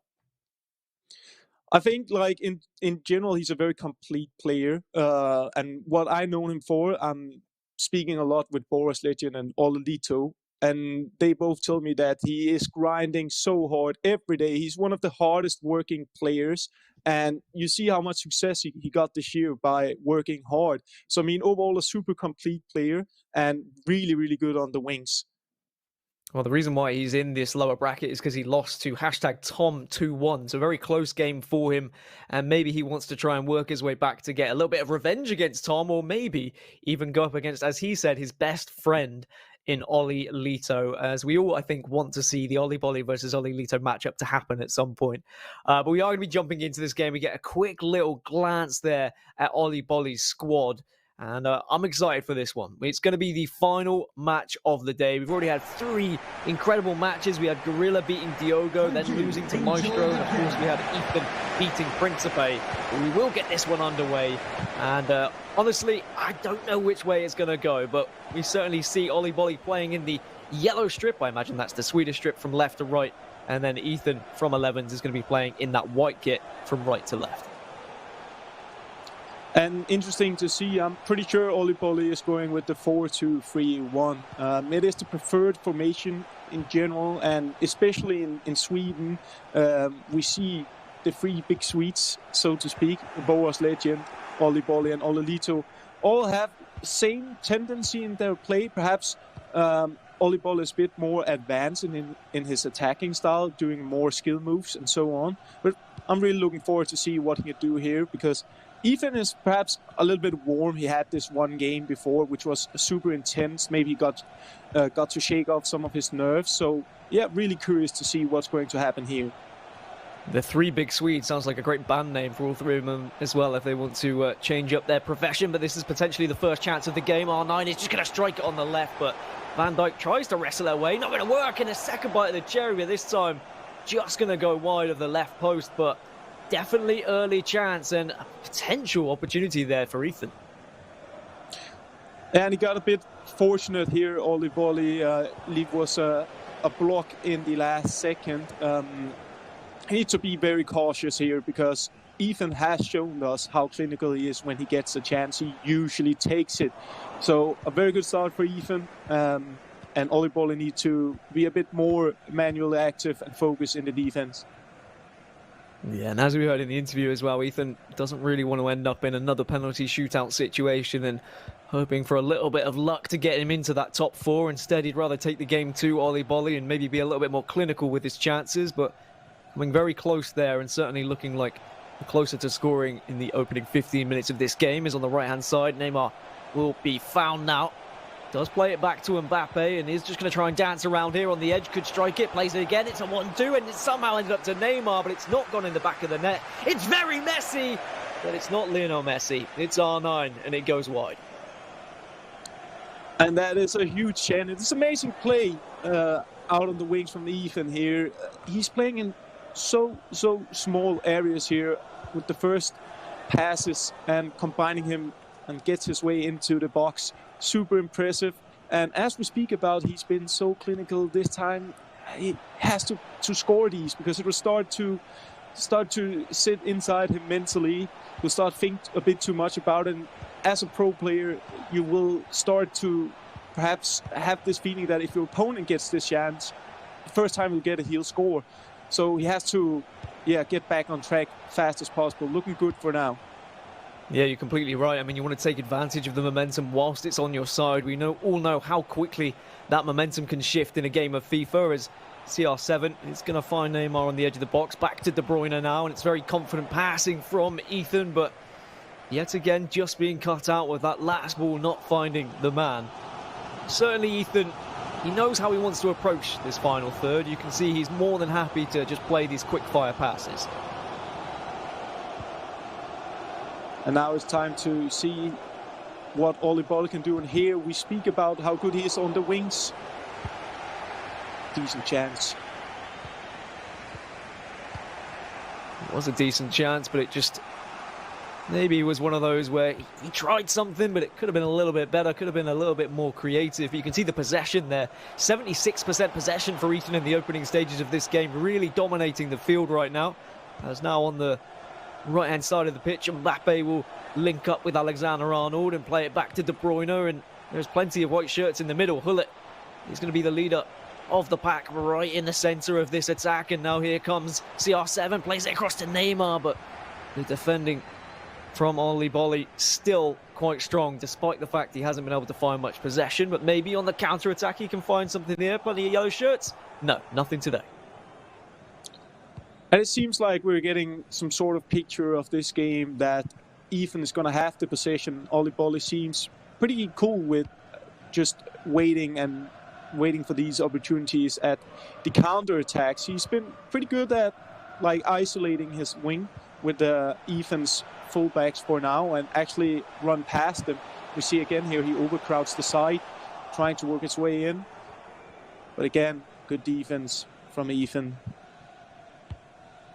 Yeah, Ethan doesn't seem to be making any mistakes at the moment, and that's perhaps what Oli Bolli wants to rely on with the way he's approached this opening stage of the game, because he hasn't really forced anything from Ethan. He's almost just sitting there and hoping and waiting that Ethan is going to be the one who is going to fail, but Ethan hasn't done so far, so credit to him for being just very strong in how he approaches this game and how he's been able to dominate the possession as De Bruyne in the centre of the park will just play this one out right. Alexander-Arnold has been very prominent on that right-hand side as well, joining the attack, and it is always interesting to see whether a pro player utilises their fullbacks more for attack or not, but certainly Ethan having the room to use them because he's just got so much possession as Neymar beats the man. He tries to flick it around him, but he can't do so, and it's going to go out for a goal kick. A very impressive start from Ethan. I mean, both players are not sitting too deep. I'll say if I have to make some comparisons with Ethan's previous game against Principe, which was a bit more locked, a bit more cagey. They didn't take a lot of risks. This time, both players are actually trying to make a higher pressure, and Ethan's been great for now to work his way into the box, which is an art in FIFA 20. It's so hard to come past these midfielders for your opponent half. I mean, it is surprising that maybe Ethan could find something right in the end here of the first half. Plays it across, but Maldini will clear the lines. And it's only going to go as far as the right-hand side. So actually his player, so maybe something for Oli Bolly just on the counter-attack here. Is it going to be offside? No. Mbappe is going to be onside here. You just drag across and the header is going to be enough, but it hits the bar. And that could have been so detrimental to Ethan's confidence going into this second half, but still the referee hasn't blown. Finally, 45 minutes have come to their conclusion. But it was all Ethan for the majority, and then suddenly out of nowhere, Oli Bolly with his first shot. Wow, it was a header and almost went in, Aga. Yeah, and a rare occasion that we see a header that almost goes in. It haven't been the way to go in this FIFA version, but Oli Bolly seemed to have found something there. I mean, it almost looked like it was about to go in, and again, he seems pretty cool and pretty calm by, you know, just having the counterattacks and not having the possession of this game. I think perhaps it could be a part of his game plan. Certainly that might have been a glimpse of the Oli Bolly that beat Tex 6-1 in this tournament. He also had a 4-3 victory against Umut to get here, and as I mentioned just before the game started, he lost to #Tom in the winners bracket semis, which is what found him in this lower bracket. As the long ball down the left wing finds CR7, and there is a potential for a 1-2, but instead Eusebio is going to hold on to this one and just recycle the play ever so slightly. R9 flicks it back to Eusebio, and one more to De Bruyne. Can't get the ball through though. But certainly more positive signs from Oli Bolly here. Definitely, and it started to be a bit more obvious what Oli Bolly's game plan is, and he's using his strengths on the wing. He's very, very good at activating his player to get in behind, especially Cristiano Ronaldo. He's been good at doing it with him, and then find the through ball to him.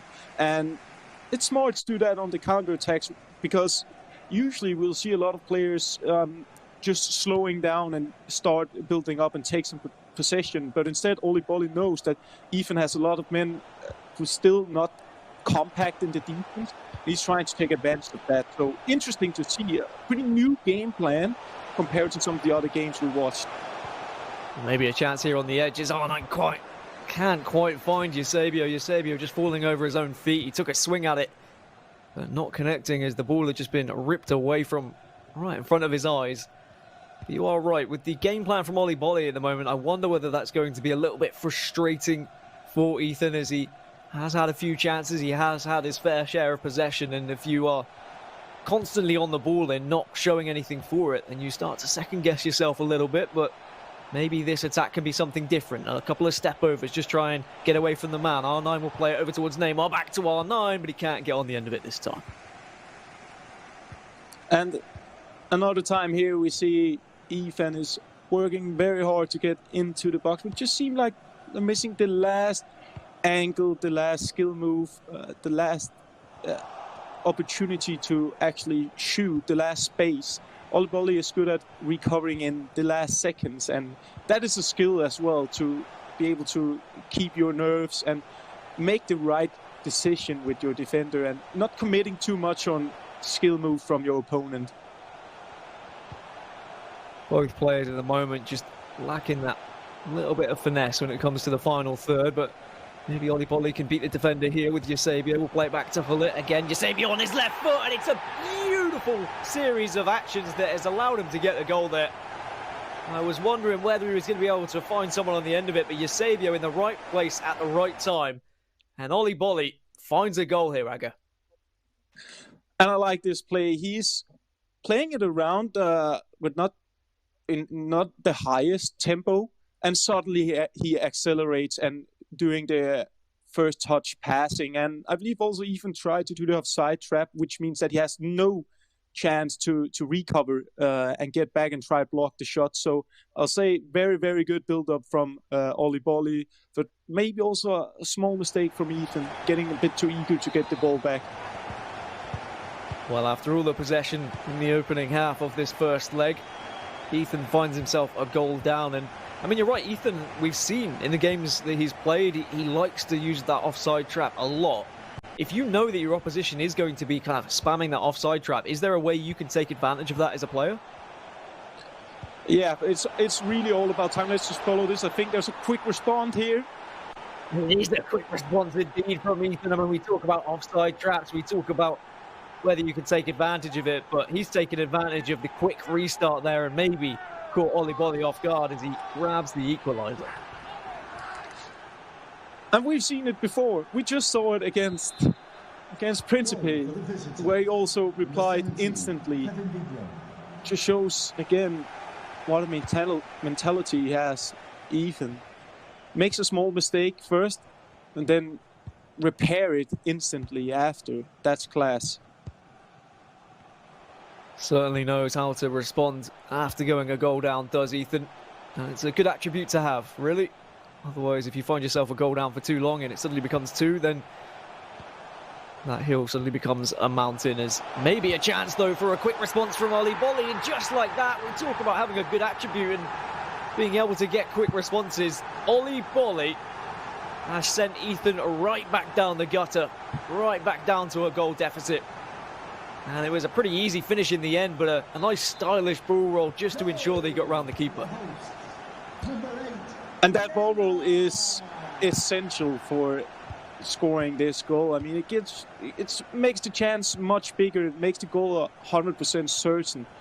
So the small details matter so much. It's a very good job by Oli Bolly. And as quick as Ethan responded, the same does Oli Bolly.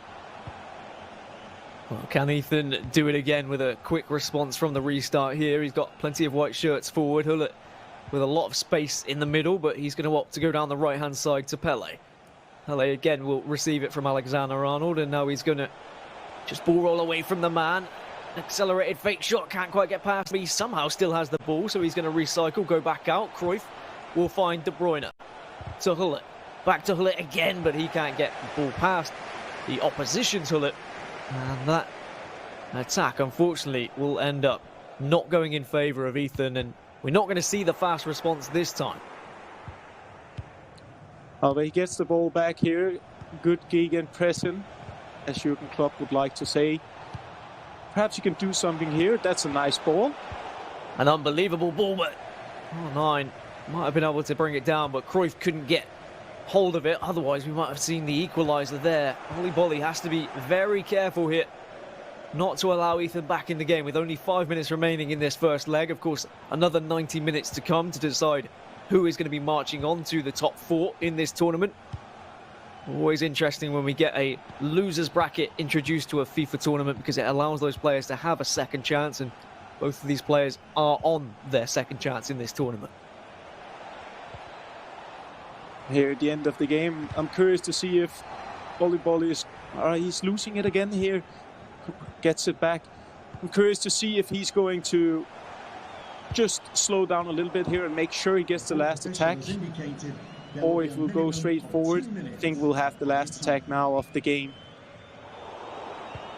Well, as you say that, it does just ping one down the right-hand side, and Ethan's been able to pick it up, which actually allows him to have the last attack, but Mane quick to retreat back to his defensive lines and help out the team, and Oli Bolly is going to go in with a 2-1 advantage after the first leg here, Aga. And quite a surprise, really, when you consider the fact that Ethan had such a lead in that game. Well, it's time to link your EA and Twitch accounts if you haven't already done so, everyone. We've got the live viewership rewards today. It's a rare players pack and a Kylian Mbappe 98 rated team of the season so far. These items are going to be dropped to certain Twitch viewers with a linked EA and Twitch account during today's stream. So you can link your Twitch account at ea.com/Twitch linking. And just back to what I was saying there, Aga, I mean, so much possession, so much domination there for Ethan. He had 75% at one point, but he just wasn't able to create the chances with it. No, and again, we just, it goes to show that possession matters a lot, but it also matters what you're doing with your possession. And I believe Ethan started out very well and was the dominant player.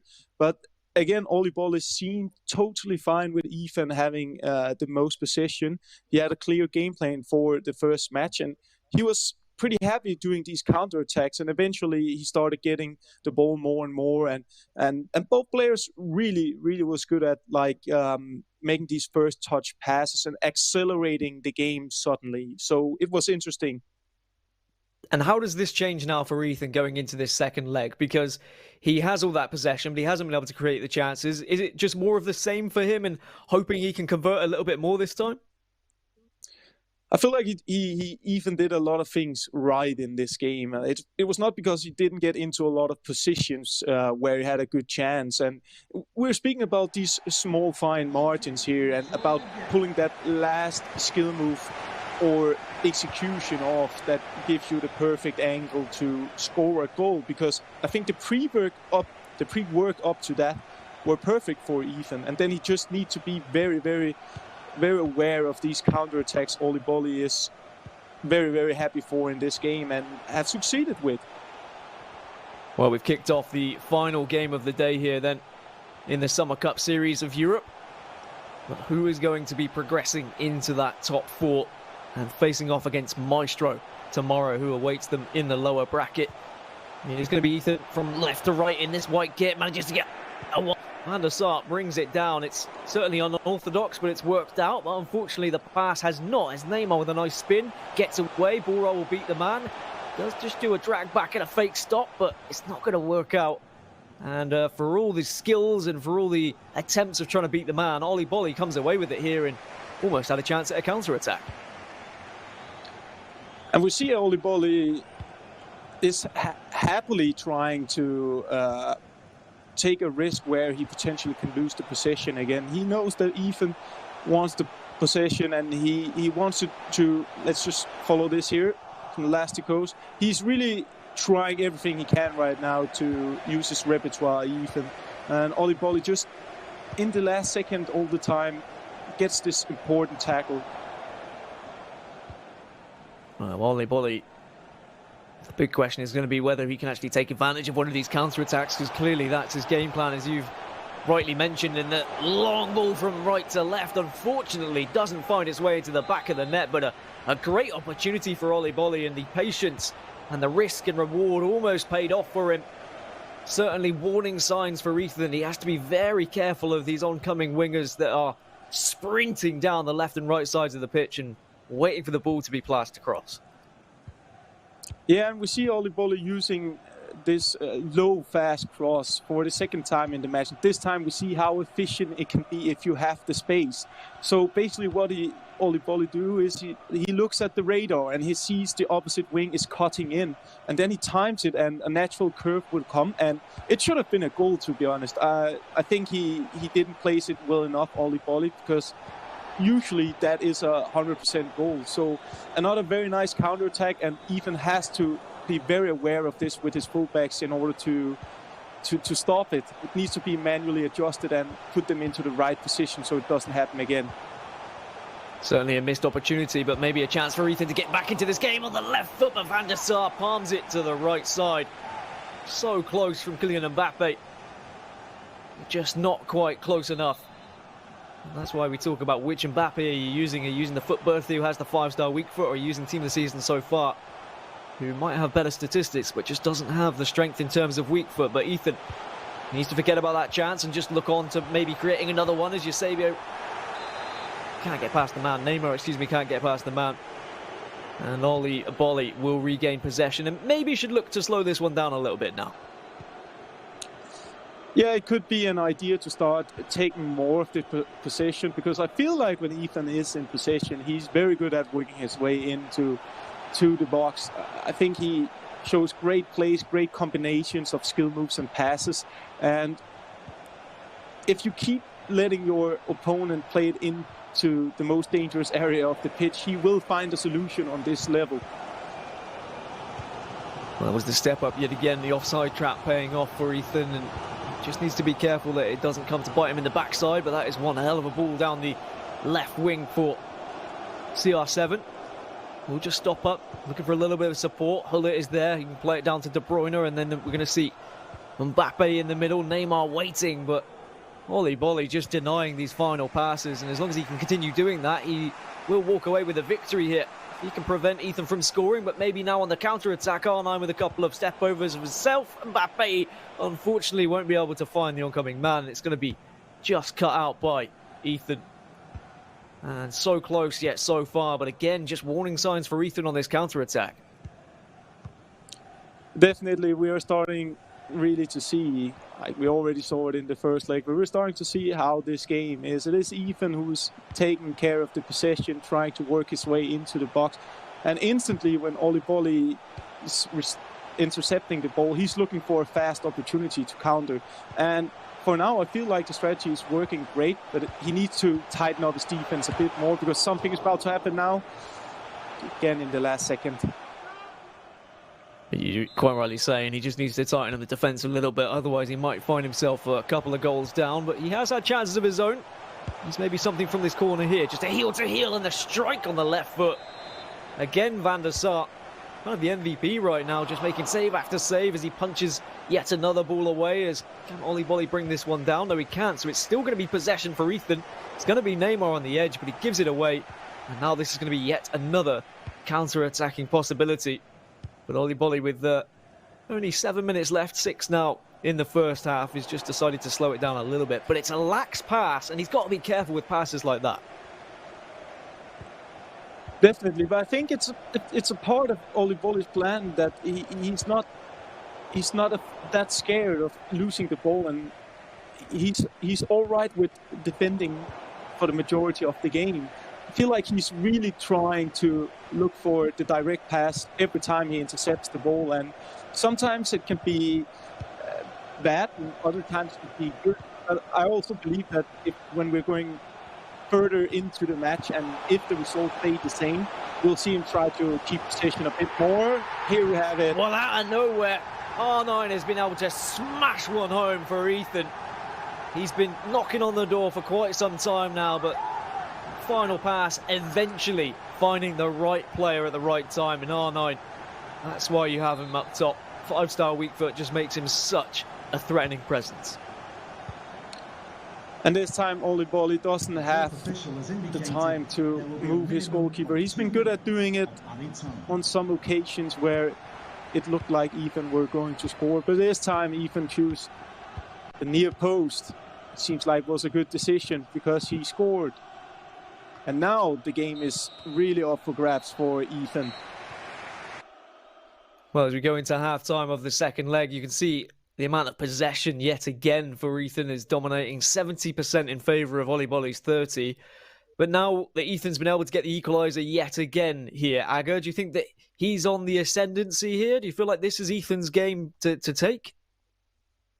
I feel like as the game have grown and evolved, it's looking more and more like it's Ethan's game now, especially because he got this equalizer now, which was super key, because the more time he had to work for it, I think the more risk he was going to take in the defense, and that would be very tasty for Oli Bolly, since his gameplay looks like it's been mainly on doing the counters. He haven't kept the ball a lot, and perhaps it's something Oli Bolly will start doing now, because he realized that he can't give that much possession to Ethan with the way Ethan is playing offensively and the way he moves the ball around. Well, we restart with the final half then of today. 45 minutes left. Well, and actually it's already gone down to 40. That's how quick FIFA in-game minutes can go. 40 minutes for these players to try and separate themselves before we potentially go to yet another extra time tie for Ethan.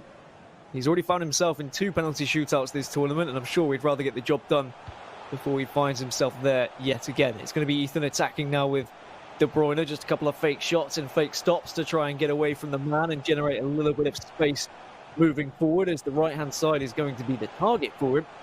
He does opt just to recycle play here, which is quite intelligent because Oli Bolly has yellow shirts very much in the way of it.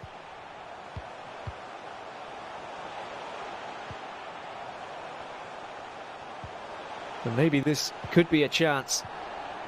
And that's going to be Mbappe brought down, and Oli Bolly will say, nope, that attack's not going to work out for you just yet, Sunshine. I want a counter-attack of my own, as Cristiano Ronaldo will use a little step-over ball roll to get away from the man. A step-over again will find R9 here, but nothing to come from it. But that's certainly another warning sign.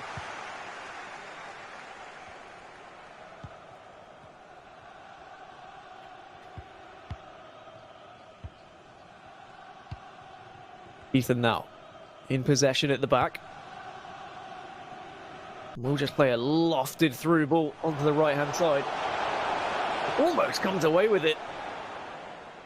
And the way that this game is going, it could just come down to one of these lofted through balls just catching the man. I mean, Cristiano Ronaldo is often the target because he can bring it down with his height and his stature. And speaking of the man himself, he's going to be here on the left-hand side for Oli Bolly.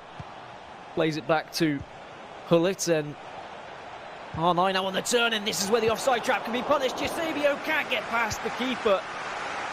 But what a chance that was for Oli Bolly, and this is where Ethan has to be careful.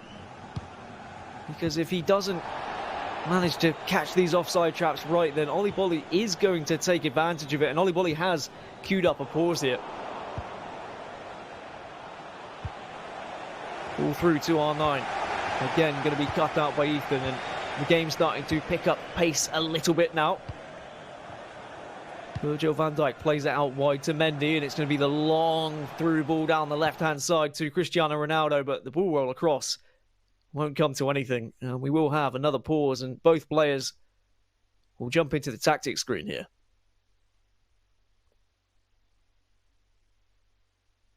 A lot on the line for both of these two. A top 4 place and a game against Maestro tomorrow. Of course, we've got hashtag Tom and Oli Lito waiting in the winners bracket final. They haven't yet played on stream because they were just dominating all of their matches off stream. So I'm excited to see how that one plays out. And then, of course, one of these two could end up playing the loser of that winners bracket final if they are able to get a couple of victories under their belt, as action underway yet again here.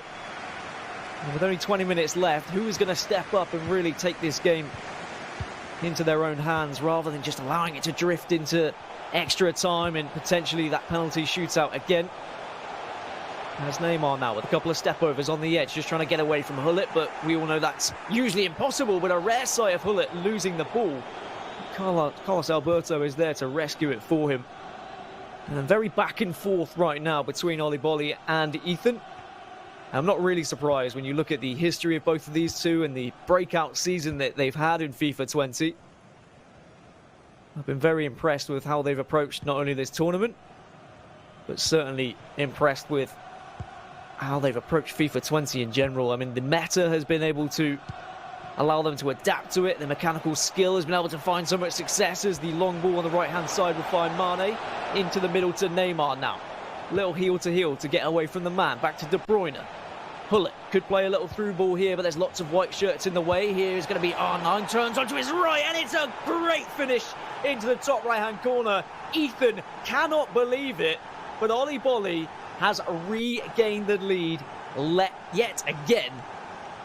And honestly, I was not expecting this. With the amount of possession that we've seen in favour of Ethan, Oli Bolly finds himself leading with 14 minutes left. And wow. Silence across the field and a chance just for both of these players to take a look at it. I'm being told that I've got Ryan alongside me now. Ryan, are you here with me? Yep, all checked in, and it's a devastating goal to concede from Ethan. It's so late on in the game, but he needs to make sure that he gets his head back up. He's created a few chances, so he just needs to make sure that he makes the possession count. A quick tag out from Aga. There's unfortunately just a couple of issues for him, but a pleasure to have you alongside me now, Ryan. I mean, in this game, it's been a dominating performance from Ethan in terms of possession, 70% at one point, 75% another. Yet he just hasn't been able to put away these chances, and surely that's going to affect you mentally. Exactly. It's a painful thing knowing that you've had so much of the ball, but you haven't made it count. And it's the thing where, of course, possession is great, but ultimately the most important thing is the scoreline. And the scoreline currently shows that everybody's taking the lead, so that's the most important thing to take from it. But he needs to make sure that he uses the possession to cut through Oli Bolly a lot more and create more chances. And certainly one thing that Ethan's done well is come back into games when he finds himself a goal down, but he's only got 10 minutes to do it now. As that ball through is going to be perfect, but Van der Sar, what a hero he's been for so many players in this tournament. Just managing to palm that one away, but the corner from Ethan means he still puts Oli Bolly under pressure. On the edge will strike it, but Oli Bolly's wall of yellow shirts will be able to stop that one. And it means that Ethan yet again just has to recycle, replan, reassess how he wants to try and form an attack here. I think Ethan will be a bit upset with that opportunity there with Cruyff. I don't think he expected the pass to go through that easily, so he kind of took a snapshot just because he didn't think he'd get the ball to Pete and counter turn, but the player actually managed to turn past the defender, so if he decided to wait a second more, he would have had a share of points. Oh, the long ball from the corner didn't work out, but he's managed to rescue it here, and is it onside? No, I don't think it is. Ethan probably thought he managed to rescue something here with Messi, but he had just drifted offside. Just his shoulder there, unfortunately, means that going into these last 4 minutes, Oli Bolly still has the lead, Brian. Exactly, and we've seen through Oli Bolly throughout the cups that's happened this year, the Foothead Cups as well. He's great at holding a lead. He's very secure defensively, so this isn't something new to him. He's used to having narrow margins, or used to be winning in narrow margins. So I guess he's someone that's more comfortable in this situation. But Ethan's doing well. He's still retaining a lot of the ball, and he's squeezing Oli Bolly in to make sure that he does retrieve the ball as high up the pitch as possible. You're right, Oli Bolly just needs to be careful he doesn't make a mistake to allow Ethan back into this, but this is playing into his hands at the moment, just eating away at that clock into the top left-hand corner, and I'm keeping a keen eye on it. It's going to be 2 minutes of added on time, but it is going to be a throw-in for Ethan, so one last roll of the die for him now. Can he do anything with De Bruyne here in the middle of the park? It's a lofted through ball to Trent Alexander-Arnold on the right-hand side. Doesn't quite connect with the first pass, but still has possession. A drag back, half drag back, will give the ball away, and Oli Bolly is going to come away with a victory. It's going to be a 3-2 aggregate victory for him. It was a great performance from Ethan, a great attempt, and a lot of possession, Ryan, but in the end, Oli Bolly just more clinical. Definitely, and credit to Ethan, who's had a fantastic run, but you see through the last game as well, the players that performed better on the first stage of the tournament are the players that are advancing into the next rounds. We've seen with Maestro, with Oli Bolly, both players experienced this year and have performed at the highest level, and deservedly so. They both advanced into the next round, you'd say. I mean, it was a great performance from the two guys who have found themselves into the top four now. So it means we have Maestro versus Oli Bolly tomorrow. And of course, we have hashtag Tom going up against Oli Lito. So the Swedes still live on. Thank you so much, Ryan, for jumping into the commentary with me. But we're going to go back to Jimmy and the rest of the guys. Yes, thank you, Dan and Ryan and Aga, of course, before he dropped off. And yes, here we go. Spencer, you picked it. Mike, you picked it. I don't know who's getting dessert. Either way, one of you guys is going to eat. Jimmy, I think you should get us dessert, Jimmy, as you did not make a choice. So I think you should go ahead and provide the cannoli. I'm just waiting for the big day tomorrow when we actually name a European champion. I'm saving all my predictions for the big day. No, that doesn't fly. Great. I don't want to hear it. I don't believe That's you. great. I've done a lot of these with you. You never choose anyone. Yeah, maybe you're every once in a while you give us an NA all day, but that's about all you're giving us, Jim, for predictions. I think what Mike's doing right now, Jimmy, is deflecting. He's deflecting away from the fact that I've beat him again in another prediction. Smart. I can't wait. The same guy to win. I've got pizza. I've got cannolis, whatever they're called. I'll take them, whatever they're called. I'll eat them. You didn't even know what the wager I'll was. eat them. Like, give me a picture. I'm gonna eat them. All I know is that Mike's yelling a lot. He's clearly frustrated. I think there's some things going on in his life. Maybe we can discuss it later. Cannolis are? Who doesn't know what cannolis are? I do. Man? Come on. All right. Let's Do focus you know what a on the shepherd's match. pie is? What's a shepherd's pie? You know what a shepherd's pie? I don't want a shepherd's pie. It's pie. It's meat. It's like a meat pie, right? Oh, skip. yeah, it's lovely. Skip. Yeah, great. I'll have cool. one of them tomorrow, Awesome. please, Mike. You got it. All right, let's get back to this match. Congratulations to Oli Bolly, who joins us now. It looked like for a while there, Mr. Oli Bolly, that maybe Ethan was going to get back into it, but you scored a tremendous goal with R9 Ronaldo. Talk us through that second leg a little bit. Yeah, I mean, I think he deserved the win, to be fair. I managed to clutch up my two attempts, and I won. That's the most important thing. That's very gracious of you, Oli. Looking forward to the rest of the tournament here. What have you got your sights on? Because you know, obviously, you've dropped in to the loser bracket. You had that game against hashtag Tom that didn't go your way, but you get the chance to work your way back to, the trophy. I don't think there is a trophy on this one, but there's a nice prize pot, $15,000. Is that what you've got your sights on? Are you hoping to actually win the whole thing? Yeah, of course. I hope the dream will be to play against Ulelito in the final, like the Swede final. That would be awesome. And on that note, because I've kind of been pushing that agenda too, we've never seen a Sweden versus Sweden final at any international event, and I would love to see that as well as maybe a non-bias, but I'd like to be a part of it first. Let's look at the highlights. Walk us through everything that goes down, the goals that were scored, maybe even something that you conceded, but you get the idea. Yeah, I'm a bit lucky there, getting the rebound, and one-touch passes and then I'm through on goal. So that's my goal, I think. Eusebio's always got that bread and butter for the finishing. Yeah. And there, kickoff, you might say, but it's a great goal. Bad defending from me, but yeah, great goal.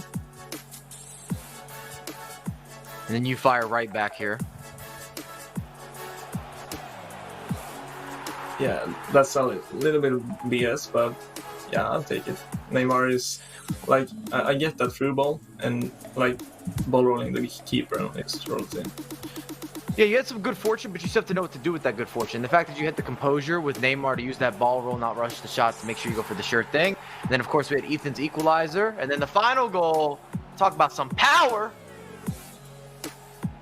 That's a nice goal. R69 as its best. You see a little 1-2 punch there, or 1-2 turn almost, to shake the center back. You open up the space, and it is gorgeous on the near post. All right, Ollie, so you get past Ethan. You have Maestro next. Do you know anything about him? How many times have you played against him? Are you prepared at all? What are you going to do tonight to prepare for him? What's the plan? I mean, I've played against him like 10 times this year. He's a very good player, but I know I can beat him if I'm playing at my best.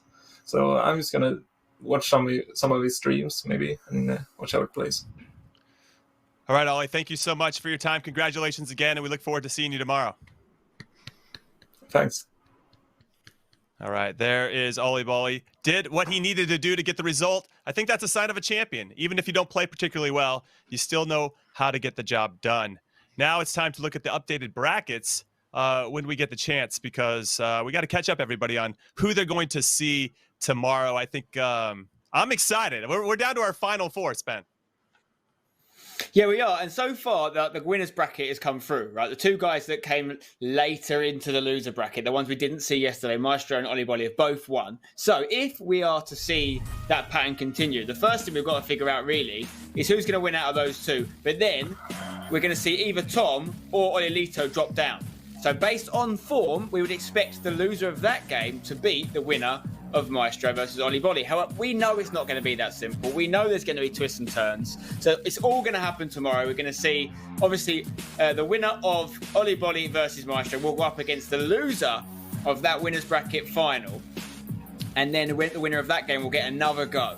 So it's all about, really, in the winner's bracket format, you want to play as little games as possible. You just want to win all your games. I know I'm stating the obvious here. But win all your games. Don't worry about the loser bracket and see your way through. But the loser bracket gives you a chance to get your way back in, which I love. Yeah, I definitely think that takes some pressure off of hashtag Tom and Olilito to know that if they do make a mistake tomorrow, they still have a chance to go back and get that revenge in the grand final, as we're going to call it. Mike, of those two matchups that we're going to see, first and foremost, which one are you most excited? Is it Tom and Olilito, or is it Maestro and Ollie Bolly? This is difficult. It's tough. I want all these guys on display because I'm really interested to see Olilito go up against Tom. I think both of them have been in complete form this year, and they've even gotten better as the year's gone on. And then on the other side, with Ollie Bolly going up against Maestro, both decorated players. And Ollie Bolly, I wanted to talk to him a little bit about like adjusting from an online perspective to going in person to now going back to being online. And I would have loved to know what the record is. He said that he's played against Maestro 10 times. So these guys know each other inside and out, and they play in a lot of the Foothead Cups. So they're playing for money. So those games count for a lot. They're not just friendlies. And I'm just curious who's got the upper hand, but they definitely know each other's style. I know that I have not given you a clear answer here. I think I'm leaning more on the Maestro Ollie Bolly. I want to see what's going to happen here. It's an elimination game. I like that. Let's take a look now at the schedule for tomorrow, so when everybody returns, they can check out how this is all going to play out. Spencer, I'm going to throw the same question to you as we look at this. Which one are you most excited to see? Well, I mean, obviously, from my perspective, I'm looking forward to seeing what hashtag Tom can do in that Olilito game. I mean, from a neutral perspective, the only bad thing about this format is that we're actually going to see arguably the best player the least Because let's say Tom or Lito win that game tomorrow, we'll only get to see them one more time in the final. And the question is whether they will win that, because they might not. You can win that winners final, but then not win the grand final and actually not come home with the grand prize. So that's what I love about this format. I do think it's great. And we're hearing from the players that they like it too. But from your question, Jimmy, I'd say I'm looking forward to seeing what Tom can do against Oli Lito for obvious reasons. Of course. Now, after day one, I asked you guys who you thought was the most impressive of the day. Yesterday, you said Gorilla, and now I'm going to throw it to you, Mike, first. Day two, who are you leaving with as the most impressive for you today? Well, we obviously didn't see Tom and Olito play, so they're out of discussion here. So it's coming Alibali or Maestro. I think Maestro getting by Gorilla, and the way that he was able to take Gorilla out of the second leg in that matchup shows you the type of quality that he has and the ability to have variety and maneuver around different types of oppositions. He didn't want that fast-paced gameplay that he had in leg one. That didn't work for him. That was an advantage for Gorilla. Then he eliminated that, and Gorilla didn't even have a shot. And he's got one of the most high-octane offenses that we know in the competitive scene. So I was a little bit surprised, and I was impressed. And we've got to give a lot of credit to Maestro being able to showcase that, and I'm looking for that game with Ali Bali tomorrow. Spencer, do you concur with Mike LaBelle's sentiments?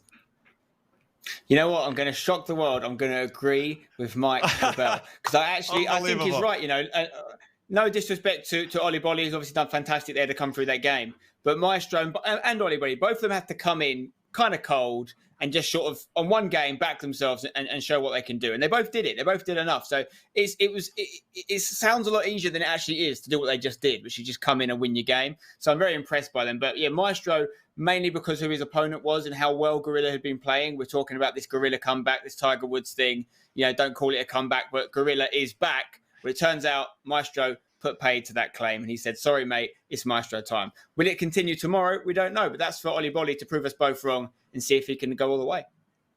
All right, everyone, that is it. We are 2 days done and finished here at the FIFA 20 Summer Cup Series Europe. They're in the books, but tomorrow should be even better, because tomorrow we're going to name our European champion. So on behalf of Spencer, Mike, and our amazing casters, I want to thank everyone for watching, and I want to thank the ridiculously talented group of people behind the scenes who are making these broadcasts seem so seamless. It's been awesome. And we will see you guys tomorrow in the same place and at the same time, 12 p.m. Eastern, 5 p.m. in the UK, 6 p.m. in Central Europe. So circle your calendars, set your alarms, and we'll see you then.